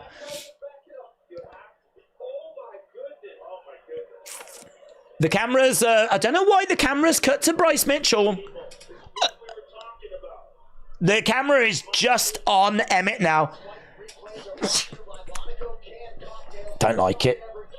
I'm going to have a look at a replay here. Overhand. So he ducks underneath, throws this overhand. It's right. It's, yeah. Look at that. Bryce Mitchell goes down. Do you know, that's the kind of shot, man, which really can affect careers. Look at this. Look at that. Lands right in the center of the head. He goes down. Bryce Mitchell is down. He is out. And he starts convulsing. So he goes down. He lays down. Herb Dean comes straight over. Thankfully, they cut away. Like to get an update on Bryce Mitchell. He is sat. That's good. Cormier said that's got to be one of the hardest punch knockouts I've ever seen. Bryce Mitchell's in a seated position and he's talking to Herb Dean. Man, I mean, like, what must be going through his head right now? He seems disappointed. Bryce Mitchell is on his feet, but he doesn't look steady. But the news is looking good.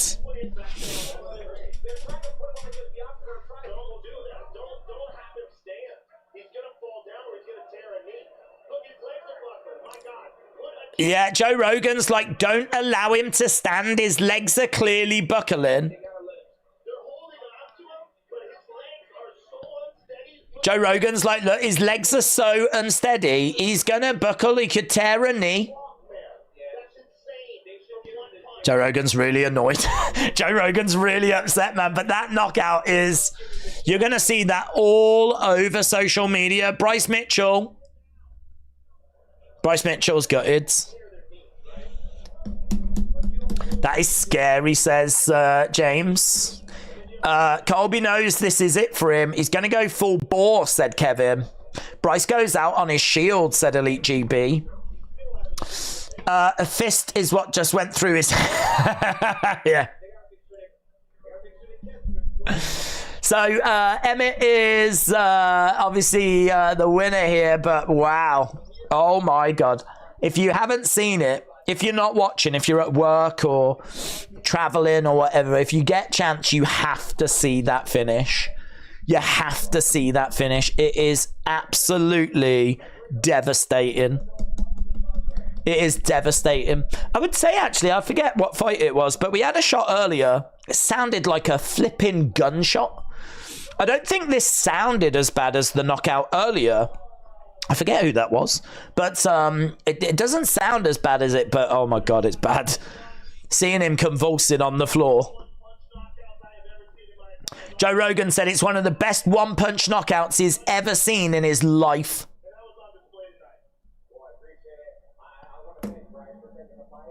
He said, I want to thank Bryce for taking the fight. He's a dangerous guy and I wish him nothing but the best.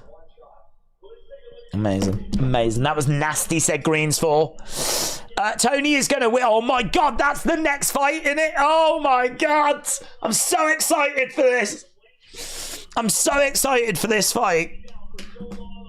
Do you know, I'm so excited because I love Tony Ferguson, and I mean, there was genuine questions as to whether he was going to be able to beat Khabib. I mean, that just looks crazy in retrospect now.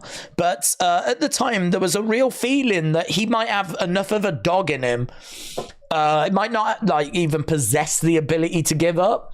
And like, is he going to be able to get it done? And so, yeah, genuinely, this is one that I'm really looking forward to, because clearly there's a decline, but we don't know to what level. We don't know how far the decline has set in. We don't know how far the rot has set in, but there's clearly decline there.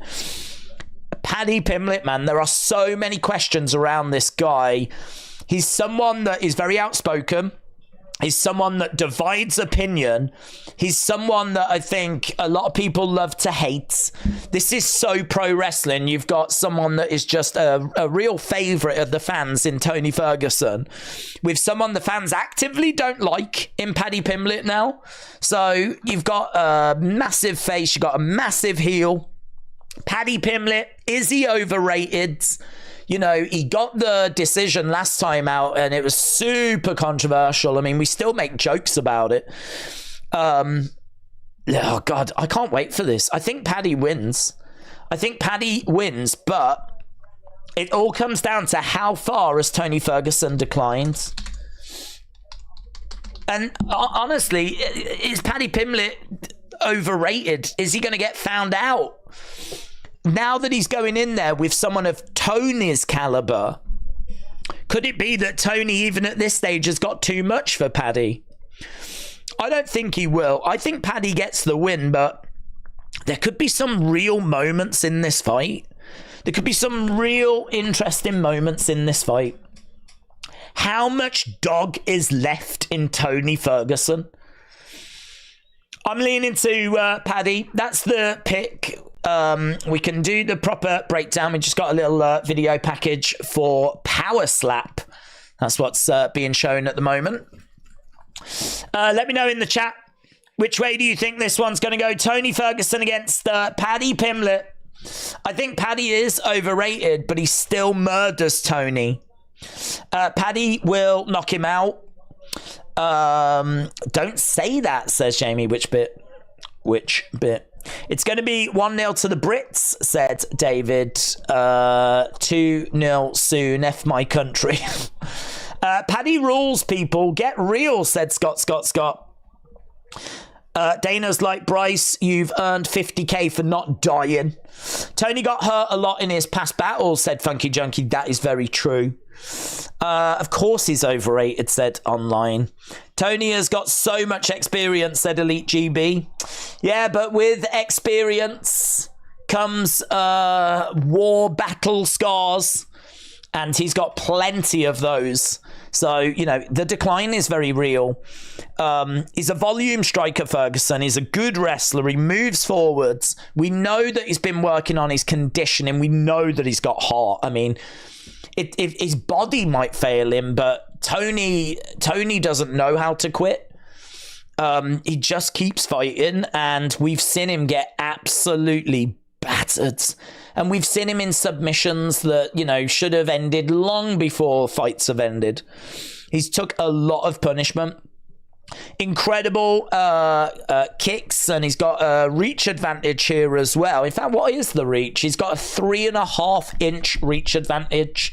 He's also got a slight advantage on the volume, but he is behind on submissions.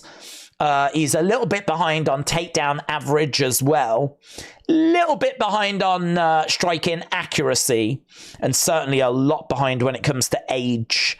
You know, he's 11 years older. Paddy Pimblett should be coming into his prime at the age of 28. That kind of 28 to 33 kind of periods, whereas Ferguson 39, I mean, his best days are undoubtedly behind him. But I with Tony Ferguson, we keep watching him go up against people, and we keep wondering where is he leveled to now? You know, he's now facing someone that's outside the rankings, so he's now going up against someone that's not in the rankings. He's faced a lot of good names. Tony Ferguson's records is really good, even in his losses. Like, the names that he's been facing has still been very, very impressive. So even though he's on a 6-fight losing streak, he lost to Justin Gaethje. There's no shame in that. He lost to Charles Oliveira. There's no shame in that. He lost to Beneil Dariush. There's no shame in that. He lost to Michael Chandler. There's no shame in that. Right? These are all top end of the lightweight division. Right? So there's 4 of the 6 losses. Then he lost to Nate Diaz. You know, Nate Diaz. The thing I would say is Diaz is obviously in decline as well, but so is Ferguson. So they're both kind of declining at the same time. Maybe that's one he should have got a win in. It went 4 rounds though. And then he lost to Bobby Green as well. How does Paddy Pimblett compare to these names? Gaethje, Oliveira, Dariush, Chandler, Diaz. It's undisputed that there's a decline. It's undisputed. But where has he declined to? Is he completely done, washed? Is it completely over? Or has he got the ability to get past the Paddy Pimblett in 2023? I've gone with Pimblett. I think Pimblett wins. Pimblett is minus 365 favourite. Is a firm favourite, man. A pretty healthy favourite. 67% of people on Tapology have gone with Paddy Pimblett as well. But there's, you know, look, 33% are thinking that Tony Ferguson could still pull this out the bag. It was not a good look for Pimblett last time out as well. He's a name as well. Love him or hate him, people are talking about him. Paddy Pimblett. And he's got a pretty sick entrance music as well. Here's Paddy Pimblett then making his way, very focused.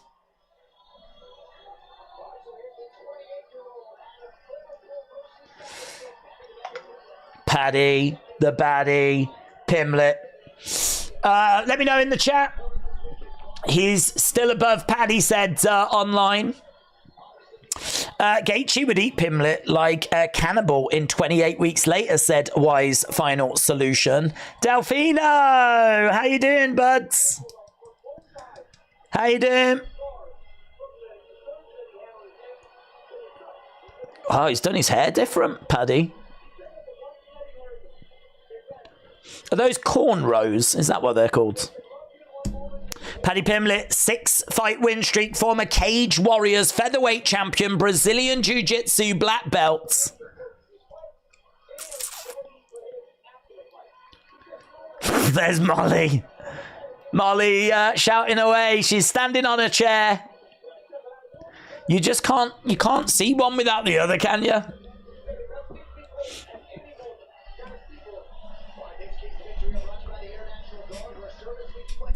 Right, Paddy is focused. Delfino, shout out to you, dudes. Little Peep said there's no other way for Tony but to go... Where did that go? Where did Little Peep go? Oh, it disappeared. Oh, there it is. There's no other way for Tony but to go up. He's been in the gutter for too long. Cornrows on Patty, says Jerry. If Ferguson loses tonight, he needs to put the gloves on the mat. Well, that's the other talking point as well, isn't it? If he does lose, does he put the gloves down? Could you imagine if this is going to be the final farewell of Tony Ferguson if he does lose here?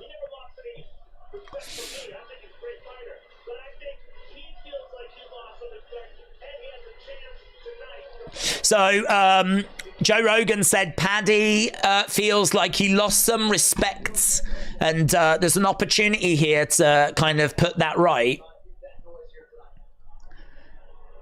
Joe Rogan saying that Paddy didn't lose his respect. Here comes Tony Ferguson then. Tony was supposed to beat Khabib. Now Hasbulla would be a tough one, said James. Let's go. Dream match. Maybe that's next.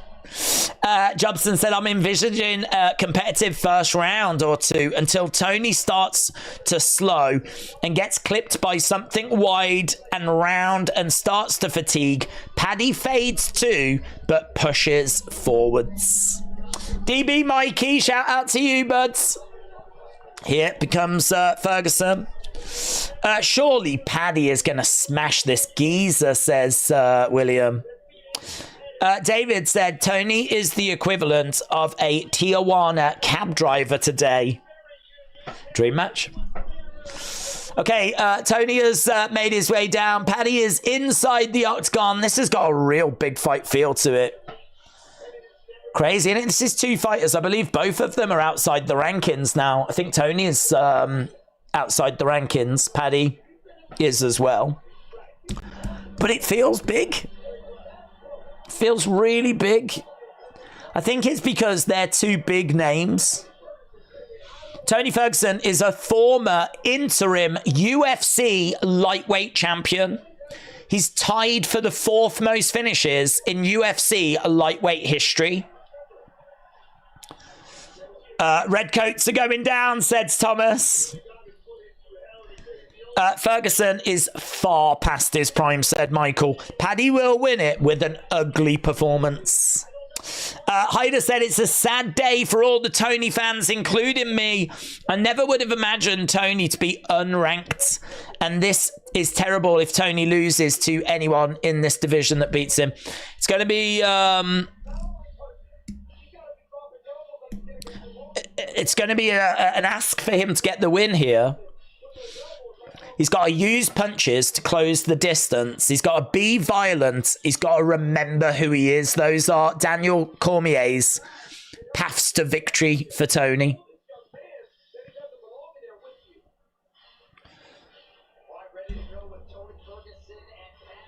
So, Tony Ferguson... plus 270, Paddy Pimlet minus 340. So the odds are about where they were 48 hours ago. Pimlet, firm favourite. Tony is a hook magnet, said Funky Junkie. Aaron said Paddy's accent is annoying. Tony will win by knockout round 2, said Mr. Jacob Goat.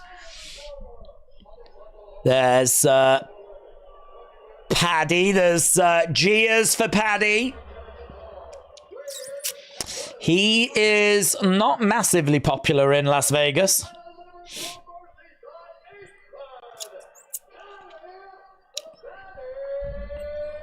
Here we go. Paddy getting his intro. He's very focused, Paddy, you know. Paddy sometimes plays around during those, but here he's just staring over at Tony. Tony putting on a bit of a show. Man, imagine being, I mean, that must be surreal. Could you imagine being Paddy Pimblett standing in an octagon opposite Tony Ferguson? It just must be, it's got to mess with your head. It's got to mess with your head. I don't care that Tony Ferguson's on a 6-fight losing streak. I don't care. You're still looking over at Tony Ferguson. Right. Here we go. I'm so excited for this.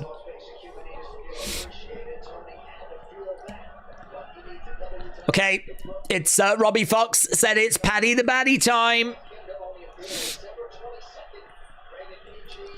Okay, the moment of truth for Paddy and Tony. Here we go. Both fighters coming into the center. Paddy wanted to touch gloves, but Tony's not interested. Paddy in red, Tony in white. Jab coming in there by Paddy. Tony with a jab, Paddy on the outside.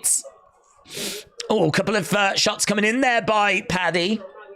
Kick coming in by Paddy as well. Paddy in the centre. Outside leg kick there by Paddy. Oh, Tony clipping Paddy. Does manage to get through. Paddy loses his footing. He's back up on his feet. Outside leg kick there by Paddy. He's a little flat-footed here, Paddy.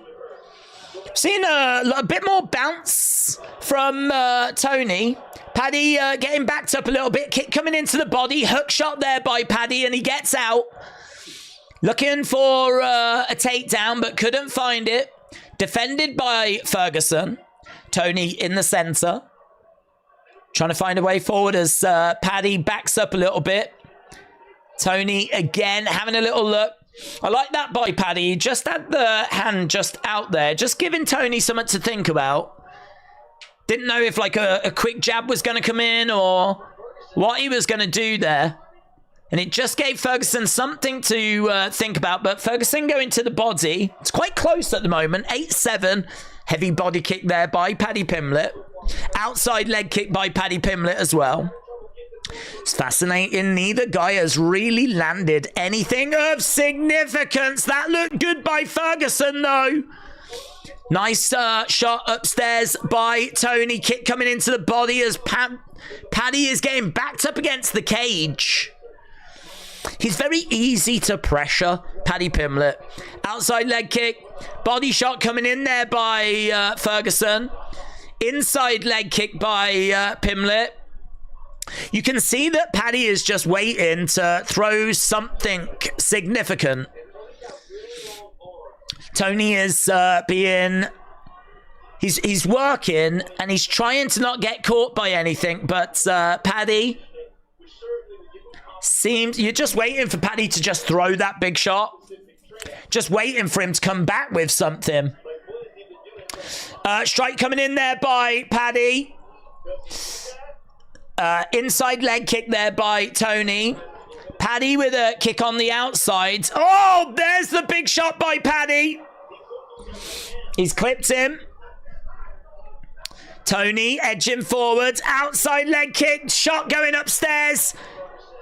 Paddy unloading. Kick coming in and another strike coming in. And he's unloading. Paddy has got Tony rocked. Kick to the midsection. Paddy is in control. Paddy has just gone through the gears a little bit. He's up by 9. Legend Killer says, come on, Pimblett. He's getting schooled. Hook shot coming in there by Paddy. Yeah, so Paddy managing to get a few shots through. There's a bit of blood coming down Paddy's nose, though.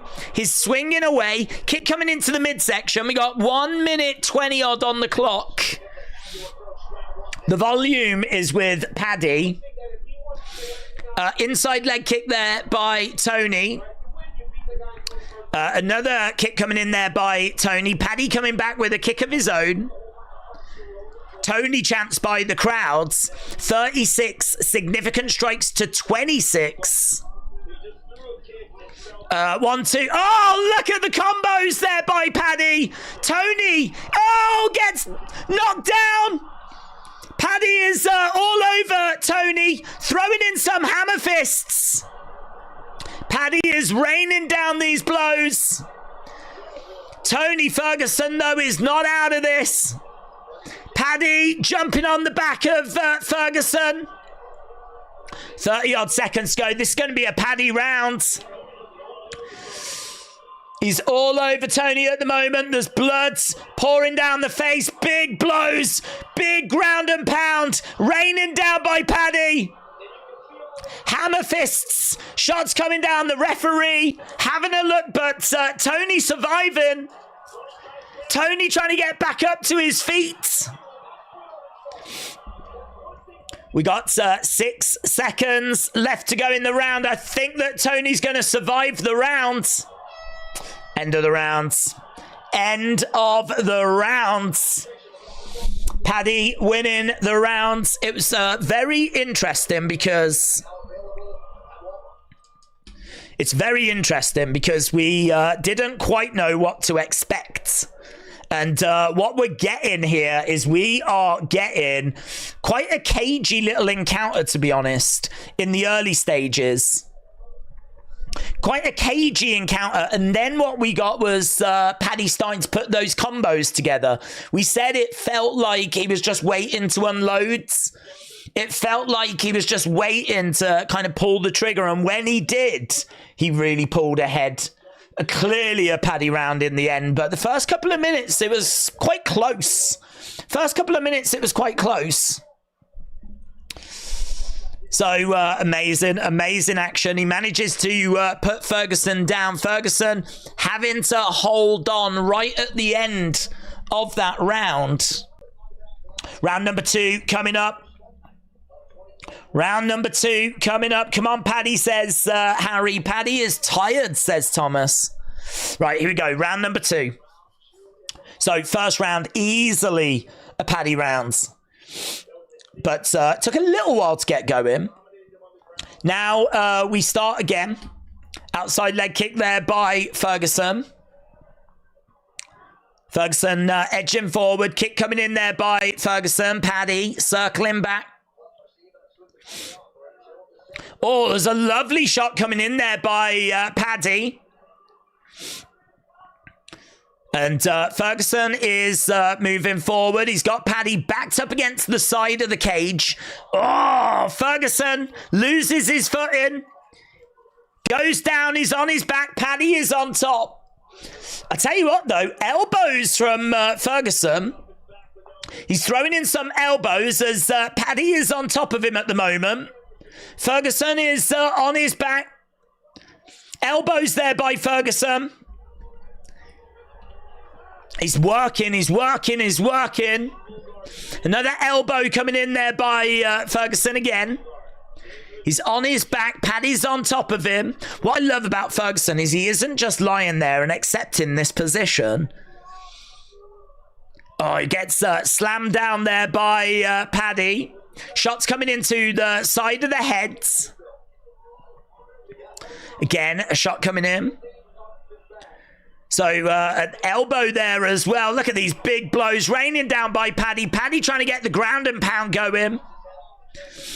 He's really trying to get the ground and pound working as Tony is over against the side of the cage. He's trying to get like a triangle, is he? He's trying to get some sort of triangle in, but no joy. Knee coming into the side of the body there by Paddy Pimblett. Yeah, at the moment, Paddy looking for shots. He's trying to work the ground and pounds.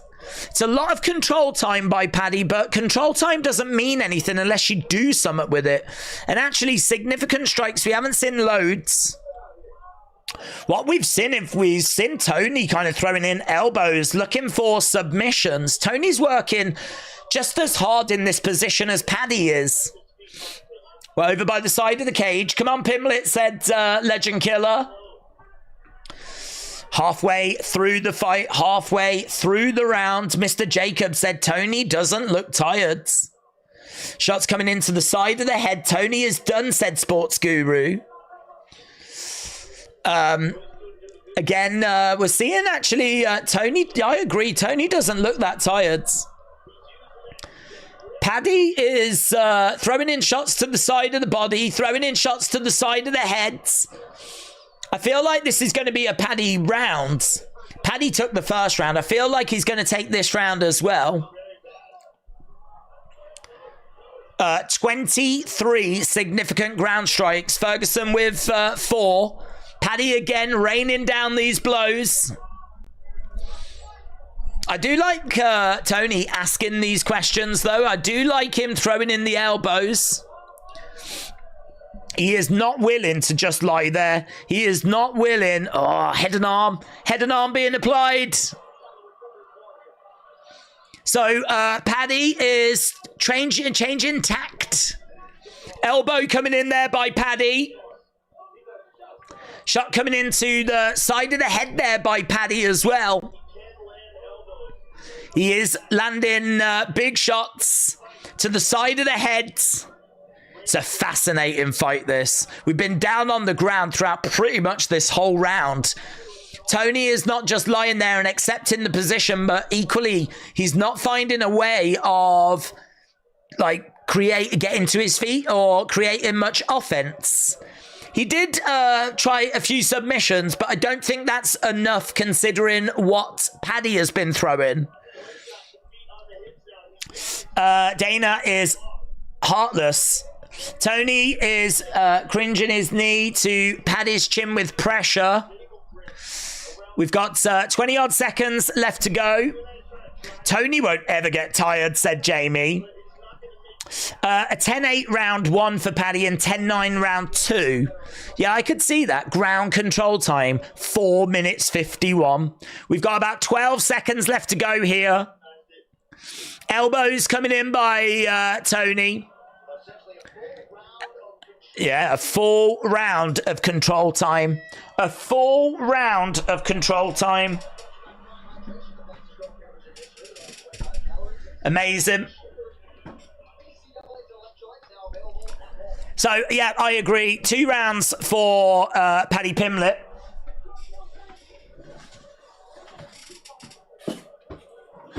Crowd are booing. Round number 3 coming up. This is all part of Tony's master plan. Wow, it's a wild master plan. Okay, they're saying to Tony, this is it. You've got to go for it. Round number 3.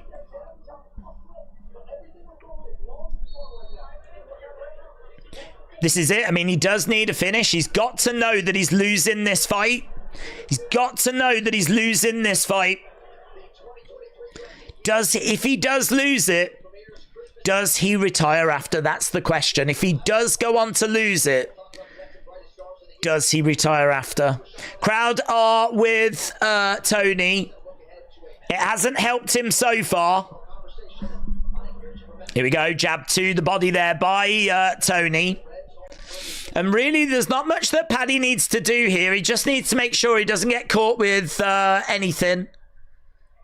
Tony throwing out a jab to the body. Paddy's previous best significant strikes was 63. Oh, a couple of shots coming in there by Tony. Tony moving forward, but he's not really moving forward with much impetus. Kick coming in there by Paddy.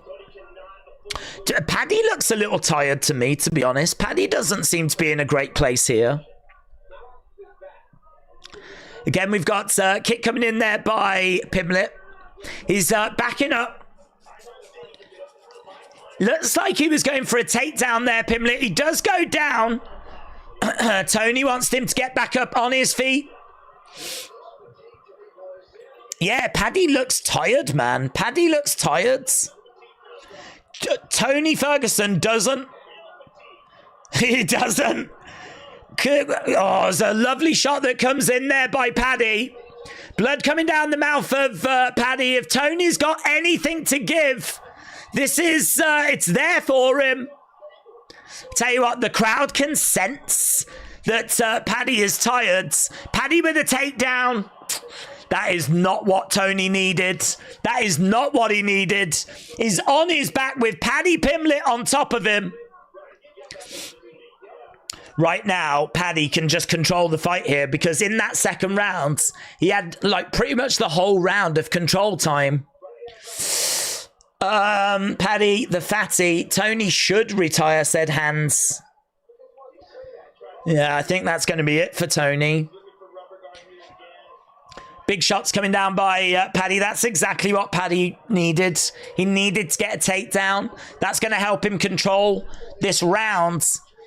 Tony didn't show any ability to get back up in the second round. I don't know why in a third round he would find it now.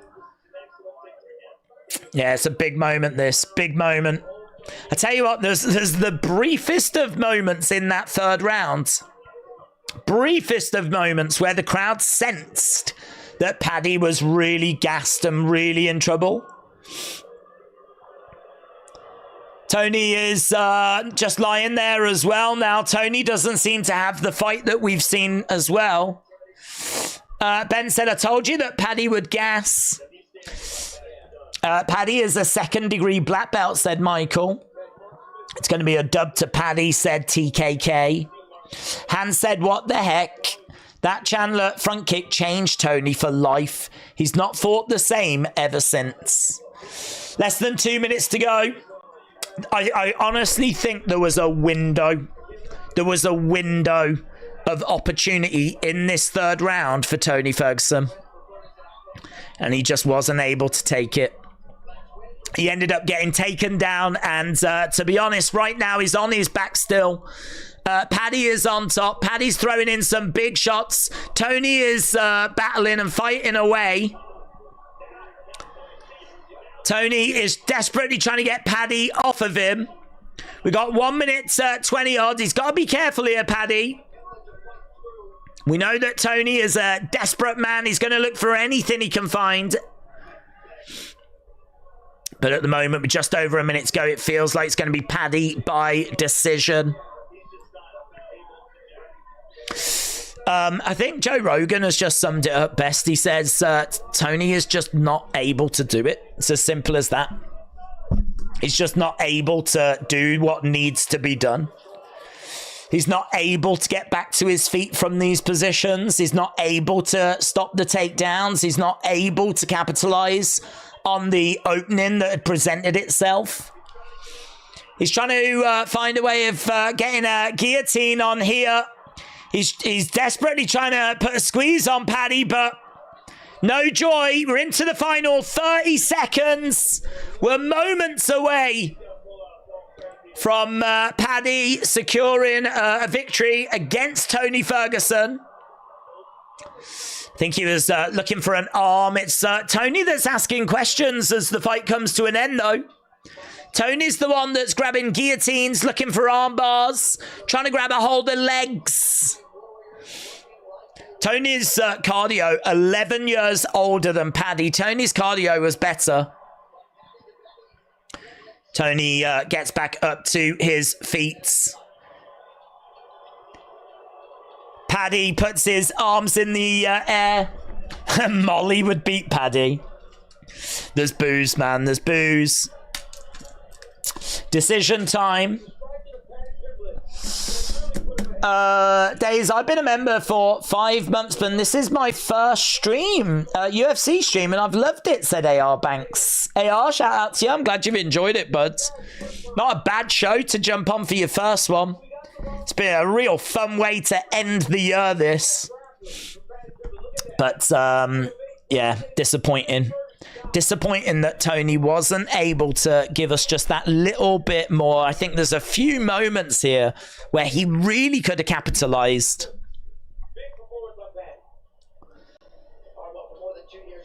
What does he do with the gloves is the question. What does he do with the gloves? Paddy versus Justin now, please. Let's end this Paddy show, said Ben. Godric said Paddy won. Ha ha. Right, wow. Look. So it would be interesting to hear what Paddy Pimples was dealing with in terms of that nose, but the official decision is in. It's brought to you by Bandai Namco's. Right. There is a Paddy the Baddie chant that's broken out. It's not loud. It's in the corner. All three. 30-27. Paddy the Baddie Pimlet. There's no shaking of hands even after the fight. Oh, there it is. Now Tony goes over after. You kind of wanted a redemption, and you got that opportunity tonight against a legend. An absolute legend, no. And you give a round of applause this year for Tony fucking Ferguson. Paddy says, give a round of applause to Tony Ferguson. Absolute legend. A legend. Legend of my division. And it's a fucking honour to share the cage with him. He said it was an honour to share the cage with him. I blew my load trying to get him out of there.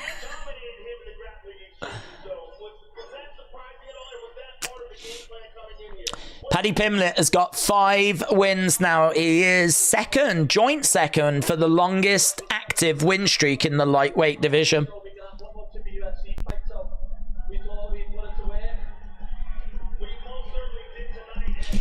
Ferguson needs to recognise it's disappointing. I bet Tony feels deflated, said Hans. You can't get me off. I know you weren't satisfied with the last decision. How satisfied are you with tonight? Well, you can't deny me there, you know what I mean? I won. Yeah, Paddy said you can't deny me this one, and that is true. I'll actually talk about this decision in the cage. Do you feel now that you're moving forward?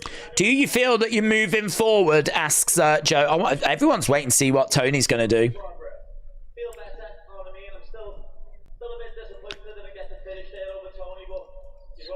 Paddy said he's feeling a bit better where he is now. He's still a bit disappointed he didn't get the finish. Yeah, I just want to say, Steve, the Canadian boy, that's for you on your 10th anniversary of your son. Also want to give a shout to all class by Paddy. Paddy wins. Tony must retire, says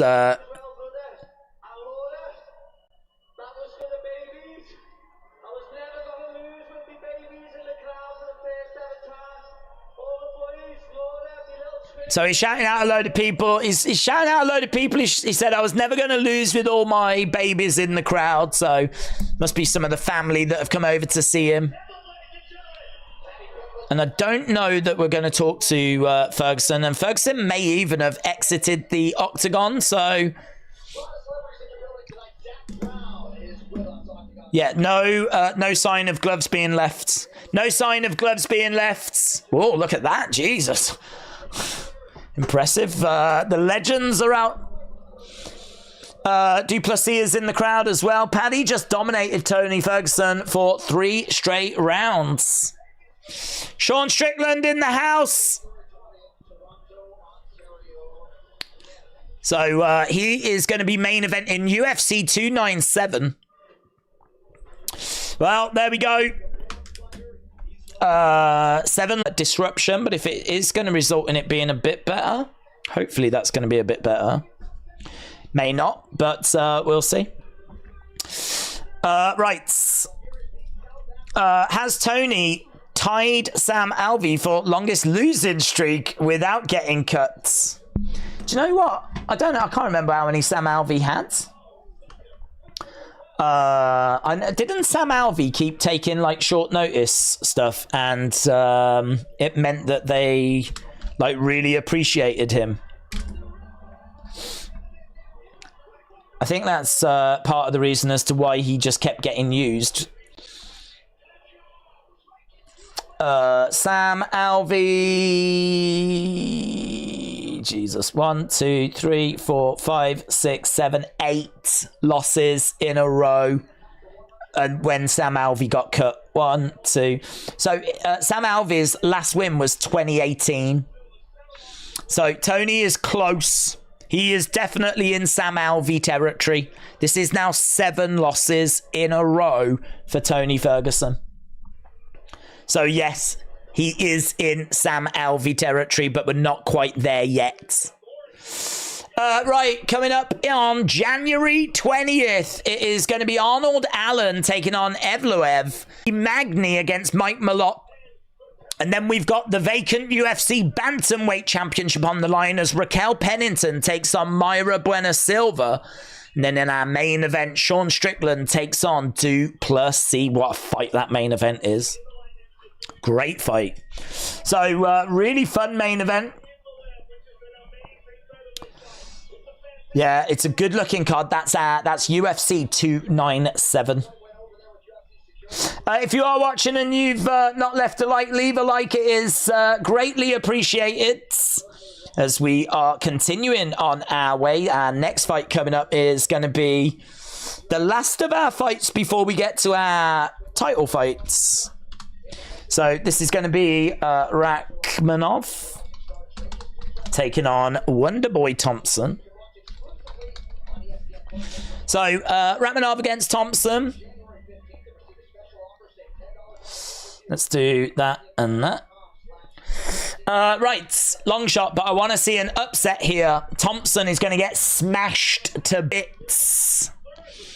Well, I mean, this is going to be a challenge, definitely. Rachmanov is got 9 first-round finishes. He's got a 100% finish rate. He is 17-0.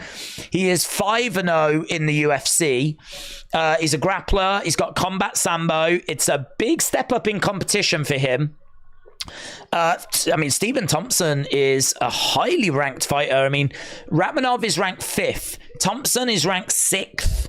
Rachmanov is good in the clinch. Good knees, good elbows, snipes from the outside. He's got good head movement, good submissions. He's got spinning attacks. He's got flying knees.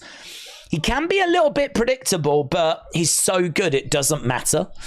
Stephen Wonderboy Thompson, of course, known for his karate, long-range kickboxer, good minus 550, Wonderboy at plus 400. 91% of people on Tapology have gone with Rachmanov. 91%. Stephen Wonderboy Thompson, 9%. He is 3-2 in his last 5 fights. He is quite elusive. He can be a bit awkward. He's very fluid with his movement, though. Really great distance management. Good feints. There's really lots to like about Stephen Wonderboy Thompson, but at the age of 40, you know, he is not expected to get the win here against a 29-year-old beast. Someone that's 5-0 with 100% finish rate. So the pick is definitely Rachmanov. The pick is definitely Rachmanov. Shavkat is definitely the play, and I don't think there'll be too many people going the other way. Tenacious D is coming out with Wonderboy, said Davids. I don't believe so. We've got nearly at 700. We're trying to get to 1,000 likes. If you haven't left a like, I can see we've got over 1,000 people that are joining us right now, which is amazing. So if you've not left a like, leave a like. It's greatly appreciated. We'll have a look, see where we are with the Tapology game. That's where we are at the moment. So top 10, Primal Fear, Johnny Boy, 4 I Am Oliveira, Wolfman Sam, AWS 88, Muhammad Ali, Nosta 75, FKN Fong, V-Man, and WG Preston. That makes up the top end of our Tapology group. If you are playing the Tapology game and you've not joined us, feel free to join us over Wrestling Days League is what you're looking for over on Tapology. Let's go back over to this then as we're building towards this next fight. That last fight obviously going the distance means that we don't have to wait too long for this next one, which is the positive. Who have you got, Strickland or Duplessis? I think I'd be leaning Duplessis. I think Duplessis is the real deal, and I think there's a lot of excitement for that fight. It's Jeffrey. Shout out to you, my friends. Death Knight said apparently there's 2 hours till the Leon ring walk. Surely not. Surely not. We've only got 2 fights to go. So this one should take, you know, I think there'll be a finish here as well. So no, I don't think we're looking at that long. I don't know how, we're going to have to do some crazy time killing if that's the case. Because I don't think this one is going to go all... This one's only 3 rounds as well. And I don't think it goes all 3 rounds. So then the only other thing we've got after that is our co-main event.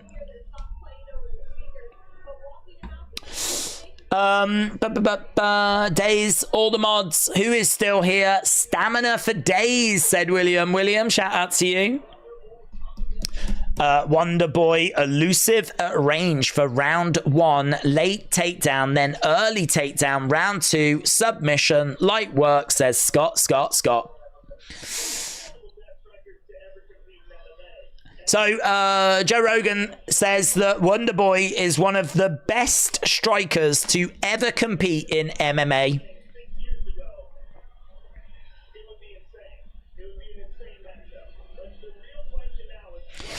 It's a good point that by Joe Rogan. He said if this was 6 years ago, this would be an insane matchup. He still looks really good, but it's not the same as if it was like a few years back.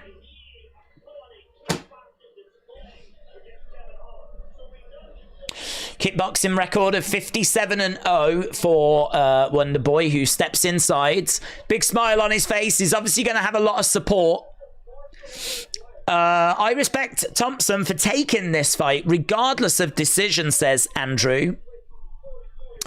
Last card of the year in Vegas. They will make a mega spectacle of it. I agree. They will make the most of this, says Breers90. Okay, Wonder Boy inside the octagon. Wrestle with Andy. Shout out to you. Jack Black versus Black Beast at UFC 300. I can't wait to see what they're going to do. Here we go. Here's Shavkat making his way down. Representing Kill Cliff UFC, Shavkat Rakhmonov. Can people in the US get doner kebab, said DB Mikey? That's a good question. I would think so. Aren't they called like Genos or something elsewhere around the world? I don't know that they're called doner kebabs everywhere. Here's Rakhmonov then. I'm with Rakhmonov at minus 650. Is that his odds now? That, when I saw about 48 hours ago, it was minus 550.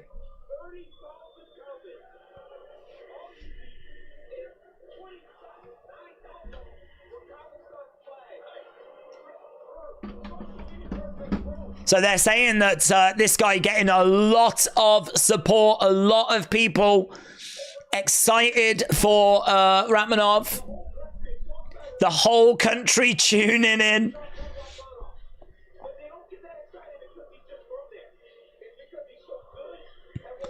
He was saying that there was like 30,000 comments on something and 9,000 of them were Kazakhstan flags.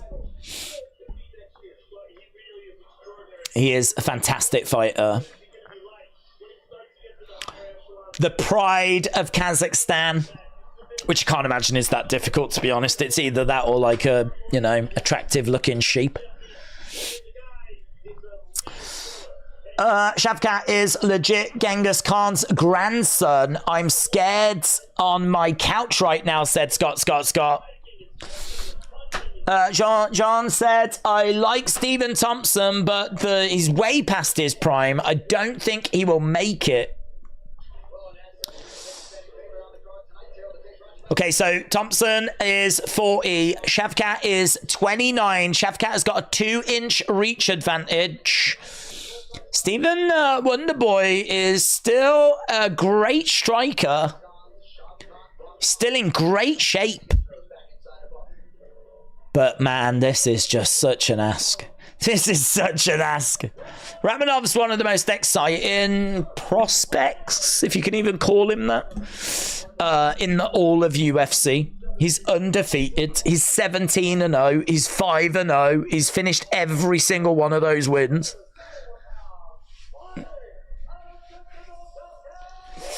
Gotta respect Wonderboy for taking this fight that no one wants, said Jobson, and to get that last shot. But it does seem like a bad stylistic matchup. X Factor will be Shavkat's round 1 aggression level and gas level, says Jobson. Do you go to bed after this? No, I'd probably do a few bits. Defcon said, we all know who Borat is rooting for. It's your match. Apparently they don't like Borat in Kazakhstan. He is minus 650 now. Aubrey said, no shame on Thompson, but he's going to get killed. Yes. I expect to finish. How many more fights till Kobe? Just one after this. I could see Wonderboy becoming a a director of music. We've had over 2,000 votes in the poll, and at the moment, Leon is winning. So 65% of you think that Leon is winning that main event against Cole. We're in a clinch. Crowd are trying to get... we got a bit of lag, have we? Says that it's reconnected. Well, you're not missing anything, to be honest, at the moment. Shots coming in there by Rachmanov. Knee strike to the body. Thompson over by the side of the cage. Rachmanov again has got Wonderboy up against the fence. Wonderboy is struggling here. There's not much activity. So there's not loads of activity. You're not missing anything. We've got just a clinch at the moment. Rachmanov has got Wonderboy up against the side of the fence. And right now, Thompson just can't do anything here. Crowds are booing. They wanted more action. There's both guys throwing in heavy shots. And at the moment, halfway through the first round... I was about to super chat, but I'm not going to now, says Scott. Well, you can do lots of things, but at the moment, because watching this fight isn't that essential, because nothing's happening. You're not missing anything. You probably could go away, make a cup of tea and come back and we'll still be in this position. We've been here up against the cage for a while. Wonderboy with a kick, but Rachmanov has grabbed the leg. And a few heavy shots coming in. Rachmanov again has got Thompson up against the fence. This is the most boring fight ever. Yeah, I mean, honestly, it's a bit flat. Let's put it that way at the moment. It's a little bit flat. Crowd are booing again. Crowd are booing again. I don't know. I mean, I know that Thompson is there to be respected, but I think Rachmanov has got enough about him where he doesn't need to do this. Knee strike to the body. Wonderboy in the center. Rachmanov in the center as well. They go into the middle. Heavy kick coming in there by Wonderboy. A couple of shots coming in upstairs there by Thompson. Again, we've got Ratmanov coming forward, throwing in some hook shots. Got 15 seconds left. Jab coming in there by Wonderboy. Ratmanov edging forwards as standing his ground in the middle. Thompson on the outside. End of the round. Dull round, man. Really dull round. I mean, just really dull. 8 significant strikes to 5. 9 significant strikes to 8. Just really dull. Not much activity in that whatsoever. Lots of control time. 3 minutes 25 up against the side of the cage. The crowd were booing twice. They weren't feeling it. I hope Leon knocks out Colby, but probably not looking at the shots he took from Usman without going out. Crowd are even booing during this sit-down period. They're really making their feelings known here. They were not massively impressed at all. Which is worse, lag or the fight, says annoying. Yeah, the lag is annoying, isn't it? I don't know why it's doing it. I agree.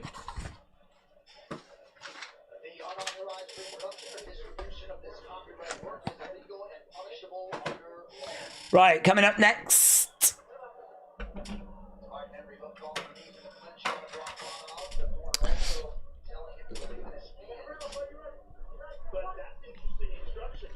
Round number 2.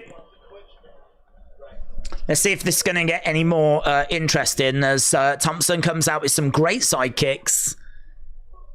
A couple of shots coming in there by Thompson. Ratmanov with a couple of counters. This is better.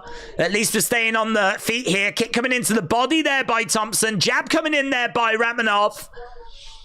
Shavkat takes the first round, 10-9, but not a lot of action. 10-9, Ratmanov in the first. Ratmanov trying to grab the leg of Wonderboy. Ratmanov has once again got... Oh, God. We're up against the side of the cage. We're right back to where we were in that first round. And the crowd straight away start booing. Straight away, the crowd start booing.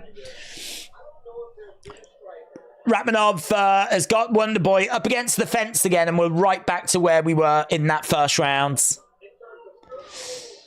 So Wonderboy is being clinched. He's up against the side of the cage. Frustrating. Really, really frustrating. Knee strikes coming in there by Ratmanov. Colby, the tree hugger. Aubrey said, just enjoy the full 360p experience. Yeah, I think it's more than that. I think we're like 4. Aren't we like 420 or something? It's amazing. Knee strike coming in there by Ratmanov. 480p. I know. Flipping insane. Again, he's still got a hold of the leg here as Wonderboy is getting taken down. Ratmanov in control. We've had 2 minutes of this second round so far. 2 minutes of the second round. Do you know what? We haven't even... I don't think we've had lag in this second round. Even the lag's given up. Even the lag's like that. I can't be bothered. Do you know what? Watch it. Watch it. Watching it is going to be more annoying than me interfering. Right now, Wonderboy is in a seated position. He's up against the side of the cage. Shots coming in by Ratmanov, and the crowd continuing to boo. These fights are frustrating, says Wise Final Solution. I might put Pornhub on. Both. Do both. Ratmanov trying to get round the back here of Wonderboy. He's got his arm around the... Oh, that's tight. Oh, my God, that's tight. Out of nowhere, that just got really tight. Look at the squeeze. Forearm strike. He couldn't keep a hold of it, but wow. Wonderboy was really grimacing there. Ratmanov on top of Wonderboy. Wow, he had him down and he's really cranking at the head. Forearm strikes raining down there by Ratmanov. And again. Just bang, bang, bang. Just raining down these elbows. And he's trying to get a guillotine applied again, but can't quite get it on. We got just over a minute to go. Ratmanov throwing in these shots. Wonder Boy is turned over to his side. He's trying to make it as difficult as possible. Honestly, it really felt like there was a finish there. I mean, that squeeze was so tight. Really tight. Oh, this is nice. Again, shots coming in there by Shavkat. Wonder Boy is literally just defending right now. He's got nothing. He's just defending. Ratmanov, 15 significant ground shots. Thompson with nothing. That's what you get for training with Chris Weidman for many years. Come on, Ratmanov, said Bonkers. Again, we've got Ratmanov round the back, trying to put a squeeze. He's trying to get it back on. He's trying to get it back on. We've got 10 seconds left to go. It's hard to see how tight it is. And he taps. Ratmanov gets it. The bigger thing is the fight is over. It's a second round finish for Ratmanov.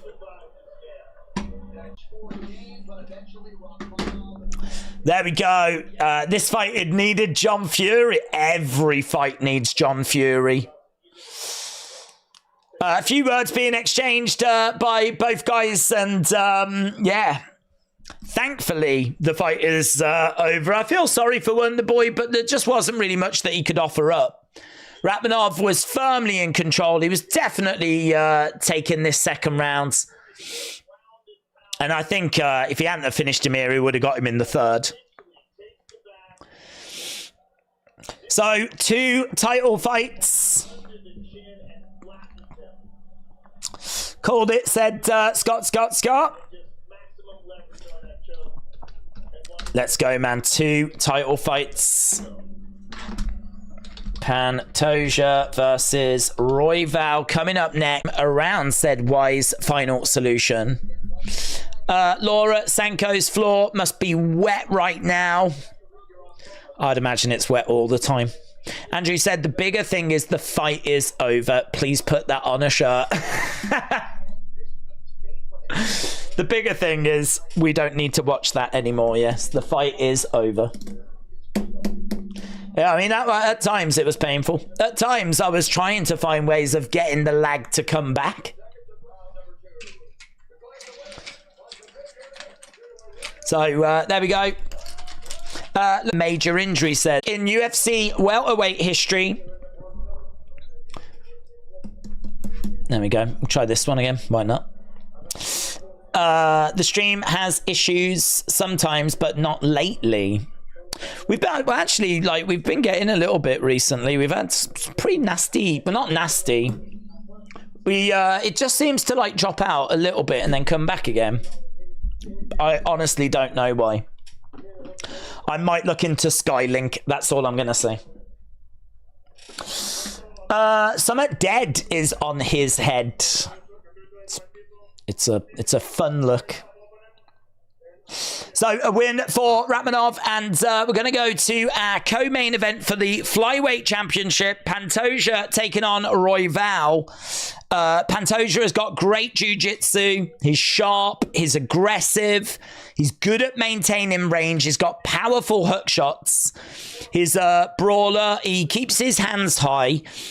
He'll try to hurt you on the feet. He can out-grapple people against the cage. He's got, as we said, world-class jiu-jitsu. He's a -175 favorite. He's taken on Royval, who's on a 3-fight win streak. He's wild. He's creative. He's a fun fighter. He can be a great striker. Throws from angles. He's got good cardio. This should be fun, actually. I mean, the flyweights can bring some really fun action. Don't know. It's for a title. I just want a fun fight. I think that, you know, Paddy and Tony, I mean, Tony just wasn't able to put up much resistance. So that fight was, you know, it was what it was. I think Ratmanov Thompson didn't live up to the hype. Just looking for some fun fights now. Lots of people out for this. Islam Makhachev in the crowds. So Islam's there. He's next to the Iceman. There's Pantoja. Tied for second most finishes in UFC flyweight history. So Pantoja, 26-5. Did you hear that Thunder Rosa returns? I did. Are you doing the main event? We're here throughout the rest of UFC. Even if the stream crashes, I will still be here talking. And we've still got over 1,000 people joining us, even though the internet is desperate to bring us down. We're like Tony Ferguson. We're exactly like Tony Ferguson. We don't know when to give up. We've got that dog in us. We just keep battling and keep fighting. But ultimately, we are losers. We are massive losers, and we definitely should retire. But other than that, we do keep battling on. Just great heart, great fight. We got that dog in us. Modelo moment order, Modelo delivery, or a pickup. So if you scan that, you can get Modelo coming to your door. I bet I can't. Derek Lewis.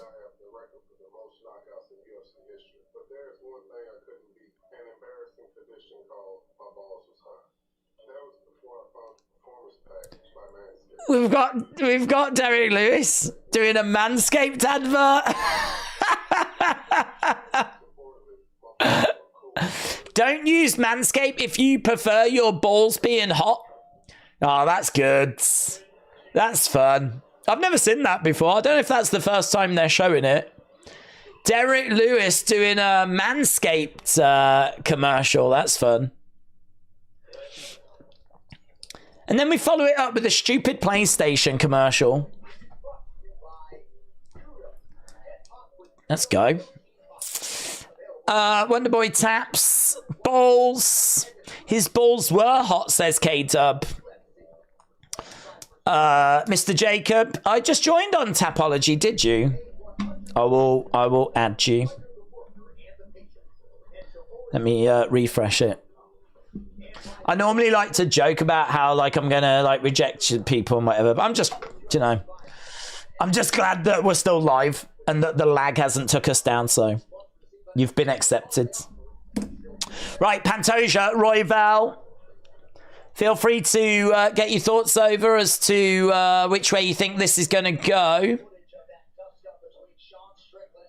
I think we're going to go to this next fight. I mean, I don't know if they're going to do any announcements or anything.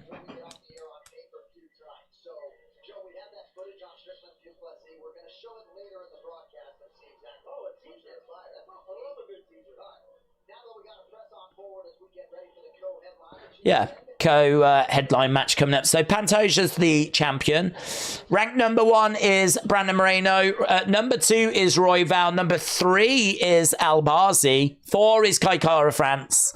And number 5 is Mateus Nicolau. So this is the champ taking on number 2 in the division for the championship, the flyweight championship on the line. If you like United Days, there's no dog in them. That's true. There used to be. But the dog died. It got put down. I don't think there's any dog there at all, is there? It's not even a pup. Oh my god, what's this? What's this noise that's playing? The flips this. Annoying. Right. Yeah, put in your thoughts. What happened to Bryce Mitchell? He died. As soon as Bryce gets home, he will remember he was building a barn. He might not even remember being at this show. He could probably wake up tomorrow and just be like, what did I do yesterday? It's like, Must have been a good night. I don't remember it. Yeah, it was awful for him. If you never saw it, you need to search for it. He got deaded. Bad. Rematch aside, I believe Pantoja isn't a good matchup for Royval because he's a better scrambler and he can make Brandon pay for his attempts to transition. Scott said Shavkat's problem is he's too good at MMA. John said it was rumoured that Bryce Mitchell got the flat earth knocked out of him. Oh my God. What if he now thinks the world is round? Do you reckon he got hit so hard that he now sees sense? Oh my God, that would be the best. If he did an interview after where they were like, do you think the earth's flat? And he'd be like, what? No. There's pictures? Like, what if he's like... What if he's one of us? He got hit so hard. I think I'm a flat earther now. That's how hard he got hit. He got hit so hard, even I'm questioning what I know about things. So, what a time. What a time to be alive. The cage is definitely flat, says Corky. Well, Bryce Mitchell was definitely flat. There's no doubt in that. He was definitely flat. That's something we can all agree on. This is annoying that it keeps playing that sound, but, you know, I can live with it.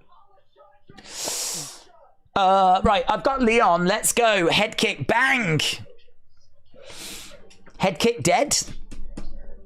Make sure to like the show. Oh, yeah, I forgot about the likes. We're at 770. Do you know, we've had so much lag. It feels a bit rude to be like, you know, leave a like on the stream.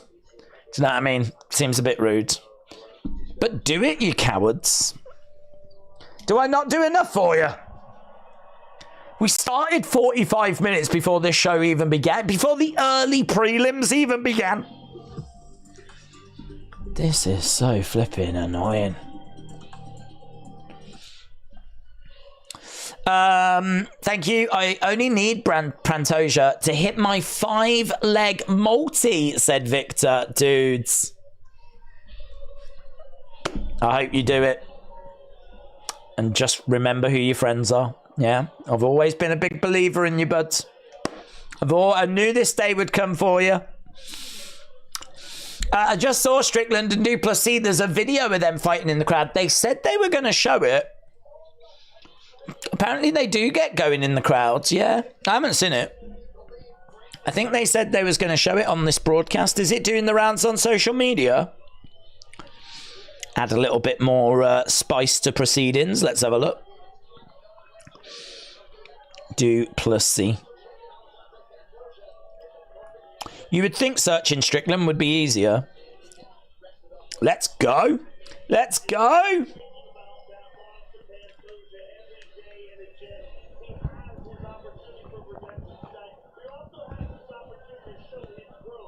That's Duplessis and Strickland apparently in the crowds. Oh my God, shut.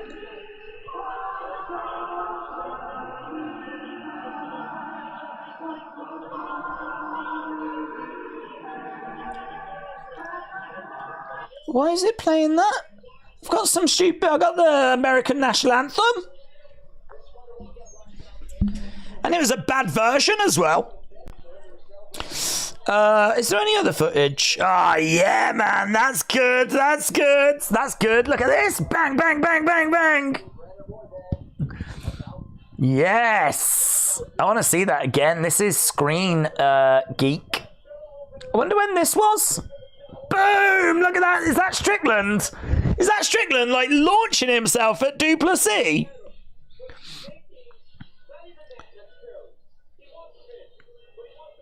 Is this a better angle? This might be a better angle. Strickland's looking around. It appears Strickland Duplessis had to be separated. The crowd were loving it. Oh, no, I think that's the after effects. Oh, man, that's a good angle. He's really going at it. Let's go. Bang, bang, bang. Yeah! Just bleeds. Just bleed. Bang, bang. Look at them shots. Man, this is way better.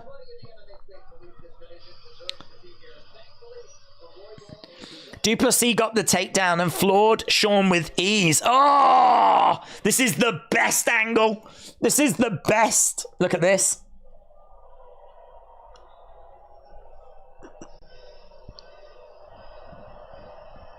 Look at this. Bang, bang, bang, bang. And then they go down. You don't really see what happens there. I love we get to see the moment where he explodes, though. That's what she said.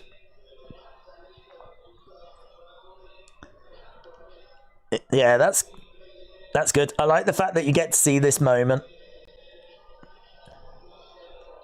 I wonder what he says. He must say something. Oh, Superman punch. He uses the chair. Oh. Wow, it's all over social media. That angle only went up 2 minutes ago. Breaking news. Guys, I'm bringing you the freshest angles. Why did they put them so close together, the douches? You know? Stupid. Scott said Days is a goat. Scott, shout out to you, buds. I appreciate the kind words. I don't know if goats tend to stream in 480p and have streams crashing like every 5 minutes. If they do, it's hard to disagree. But I would say they might be barriers that prevent me from reaching goat status. Learn to live with it, you know. Strickland is a legend, says K-Dub. William said Scott sent 2 super chats now. Again, does that affect GOAT status?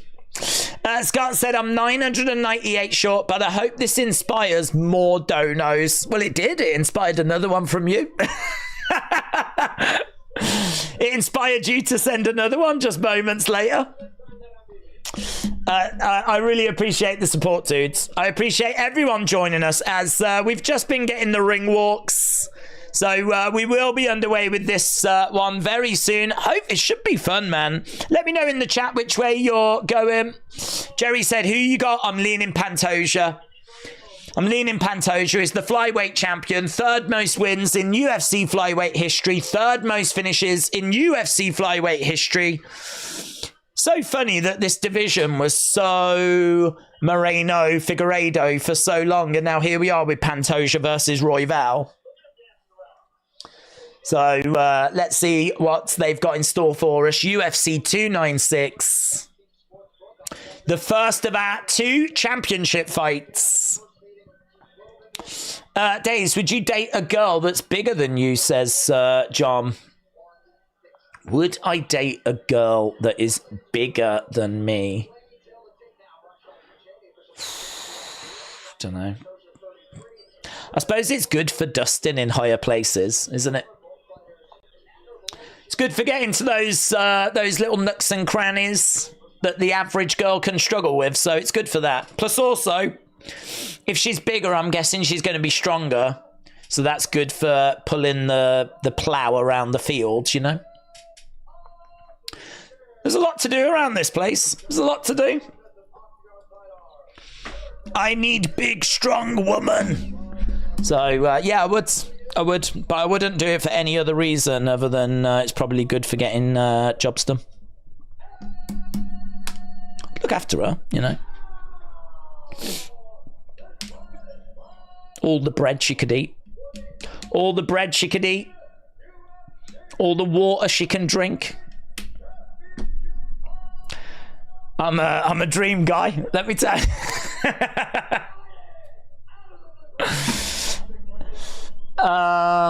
Check for an Adam's apple. To be honest, not bothered. As long as she can pull the plough for 12 hours a day and do the bits and bobs around the house, bang, job done. Jobson says, kind of going with my heart here. My gut tells me there's gonna be an upset.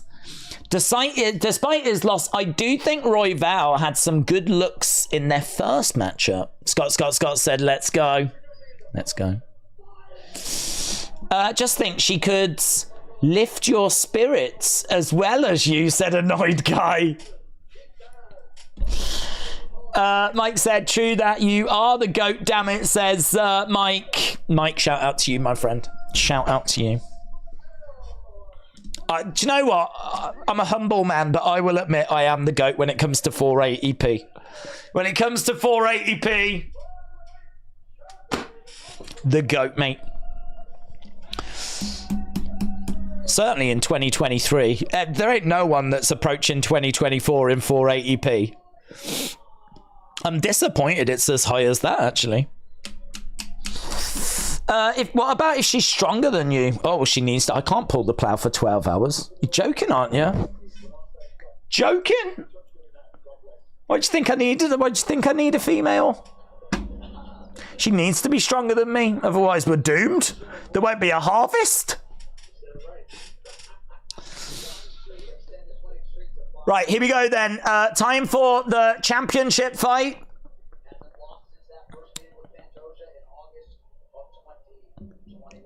Title on the line, and we are underway. Both fighters touching gloves. Oh man, look at this from Pantoja. He explodes out. Leg kicks. Boom, we're up and running. No messing around. He's got Royval up against the cage. He's looking to try and get Royval down. No joy. This is better. God, we're actually watching action. So Pantoja straight out the gate, looking really good. Royval is back in the fight though, standing his ground in the middle, inside leg kick. Inside leg kick again. So I think Pantoja wanted to try and catch Royval early. It's not worked. He's got him up against the cage though. Oh, it's real fast paced. There's a real scramble up against the side of the cage in a clinch. Pantoja has got Royval, is switching a position there. They break apart, go back to the center. Royval in the middle. Pantoja on the outside. Inside leg kick coming in. Kick to the body there by Pantoja. And again, but misses with the kick. Royval edging forward, doubling up on the jab. Pantoja on the outside. Another body kick coming in. And I think there was a bit of a grimace there by Royval. 11 significant strikes to 4 is where we are. So, again, we've got Pantoja in the middle. Kick just misses there by Royval. Couple of jabs coming in there by Royval as well. It's still 11-4 according to these numbers. Outside leg kick there by Pantoja. Kick coming in. Oh, man, into the clinch. Big knees to the body. Driving Royval against the cage. Beautiful takedown by Pantoja. Really great takedown. So right now, Pantoja is all over Royval. So he's all over him at the moment. Really, really good work. And he's trying to step over. Good work at the moment here by Pantoja. Definitely in control. So Royval is down on the ground. Pantoja is on top. We're halfway through the round. It has only been 2.5 minutes gone. 16 significant strikes to 4. Royval is on his back. Pantoja on top. Gets back up to his feet as these kicks are coming in by Royval. Oh, big shot raining down there by Pantoja. Up kicks coming in. Royval is. Do you know what? I love the fact that Royval is not just accepting this position. He's kicking out. He's working. He's battling. He's doing whatever he can to really battle away and make sure that Pantoja doesn't have an easy ride here. Pantoja still in control. Shots coming in by Royval. Pantoja in half guards. We got just over 1.5 minutes. 20 significant strikes to 9 is where we are. So good work here by Pantoja. He's winning this round, no doubt about it. No doubt about it. Their last fight was fought at an insane pace. This one could be fireworks. It could be fight of the night, says Jobson. Yeah, I feel like it's Pantoja. I feel pretty good about it. And, I mean, so far, so good. This first round, Pantoja looking really good here. He's all over. Great work on the ground by Pantoja. He's managed to get into side control.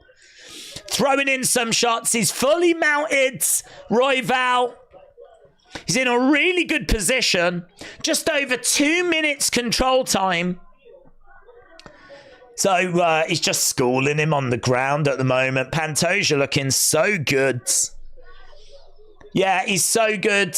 The only thing I would say is that he's just not come close to finding a finish. He allows Royval to get back up to his feet. Some big shots coming in there by Pantoja. Royval back in the fight, though. And this is a Pantoja round. It's 23 significant strikes to 10. 2 minutes 44 control time to 7 seconds. A takedown to 0 as well. Hook shot coming back there by Pantoja. Pantoja just strikes me as someone that just feels very confident that he's got this one. He just seems very comfortable and very confident that he's got this in the bag. I might be a little bit worried about arrogance because he does look very confident. Very, very confident. So we do need to be a little bit careful of any arrogance slipping in, but he looks so good on the ground. Really good. But I'm pretty sure Pantoja is pressuring Royval like this because he doesn't want to give him any room to spin and kick like Royval likes to, said Jobson. That's a really good shout. He is putting that pressure on. He came out the gates early, kind of settled down momentarily, but then he was able to get that takedown. And then really the back end of that fight was largely played out on the ground. And really Pantoja showing that he is very, very comfortable on the feet. He's very comfortable on the ground. I think it's going to be tricky for Royval. But that's only round 1. Let's see what they've got in round 2. This is our co-main event. The next fight after this, Leon Edwards against Colby Covington. There was a beautiful right hand there by Pantoja. And Royval was rocked. There's a big kick to the body there by Pantoja. Very much in control, edging forwards. Knee strike coming back by Royval. Look good. He responds with a knee of his own. So, significant body shots, 14 for Pantoja, 1 for Royval. Royval in the center, Royval. Oh, lovely right hand by Pantoja. Kick coming into the body, just missed. Royval edging forwards. Jab just falling short there by Royval. As Pantoja switches stances. He's being a bit watchful. Kick on the outside. Minute gone, looking for a takedown. Beautiful takedown. Grabs him, gets the trip. Brilliant. Really well done. I really like how Royval does not just lie there and accept the position. He makes it as difficult as possible. I've got a lot of respect for that. So tired of seeing so many people get taken down and just lie there and they just don't do anything. But Royval really battles to try and find a way of getting back up to his feet. But right now he's down on the ground. Pantoja on top, chest to chest in half guards. So we're in half guard at the moment. Pantoja is, I mean, he can do what he wants down there. He showed that in the first round. Shots coming into the side of the heads by Royval. He's still battling away. Pantoja just getting control time and... well, right in the middle as well. Normally when you see a takedown, when you're over by the side of the cage. Here, we're right in the middle of the octagon. Shots coming into the side of the heads. Pantoja is like the Brazilian Volk, says Jobson. At the moment, he's trying to get... I don't know if he's going to try and transition into a squeeze. At the moment, it's just lying on him at the moment, Pantoja. We got 2 minutes 30 to go. Crowd are getting a little bit restless. Royval is the one that's throwing in the shots. Pantoja's just not making any progress here. He's been in this position for a while, and control time on its own isn't going to do anything. I want to see him make some progression here. I want to see him doing more than what he's doing. He's trying to step over to the side into side control. So he's in side control. Looks like he's got the arm trapped. So is he going for the crucifix? It looks like he's got the one arm trapped, but he can't get over to the other side. Royval doing a great job. He's really not allowing Pantoja to have things his own way down on the ground. Pantoja is still on top of Royval. We're still on the center of the octagon. There was a few boos from the crowds. They wanted a bit more action than what we've seen so far.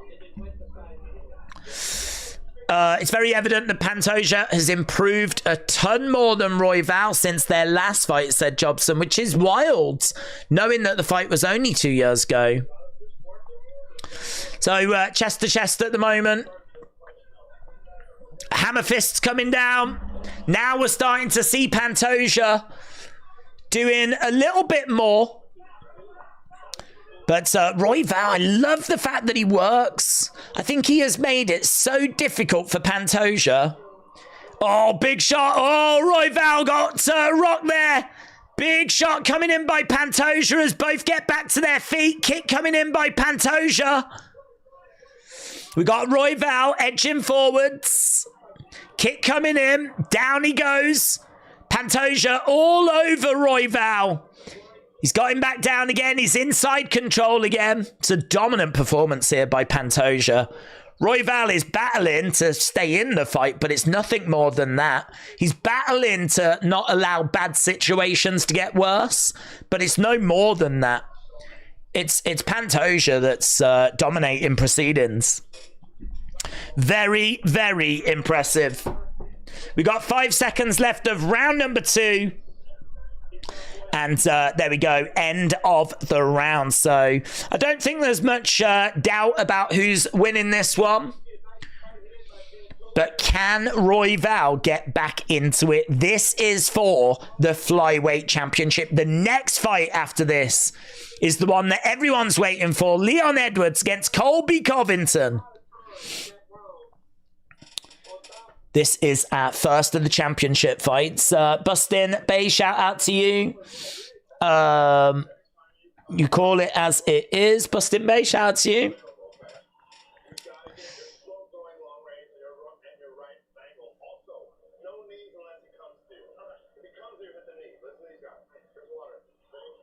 No knees unless he comes to you.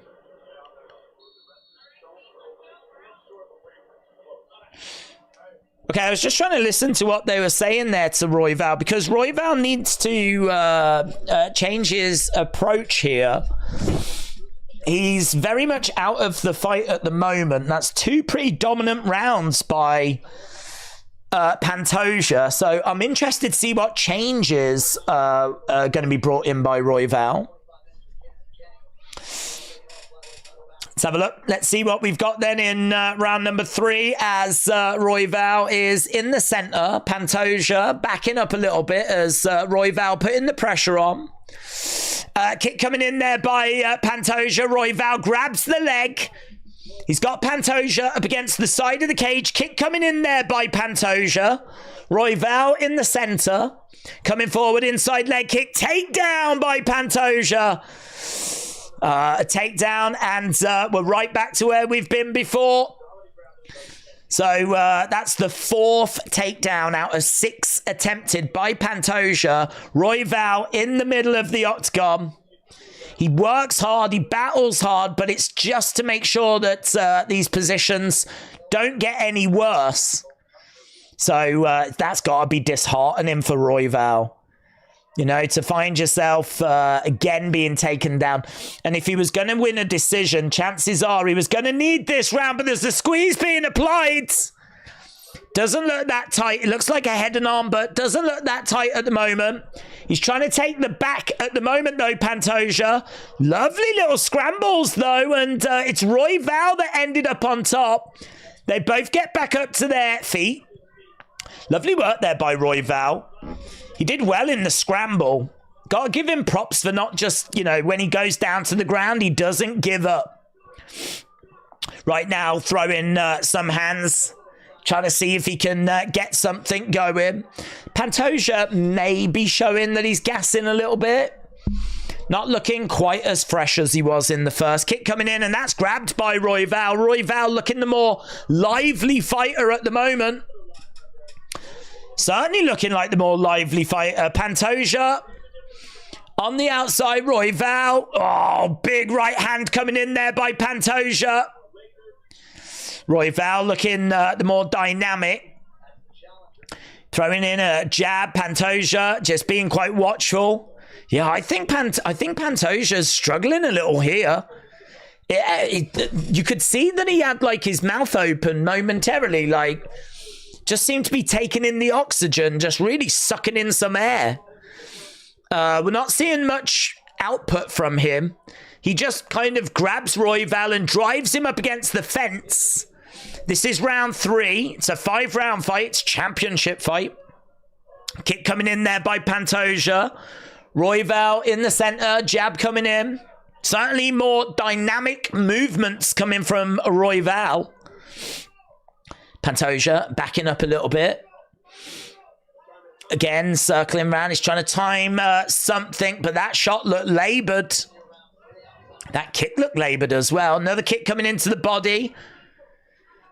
Royval having a little look. Seeing if he can get something going here. Yeah, he is putting the pace on and actually catches Pantoja with a couple of shots, but Pantoja trying to come back with a strike of his own. Heavy outside leg kick there by Pantoja. Kick to the midsection by Royval. Knee coming in by Pantoja. Swing and a miss by Pantoja. We've got Royval edging forward. Outside leg kick there by Pantoja. At the moment, I mean, you can see Pantoja 58-28. I don't know where we are with this round, though. I've actually been quite impressed with Royval in this round. Oh, big knee there by Royval. Pantoja explodes forward, drives Royval up against the cage, gets a takedown. Significant strikes in this round are 18-18. 18-18. It's honors even in this round, but 2 takedowns for Pantoja. This takedown with just 40-odd seconds to go may have given Pantoja the round, but for large parts of this round, he's looked a bit gassed. Shots coming into the side of the body, side of the head. Round 3, significant strikes, 18-18, and they just show that on screen. Pantoja did more. He's probably gassed, but he's 2-0 up. Oh, definitely. He's 2-0 up, but what about this round? What about this round? I think this round is close now. I think this round is close. They may... Oh, I don't know. I just don't know. End of the round. It's got to be a good look that Pantoja ended the round on top. But Royval works so hard on the ground that he just doesn't look out of it. And actually, significant strikes that ended 19-18. There's only one significant strike in it in favor of Pantoja. Couple of takedowns though, but it's a tricky one, man. I think that's a tricky one. Jobson said Pantoja's body language thinks he's death gassing. If Pantoja didn't gas against Moreno, then he ain't gonna gas tonight. Either Pantoja is using this round to get some gas back, or he is slowly dying. Ray thinks it's 3-0. It really could be. It really could be. I think it's a tricky one. I think it's a tricky one. But it could be 3-0. He might have just done enough. But he didn't look good for large periods of that round, certainly when they were back on the feet. Right, here we go then. About to get underway with round number 4. We're in the championship rounds. Round number 4. Okay, so Pantoja gets Royval, drives him over against the side of the cage, manages to get a takedown early. That's going to be good. Early takedown for Pantoja. Maybe that's what he was doing. Perhaps he was just conserving energy as we were going into the championship rounds. So side control, or half guard actually, he's not got the leg through at the moment, but he's in a very dominant position. Now he has. Now he's looking to step over. Looked like he was trying to get full mount. But at the moment, he's quite happy to just keep Royval grounded. 3-0 Pantoja, says Jobson. It was a close round, said Ray. Starting to get a little bit of lag again, are we? Are we? It is showing a little bit of lag. We'll have a look at it after. Guys, maybe for the main event, we'll go to 360p. That's my dream. That is my dream. We'll see. Well, I think we will. I think we will go to 360p for the main event. But let's see this fight out before we change any settings. Because you know that it'll fight. As soon as we touch anything, the fight will end. Right now, Royval is battling to get back up to his feet, but Pantoja is all over him. Pantoja looking for a rear naked. Looks like he's managed to get round the back. This is good for Pantoja. And he's got 3 minutes to try and survive here. This is going to be a real ask. This is going to be a big ask. So Royval battling away. Pantoja has got round the back. And he can't quite get it over at the moment. Yeah, Cormier said Royval cannot stay here for the rest of this round. So at the moment, we've got both fighters down with Pantoja. Round the back of Royval. He's got him over against the side of the cage. He's trying to use the cage to try and flip over, but he still can't get out of this. We've still got so long as well. So he's got the body lock in. He's trying to find this rear naked. Royval cannot escape this. This is a big problem for Royval. This is a big problem. He's trying to put the squeeze on. Pantoja trying to get rounds. Nope, still no joy. Ryback is taking your Wi-Fi away. Let's go. Oh, that's nasty. He's got the neck twisted over and it looks tight. It looks tight. It looks really tight. Royval in trouble. Royval in trouble. Oh, he survives. I don't know how. I don't know how. That looked really tight. He's done so well to survive that. He's done so well to survive. And again, he's looking for another rear naked, but again, he's trying to defend, and he's still got a minute 20 that he's going to have to survive here. He's got the body triangle, is still applied. Oh, man, he's having to work so hard. So hard. Yeah, I feel so sorry for Royval. Shots coming into the side of the heads. Well, as soon as we get to the end of this round, I'll drop the quality. Guys, we're going to go 360p. We're doing it. We're going 360p. I might even go 240. I'm so excited. It's going to be amazing. It's going to be amazing. Right now, he's all over him. He's on top of... You can finish him. They're saying you can finish him. We drop the settings any lower. I don't even know if I can drop settings any lower than what I'm doing.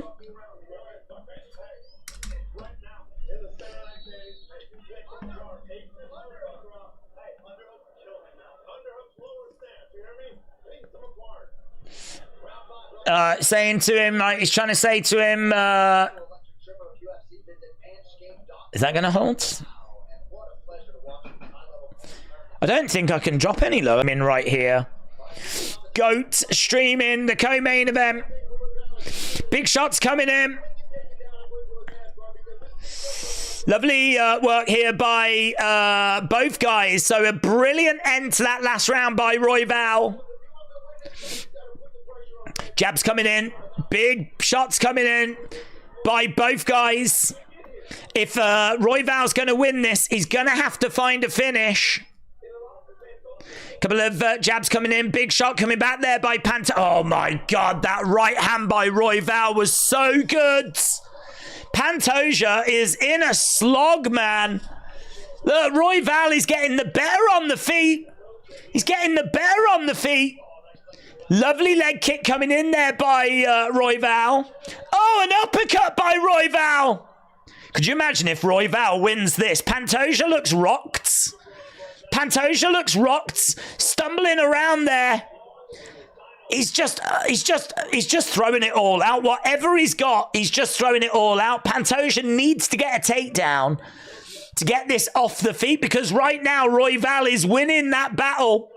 We're going over against the side of the cage. Shots coming in here by Royval. He needs a finish. If he's going to win the fight, he needs a finish. We got 3 minutes 30 on the clock. Big shots coming in. Spin attack coming in by Royval. It's all Royval. A couple of jabs coming in as well. Outside leg kick there by Pantoja. Pantoja just needs to hang on.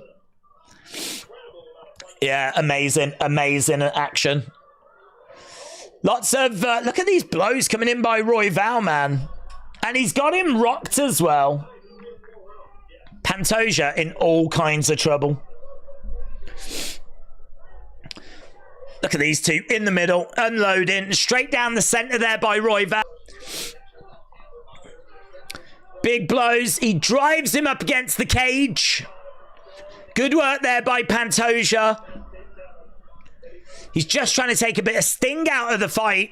Pantoja driving Royval up against the fence. Really good work. Just to take some time out of the fight. And a takedown. Pantoja has got Royval on his back. Royval has worked so hard. He's got such a dog in him. He's just not given up at all, but he is going to fall short. 2 minutes to find a finish, Royval. Otherwise, Pantoja's going to take this on the judges' scorecards. But wow, what a battle. What a fight. What a battle. So right now, Pantoja all over Royval. He is trying, he's battling, he's working, he's trying, but no joy at the moment. Shots coming into the side of the body there by Royval. And again, hammer fists coming in by Pantoja. 1 minute 20, this is exactly what Pantoja needed. Scott said, come on, Royval, you've got to go, bro. He's just being controlled. There's nothing for him to do. Ray said 3-1 Pantoja. Maybe Pantoja only has 4 rounds of gas. Well, do you know what? I think he had some really good early rounds, and I think the 3rd round was close. But I feel confident that if we go to the judges, he's going to get it. 50-odd seconds to go. Royval is working and battling. He's just being kept down by Pantoja. He is going to be disappointed. He just has not been able. He's tried, but he's just not been able to get up when taken down. If Pantoja wins this, it's because he was able to keep Royval on the ground. 20-odd seconds left to go in our co-main event. Pantoja will win it, says Ray. Gas is expensive these days, said Peter. Very good. There is a cost of living crisis, you know. Hammer fists coming down by the champ. And there we go. End of the fight. Pantoja puts his arm in the air, but that does not tell the whole story of this fight. Amazing. Amazing performance by Royval. That's the big takeaway for me. An amazing performance by Royval. One more fight to go. Obviously, we're going to get the judge's decision on this one.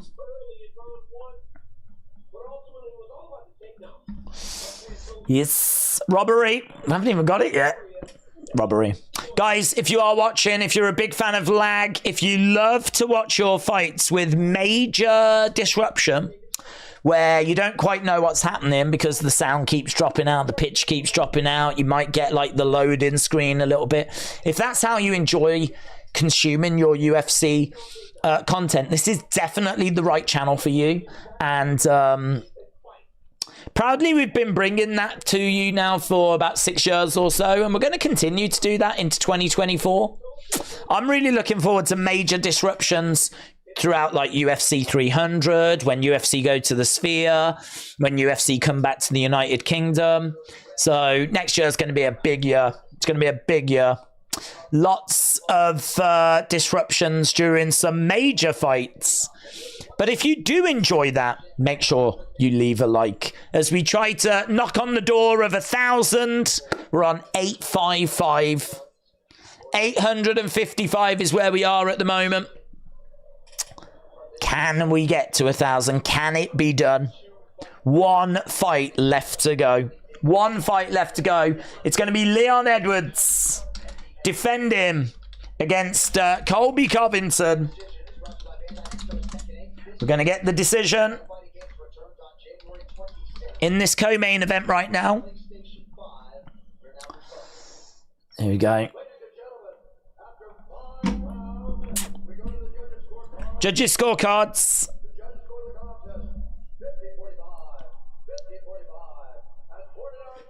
$50-45.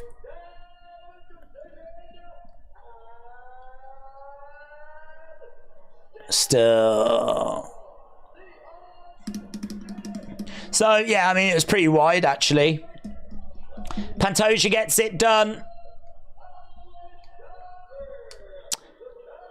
But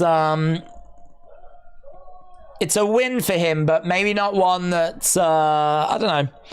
I think the big talking point was how much of a dog Brandon Royval was. Look, he's gutted. Royval's gutted. He tried so hard. I feel so sorry for him. He tried so hard. That must be really difficult.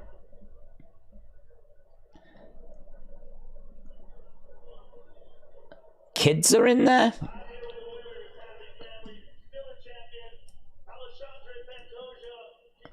The best thing about Starlight is that you can blame Elon Musk when it lags. That's a good point. That's a great shout.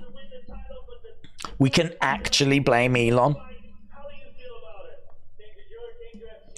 I want to see Pantoja against Mikhaev. That would be more competitive, says A. Jobson. Clear win, it was obvious. I would say if you like hanging out with great people, this is also the stream for you. That's very kind, George. I appreciate it. Rumor has it Leon voted Biden and it counted, said Scott. Breaking news. The UFC card has been insane, said Dro. It's been a lot of fun. Skynet.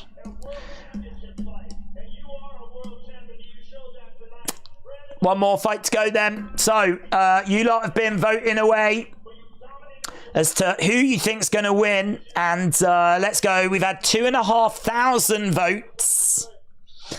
52% of you reckon Leon Edwards by finish. 13% reckon Leon Edwards by decision.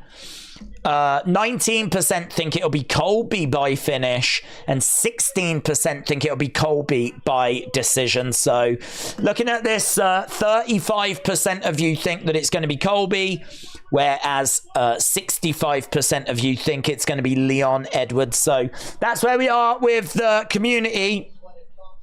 65-35. Pantoja is in the octagon getting a picture.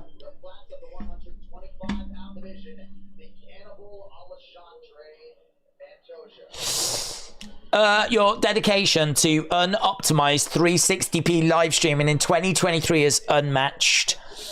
Here, King, you dropped this. Thank you. Aubrey, that is so kind. Thank you. I think that would be such a badge of honor to be known as the 360p King. That's not, I didn't even know that was my dream, but I'm so thrilled. I'm so thrilled. I don't even know if it's true. There's probably someone out there flipping killing it in 360p. Knowing my luck, there'll be someone out there that's just making goat content in 360p. If not, though, I'm so having that crown. Aubrey, thank you. Let's kick up these likes to 1,000. Let's go. Edwards is going to knock him out. Colby by decision. Prepare for a snooze fest while I scream for my wrestling brother, said Scott. It will be Covington by TKO with an assist from Trump. Entering the cage via Dana, and they triple finish Edwards. Leon for the win. You're in 144p, King, at the moment for me. Oh, I'm in 140. I didn't even know it went that low. Can you? Is that even like a thing? Is 144p a thing? 144p. I don't think that's the 1920s, isn't it? Weren't they doing 144p in the 19s? Isn't that what like silent film is in? The resolution 192 by 144 is used when 144p is selected on YouTube videos. I didn't even know that was a thing. Is that the lowest of all the P's? Is that the lowest P you can get? What's the lowest P? I think it is. I think that's the lowest P. 144p, then 240p, then 360p. Then 480p. Could you imagine 720p? Jesus. 1080p. Forget it. 1440 and then 2160. Wow. Oh, that's amazing. I really hope I am in 144p. Do you know what? This is the lowest setting my camera goes to. I can't drop it any lower. I tried to drop it lower. It won't go any lower. My camera is not good enough to go any lower. Right. It is the lowest. But at least we can then see you without lag. It's the best. It's the best. The lowest P in my house is my pants, said Tim. Tim, shout out to you and shout out to your pants as well. Right, UFC Welterweight Championship. Leon Edwards against Colby Covington in 144p. Oh, come on. Let's go. I don't know why. I feel like it's been a long evening. I think it's because we've had so many epic battles and we've lost all of them. Right, here we go. We're just seeing Leon and obviously his win against Kamaru Usman. That's head kick. Oh man, that reaction. It's such an iconic reaction from the commentary team. And then here he was stepping out in London. Colby was in the crowd. It's a beautiful body kick, that.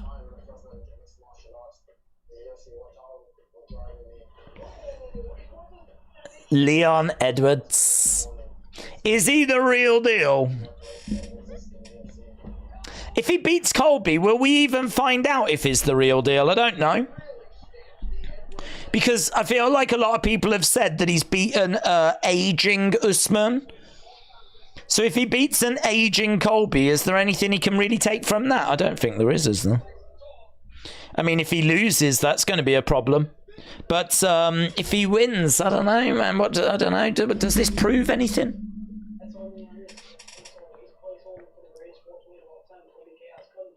Colby Chaos Covington. One of them is going to be having a great Christmas, said Fish Fash Fosh. I like that name. Glenn said 2160p, but 60 frames per... Oh, Jesus. Mate, I'll never get to that. I'll never get to that. I don't even want to get to that. That kind of resolution scares me. Scares me. That's too... I can't cope with that. You're putting too much pressure on me. We're operating at 144p at the moment. My whole life is 144p, said Dollar Bill. 25p. The 144p army, said Flying Tight. Let's go. Everyone brags about 4K. Oh, man. He just beat him in 4K. Yeah, well, did he beat him in 144p? I bet he didn't. Loser. Pretty good video package, this, as we're getting closer. Colby's fight with Masvidal was a joke. So scared to be on his feet, he kept body hugging. Yeah, I think that I think Leon has got the advantages. I think that Colby knows this is his last shot, though. So, like, that's gonna... It's now or never, and that can be very dangerous. I also think that Leon is defensively not the strongest as well. Like, you can get at him. You can get at Leon.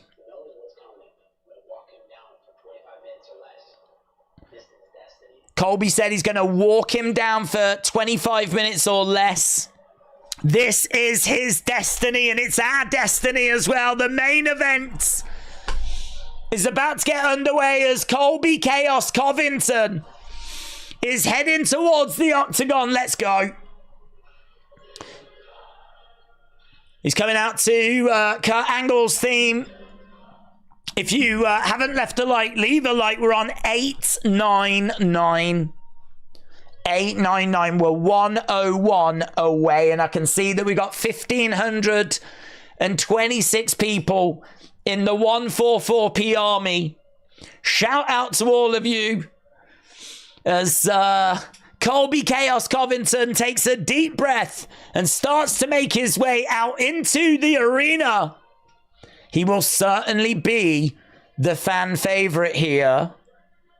How much of a difference that's going to make? I don't think it's going to make much difference. How much of a difference is it going to make having Donald Trump at cage sides? You know, this is someone very proud, someone that knows that he's not going to have another shot at the title.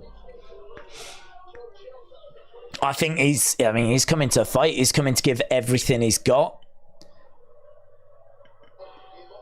He makes his way down to the octagon then. Kurt Angle's theme. I think Colby is going to get chewed up at range and punished in the clinch when he tries to close the distance. Similar to his last fight, Leon needs to hold his ground. Tim said, I pray that Leon put a hurting on him, but I don't see it because Colby is going to fight him. I wish it was Hamzat walking towards the cage. Oh, that'd be a very different fight. One day they're going to be a boxing MMA promotion that only fight in costumes like Smash. Can UFC fighters now use WWE themes for free, said Mr. Unfamiliar. Don't know. I wouldn't think so.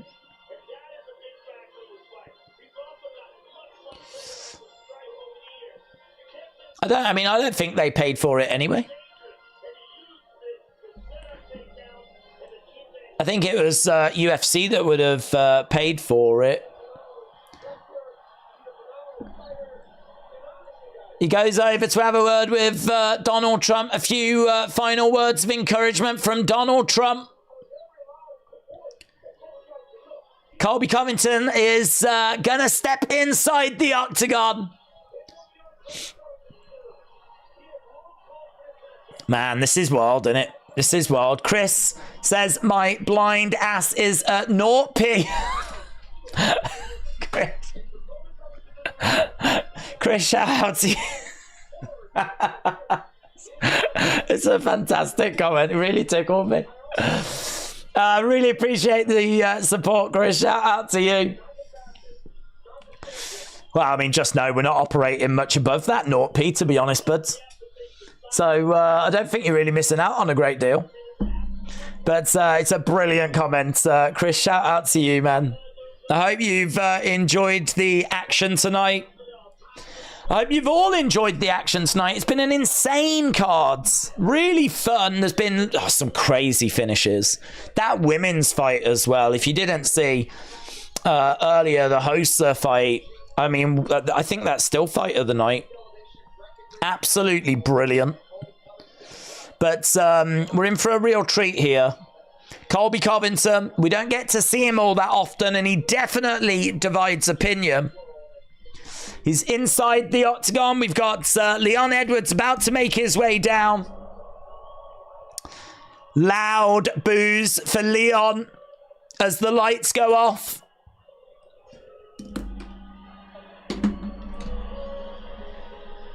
Here we go then. The welterweight champion of the world. About to make his way down. Salute to the president. It was a nice little moment, that. I've said before, whatever you think about Donald Trump, and obviously everyone's entitled to their own opinions. I don't have one, to be honest, because he's not my president, or he wasn't my president. I'm sat here in the UK. But I just think it's cool that there is a former president there, you know. It's kind of cool that someone that's held that office is like showing support to the UFC. So, yeah. Here we go then. Leon is making his way out.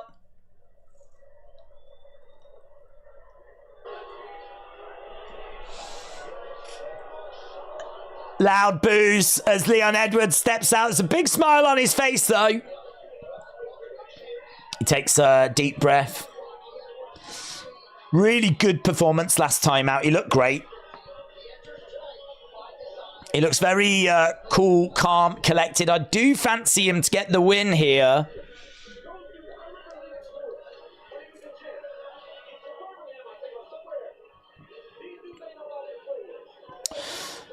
Colby winning for not only him, but Uncle Chael. First title for Oregon, said Andrew. Jobson said, I hope Leon doesn't come in too emotional. He looks very good. Colby will use it. He looks fine. I don't think he's coming in emotional. I do wonder, though, because listen, we've got to be real, right? Is Colby going to say something about Leon's dad during the fight? Because I think so. I think he will. I think certainly if he's close enough where he can hear him say something. Colby is fighting to win a title. Colby is fighting to achieve a dream. We already know that there's not, there's no limits to where Colby will go. I don't think he thinks twice about saying something to throw Leon during the fight off the game. So he looks cool, calm, collected. I just hope that Leon is going to be able to stay that way if comments are made during the fight. And I don't know. I really don't know. But listen, I don't know. The way that I look at this is, all right, it's a sport and everything, but it's a bit more than that in the sense of there's not many sports where you're putting your life on the line. Look at what we saw with Bryce Mitchell earlier. It's pretty scary where he's like on the floor convulsing.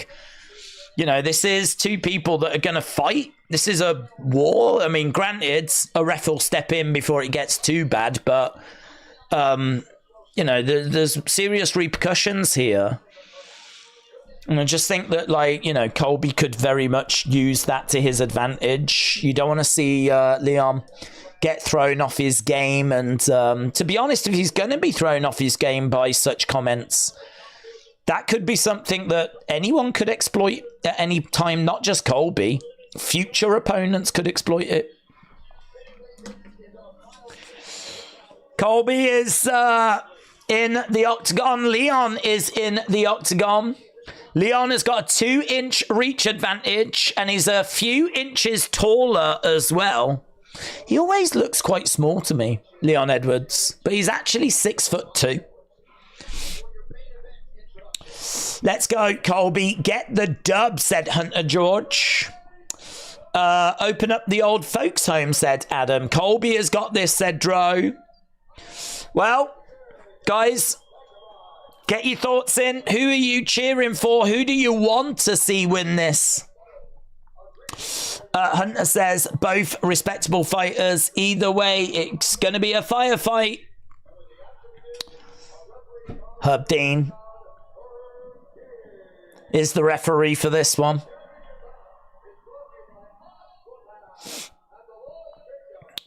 Although I'm dying to see Colby against Hamzat, maybe it's better if Colby wins. I'm dying. Oh, right, it's because you want to see that fight.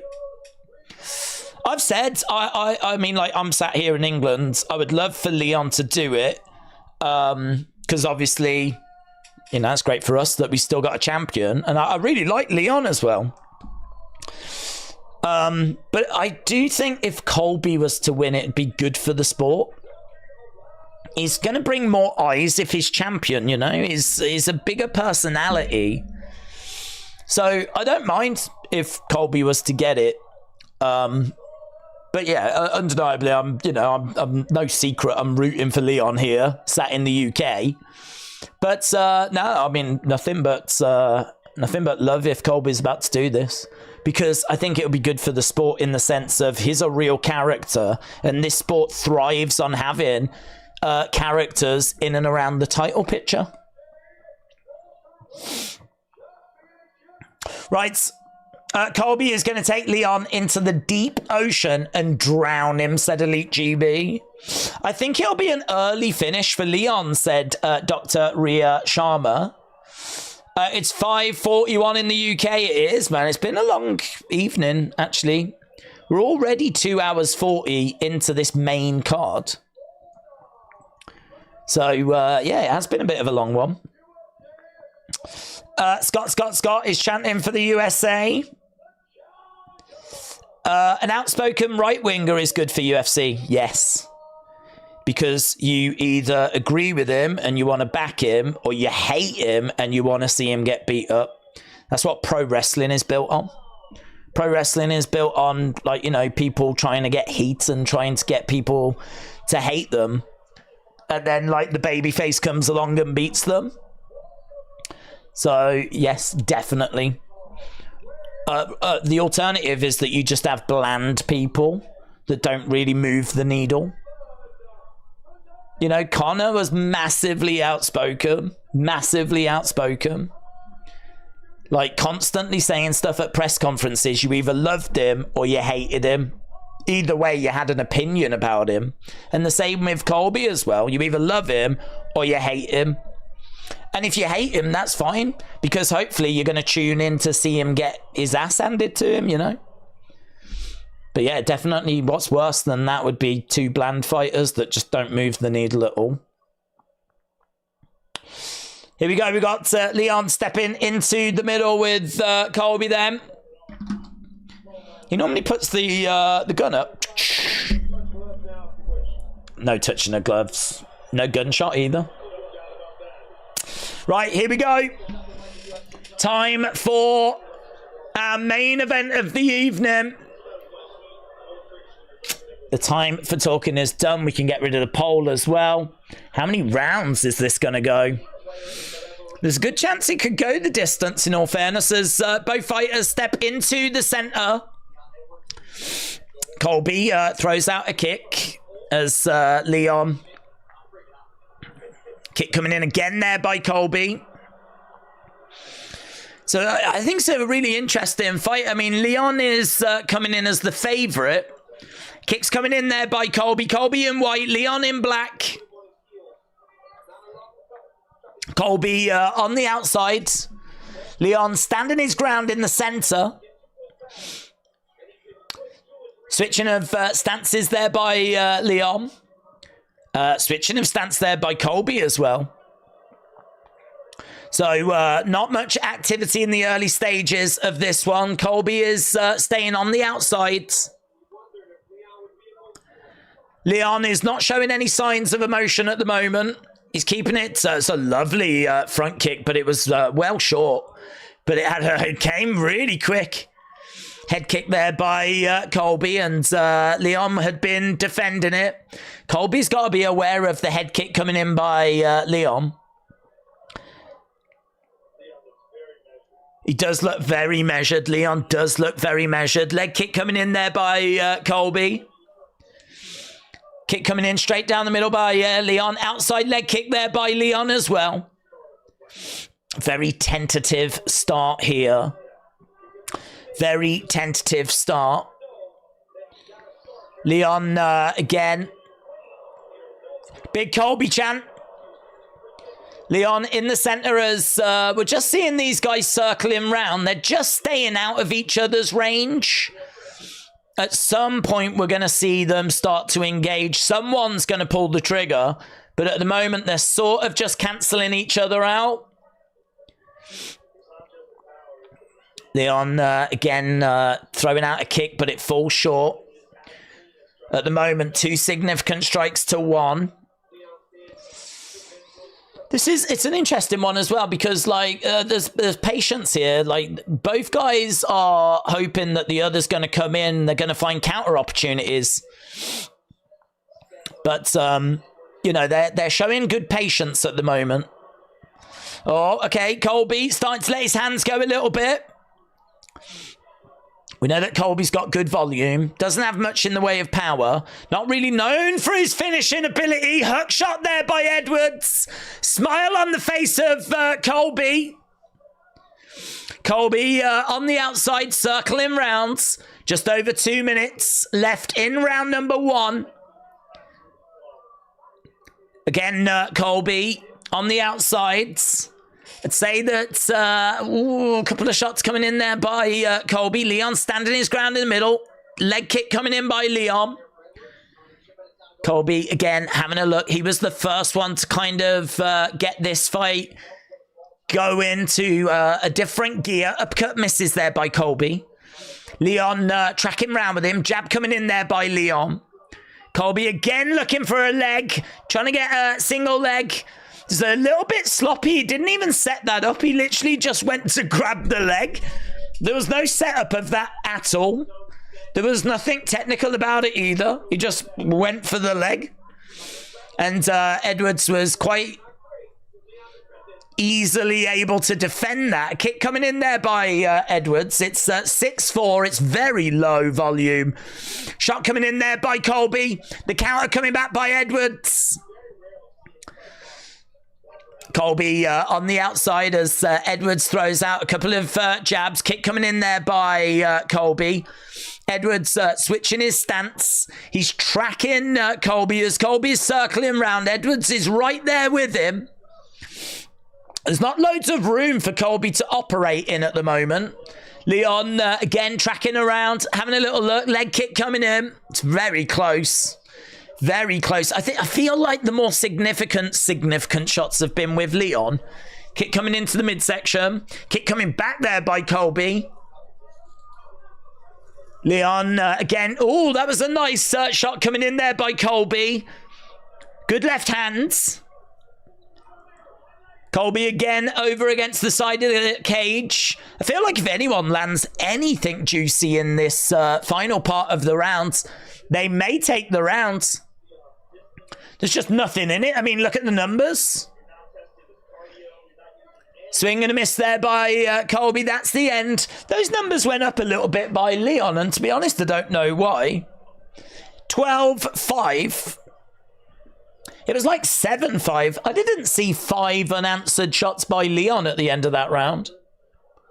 But either way, that's what the numbers suggest. So, in the end, the numbers suggesting there was a little bit of a gap there between these two. A little bit more than what I was seeing. I think it was really close. I think it was a really close round. I don't think it's close to the point where I would make an argument that it was a Colby round. I think it's a Leon round, but I think it's close to the point where literally if Colby had done something of significance at the end of that round, like wobbled Leon, you might have made an argument that it was a Colby round. But I think that first round goes to Leon Edwards. 1-0, Leon, 1-0, Leon. It seems like people are in agreement in the chat at the moment. Okay, here we go then. Round number 2. Bit of a deep breath there by Colby. No punishment really being absorbed by either fighter, though. I mean, it was what it was. Leon in the middle. The other thing, as well, as we said, you know, was that round close enough whereby a judge could have given it to Colby? You know, Donald Trump's at ringside. The crowd are very much with Colby. We're in Las Vegas. Was it close enough that some of the judges could have gone Colby on that first round? Leon in the center, letting the hands go a little bit as Colby was getting in range. Outside leg kick there by Leon. Colby on the outside. Leon again trying to track and follow Colby. Is really not giving him loads of space to operate. He's not getting in close enough where Colby can actually land with anything. But he's not staying far enough away whereby he's giving Colby lots of room to operate. Shot coming in there by Colby, but nothing of significance. Again, Leon is right there. It's round number 2. Colby just momentarily slips. Leon quite patient. Kick coming in by Colby, but just falls short. Outside leg kick by Leon. Switching of stances. Colby bouncing around. There's not really much being offered by Colby here. I mean, there's not much being offered by Leon, if we're being honest. But, yeah, I'm waiting for someone to really land some of significance. They're both throwing in some leg kicks. 2 minutes gone in this second round. Inside leg kick there by Leon. Jab comes back by Colby. Colby is backed up against the cage. Again, little bit of room, but not enough room for him to land anything. And Leon is right there with him. Right there with him. Outside leg kick there by Colby. Leon goes in for a kick to the body. Again, the crowd getting a little bit restless. There's really not lots of activity. Leg kick coming in. He's working these leg kicks more. We're seeing some more leg kicks coming in by Colby now. Oh, he went for the head kick. Leon Edwards went for the head kick. Thought he saw an opening. He went for the head kick, but it was blocked by Colby. Still tracking around at the moment. Jab coming into the body there by Leon Edwards. Head kick coming back there by Colby Covington. Leon Edwards still tracking around. Leg kick coming in there by Colby. Seeing these little leg kicks coming in. He's landed, what, 5 now? According to these numbers, he's still behind, and behind in this round as well, but it's a similar round. Just little shots, nothing of significance. You feel like with 1:40 to go, if someone could put a flurry together, they could take the round. Kick coming in there by Leon. Again, Colby backed up against the side of the cage. Kick coming back. There's not much dynamism here by either fighter. There's nothing really that exciting by either fighter. No one's really able to put any like combos together or stamp their authority on the fight. Leg kick there by Colby.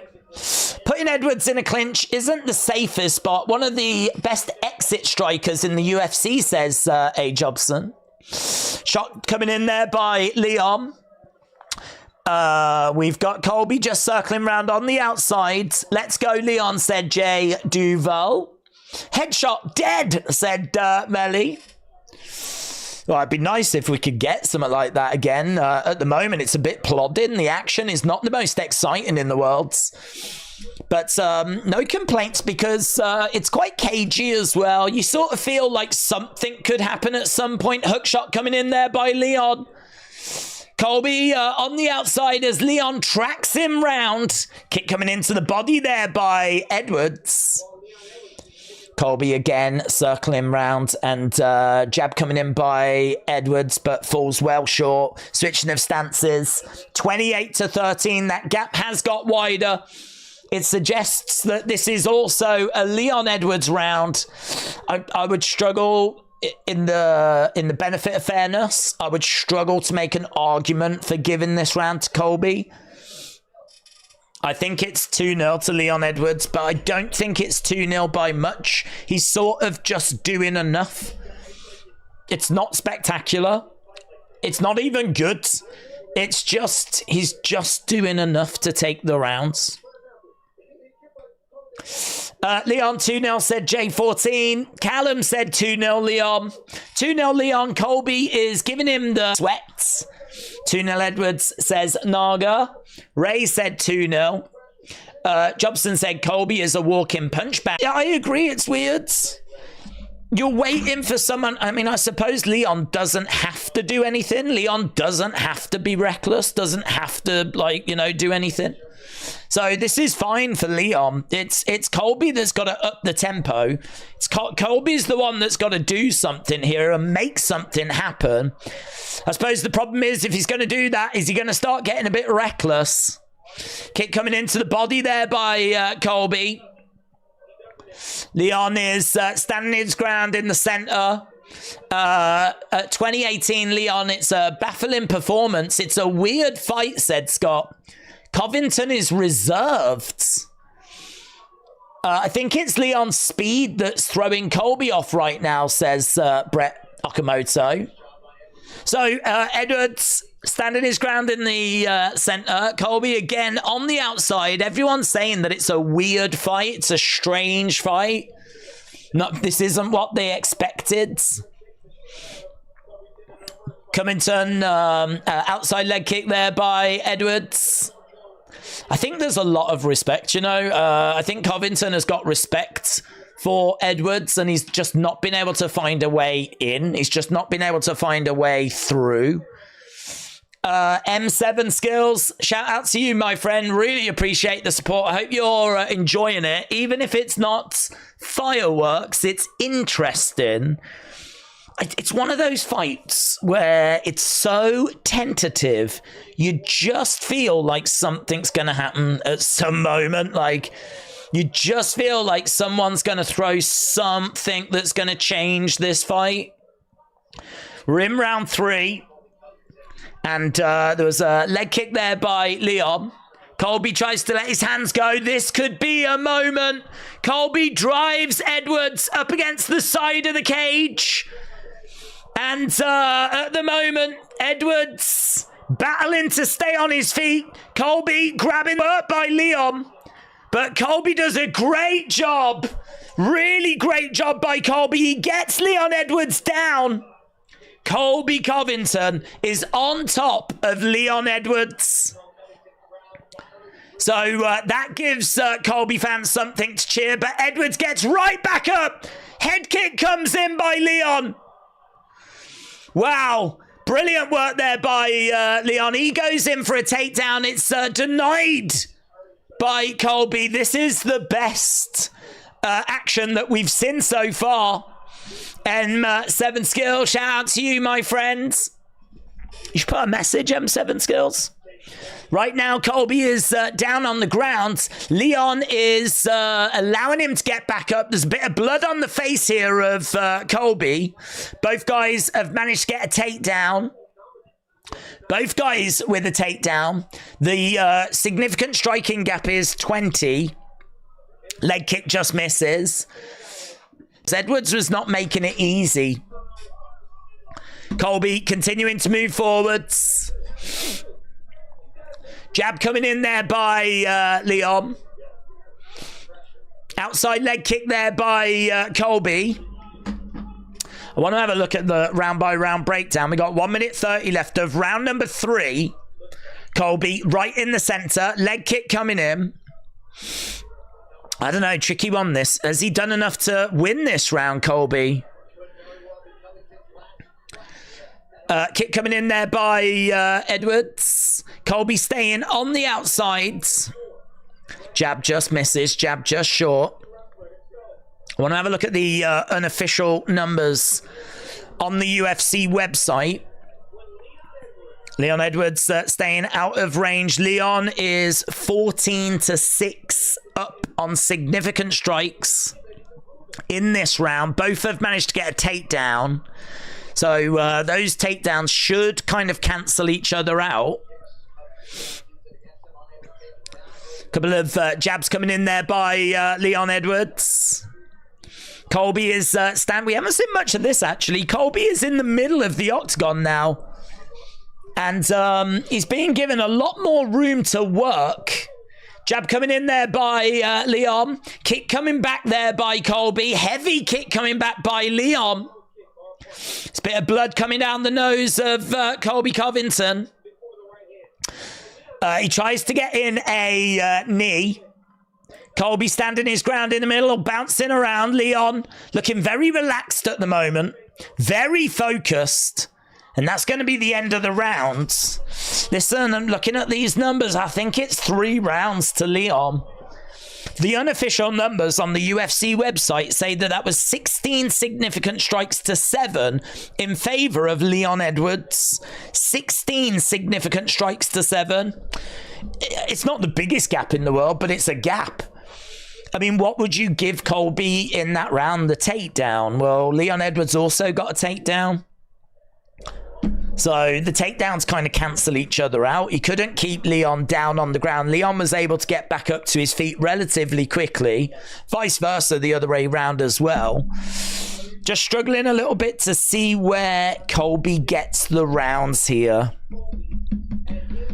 3-0, Leon says, Ray. Is there anyone that's got... Has anyone given Colby anything? Leon's bar is full. It's special incoming. This is a boring boxing fight, said Lonnie. I'm snoozing, said Tim. 3-0 to Leon. Leon beat Usman twice while Colby lost to Usman twice. Round number 4.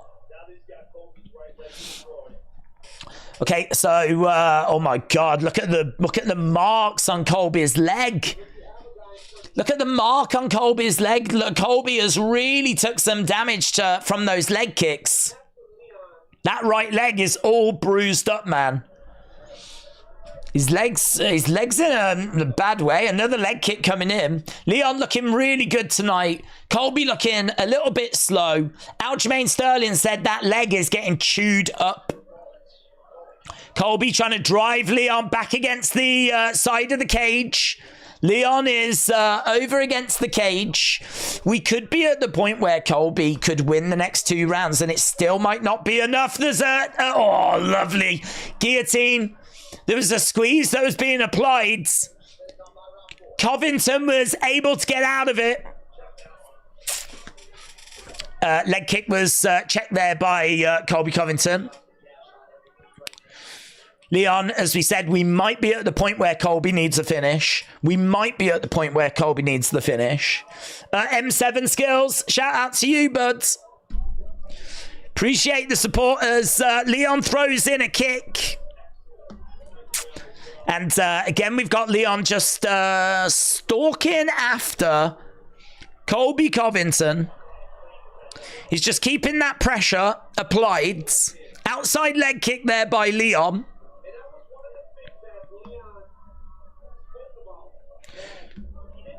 Uppercut just misses by Covington. Jabs coming in there by Leon.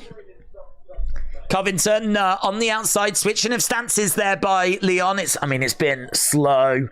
50 significant strikes to 22. We're halfway through round 4. Could you imagine if Leon gets the decision? Jab coming in there by Edwards. A couple of shots being put together there. Straight down the middle by Colby. Colby tries to set up this takedown. So he throws a shot, drives Edwards back against the cage. There's maybe something here to cling on to if you're a Colby fan. He's looking for a takedown. Yep. Couple of good shots there by Colby, and it set up that drive against the cage. He's looking for the takedown. According to the numbers, Leon is still ahead in this round, 7-3. Couldn't get the takedown, though. Couldn't get the takedown. There's 2 minutes left in this round. Colby has got the leg of Leon, and they break apart. Break apart. Colby in the center. Leon throws out a kick and a jab. Low blow. Colby wants to continue. So, a low blow by Leon. Fair play to Colby, though. He was like, nah, it's fine. Let's keep going. So, fair play to Colby. 11-5 in favor of Leon in this round, according to the unofficial numbers. It was a lovely shot there by Colby. Don't know how much of it he got of that, though. Again, yeah, he seems to be getting some success with that left hand. He goes for it again. Leon's got to be careful of that left hand. Jab coming in with the right. That was good by Colby. That was good by Colby. He drives Leon back against the cage. Right now, Colby has got Leon. He's driven him back against the fence. There's a couple of nice shots in here by Colby Covington. Leon, lovely work there by Leon. They're really scrambling around.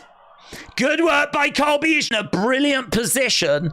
Colby was right round the back of him. There was an opportunity for Colby to potentially get like a rear naked, but he couldn't find it. Outside leg kick there by Colby. 15 significant strikes to 8. There's been some better moments in this round by Colby. End of the round. Is it 3-1? Is it 4-0? Either way, it's not enough. One more round to go. One more round to go. People are going to blame Colby, but both of these guys are being boring, said Scott. 4-0 Leon, 3-1 if we're being very generous. Yeah, 15 significant shots to 8. So we would be being very generous if we was giving it to Colby. But I don't know, there was some shots in there that looked quite nice. There's moments where he drove Leon against the cage. Either way, it's not enough. There's one round to go. Definitely feels like this is Leon's fight. He's got one round to survive.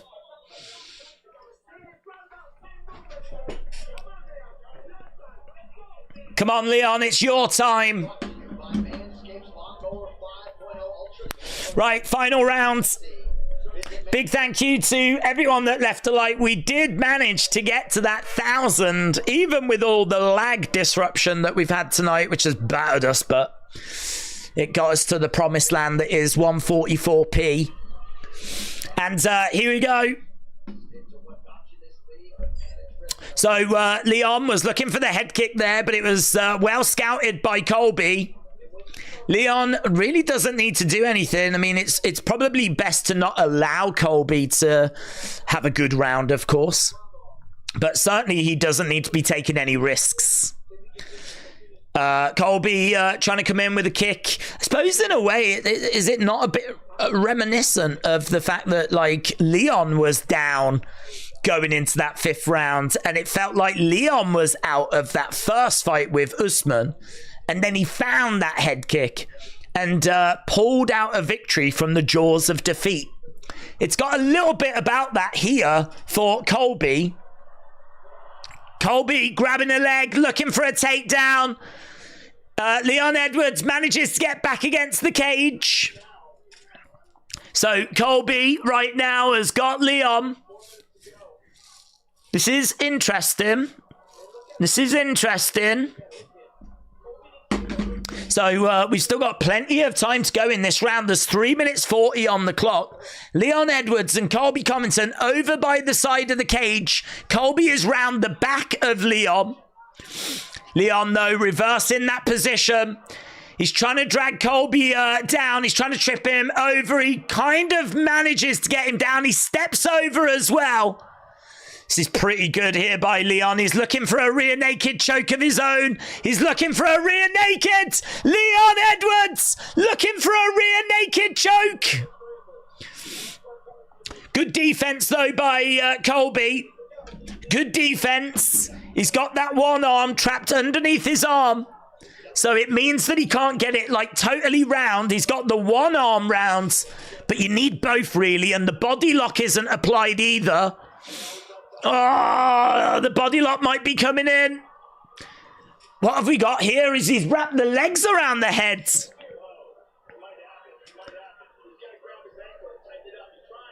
He's trying here to go an armbar. Oh my God, that armbar for Leon just came out of nowhere, but he couldn't get it. Wow. Colby Covington survives. That was pretty fun. That's probably the most fun that we've had in the fight. So, chest to chest, Leon is down on the ground. Don't let him bully you, son, said Aaron. That was such a great shout. There's a finish still in this fight, says Jobson. So right now, Covington on top of Leon Edwards. So less than 2 minutes to go. 1 minute 50. I feel like Colby has got to find a finish. I think it's going to be really hard for him to get a decision win. Some of these rounds were close, but were they close enough to give it to Colby?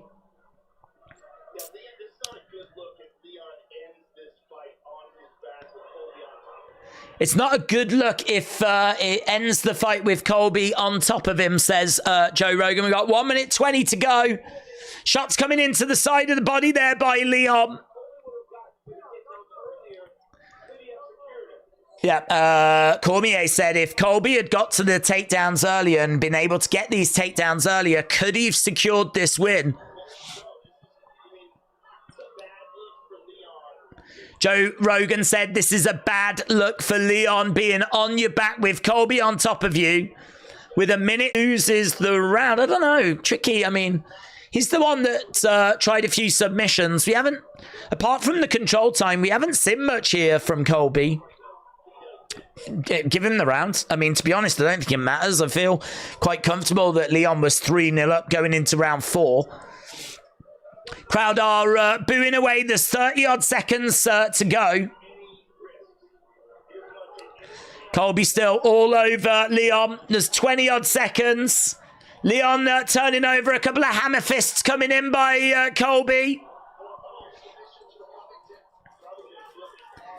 He is trying to find some sort of submission with 10 seconds left to go. Leon is just keeping Colby close.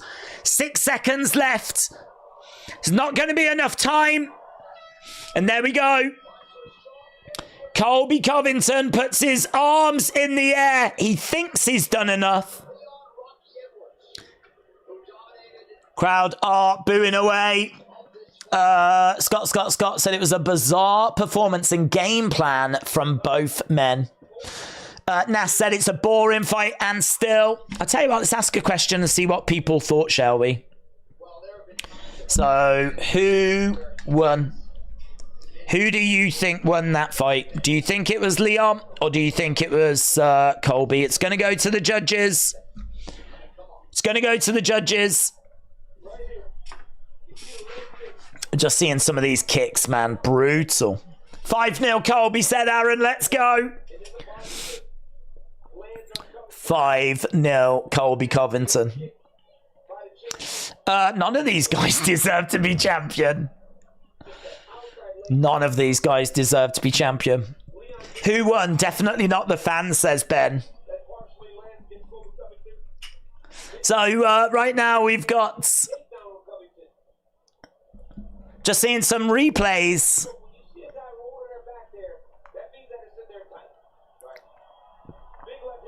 Yeah, nice shot by Leon. He's had to work hard there. I mean, I don't know. I don't know if it's game plan. I mean, look, the numbers say it was 59 significant strikes to 29. It's 2 takedowns each. Leon gets 2 submissions attempted compared to none by Colby. Colby definitely there hasn't been much consulting. Scorecards look to be pretty straightforward because we're about to get the decision. Here we go. All 3. 49. 46. Leon Edwards gets it. Leon Edwards wins. All 3 judges went 49-46. It's the right decision.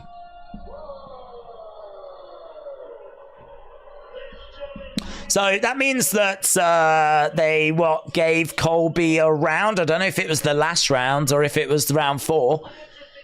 He got given a round, Colby, but the other 4 rounds went to Leon Edwards.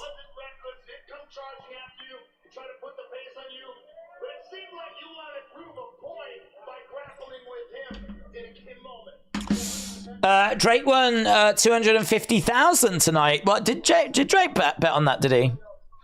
Is Colby actually for real celebrating? Are you serious? Said Jobson. 4-1. Told you, said John. Should have been 5-0. Said 23.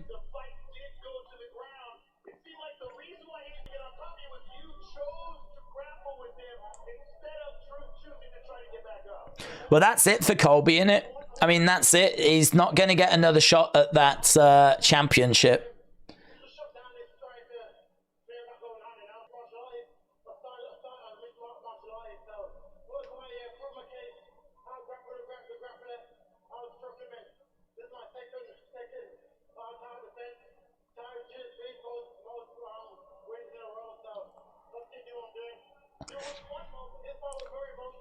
This was emotional.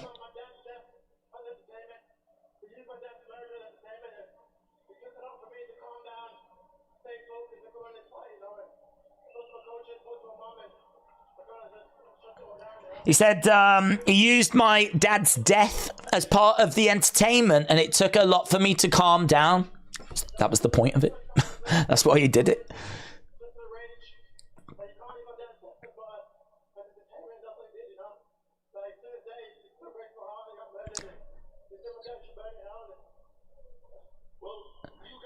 Yeah, look, he's struggling with that, isn't he? It really got to him, but you saw it got to him yesterday as well.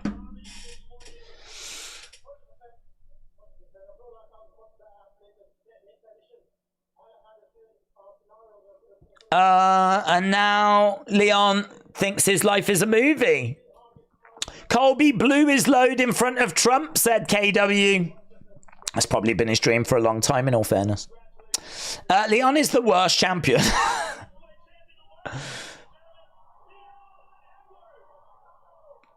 Leon Edwards. Well, there we go.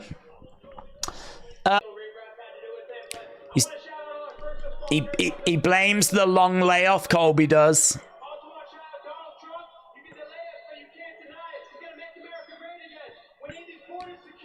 You can delay us, but you can't deny us, says Colby. Trump 2024, and there's a big smile on his face. He loves it.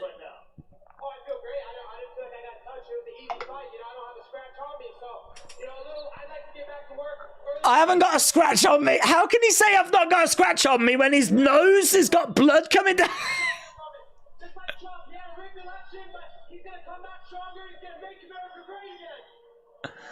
Look at his nose. His nose. It's got like cut down here, blood down. It ain't got a scratch on me. But I can see that you do. I can see it.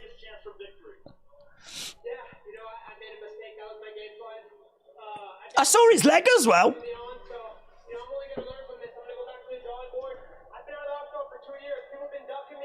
People have been ducking me. I've been out of action for 2 years. All hail Colby.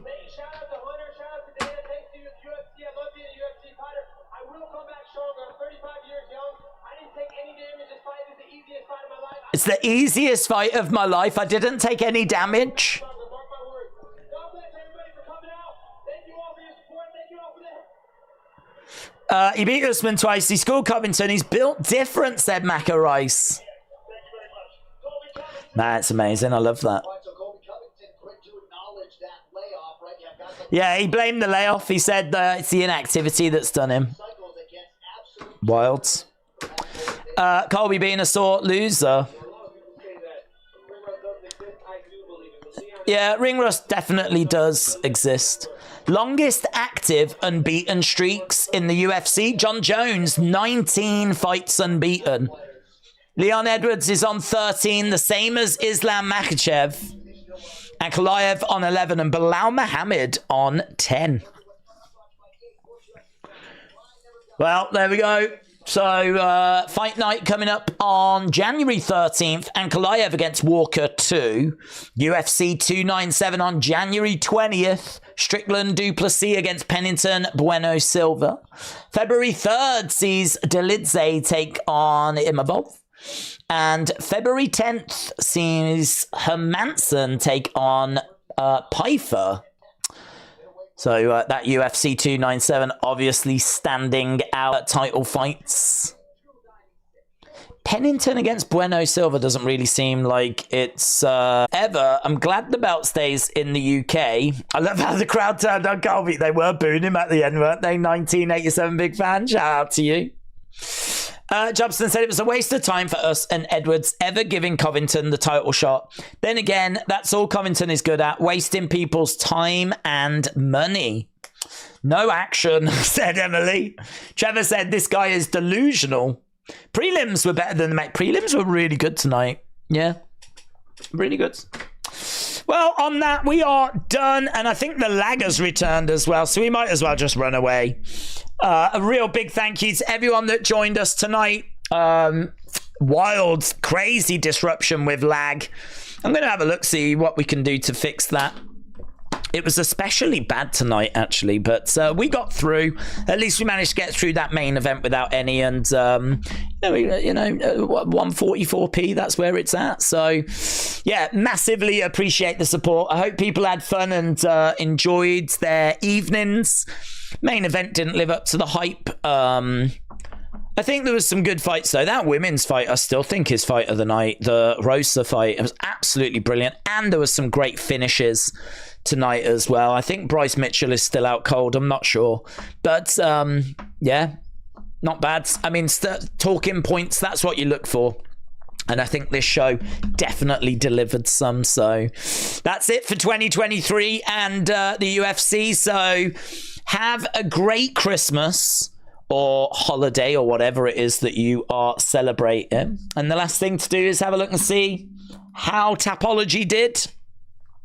So there we go. Top 10. We've got Rivi and God of Death, along with Muhammad Ali in joint 8th. We got True Blowjob Gaming. Let's go. True Blowjob Gaming. Shout out to you. Love the profile picture. Hype 3 MMA in 6th. Bold Martin in 5. 4 I Am Oliveira in joint 3rd with V-Man 2005. FKN Fong just misses out as WG Preston secures the victory. Thanks a lot for watching, guys. As I said, have a great holidays, Christmas, whatever it is that you're celebrating. And we will be back next year with UFC. And massively looking forward to it. Next year looks sick. We can all start dreaming about that UFC 300 card, which is going to be amazing. So, yeah, have a great evening. Thanks for watching, and I'll see you next time.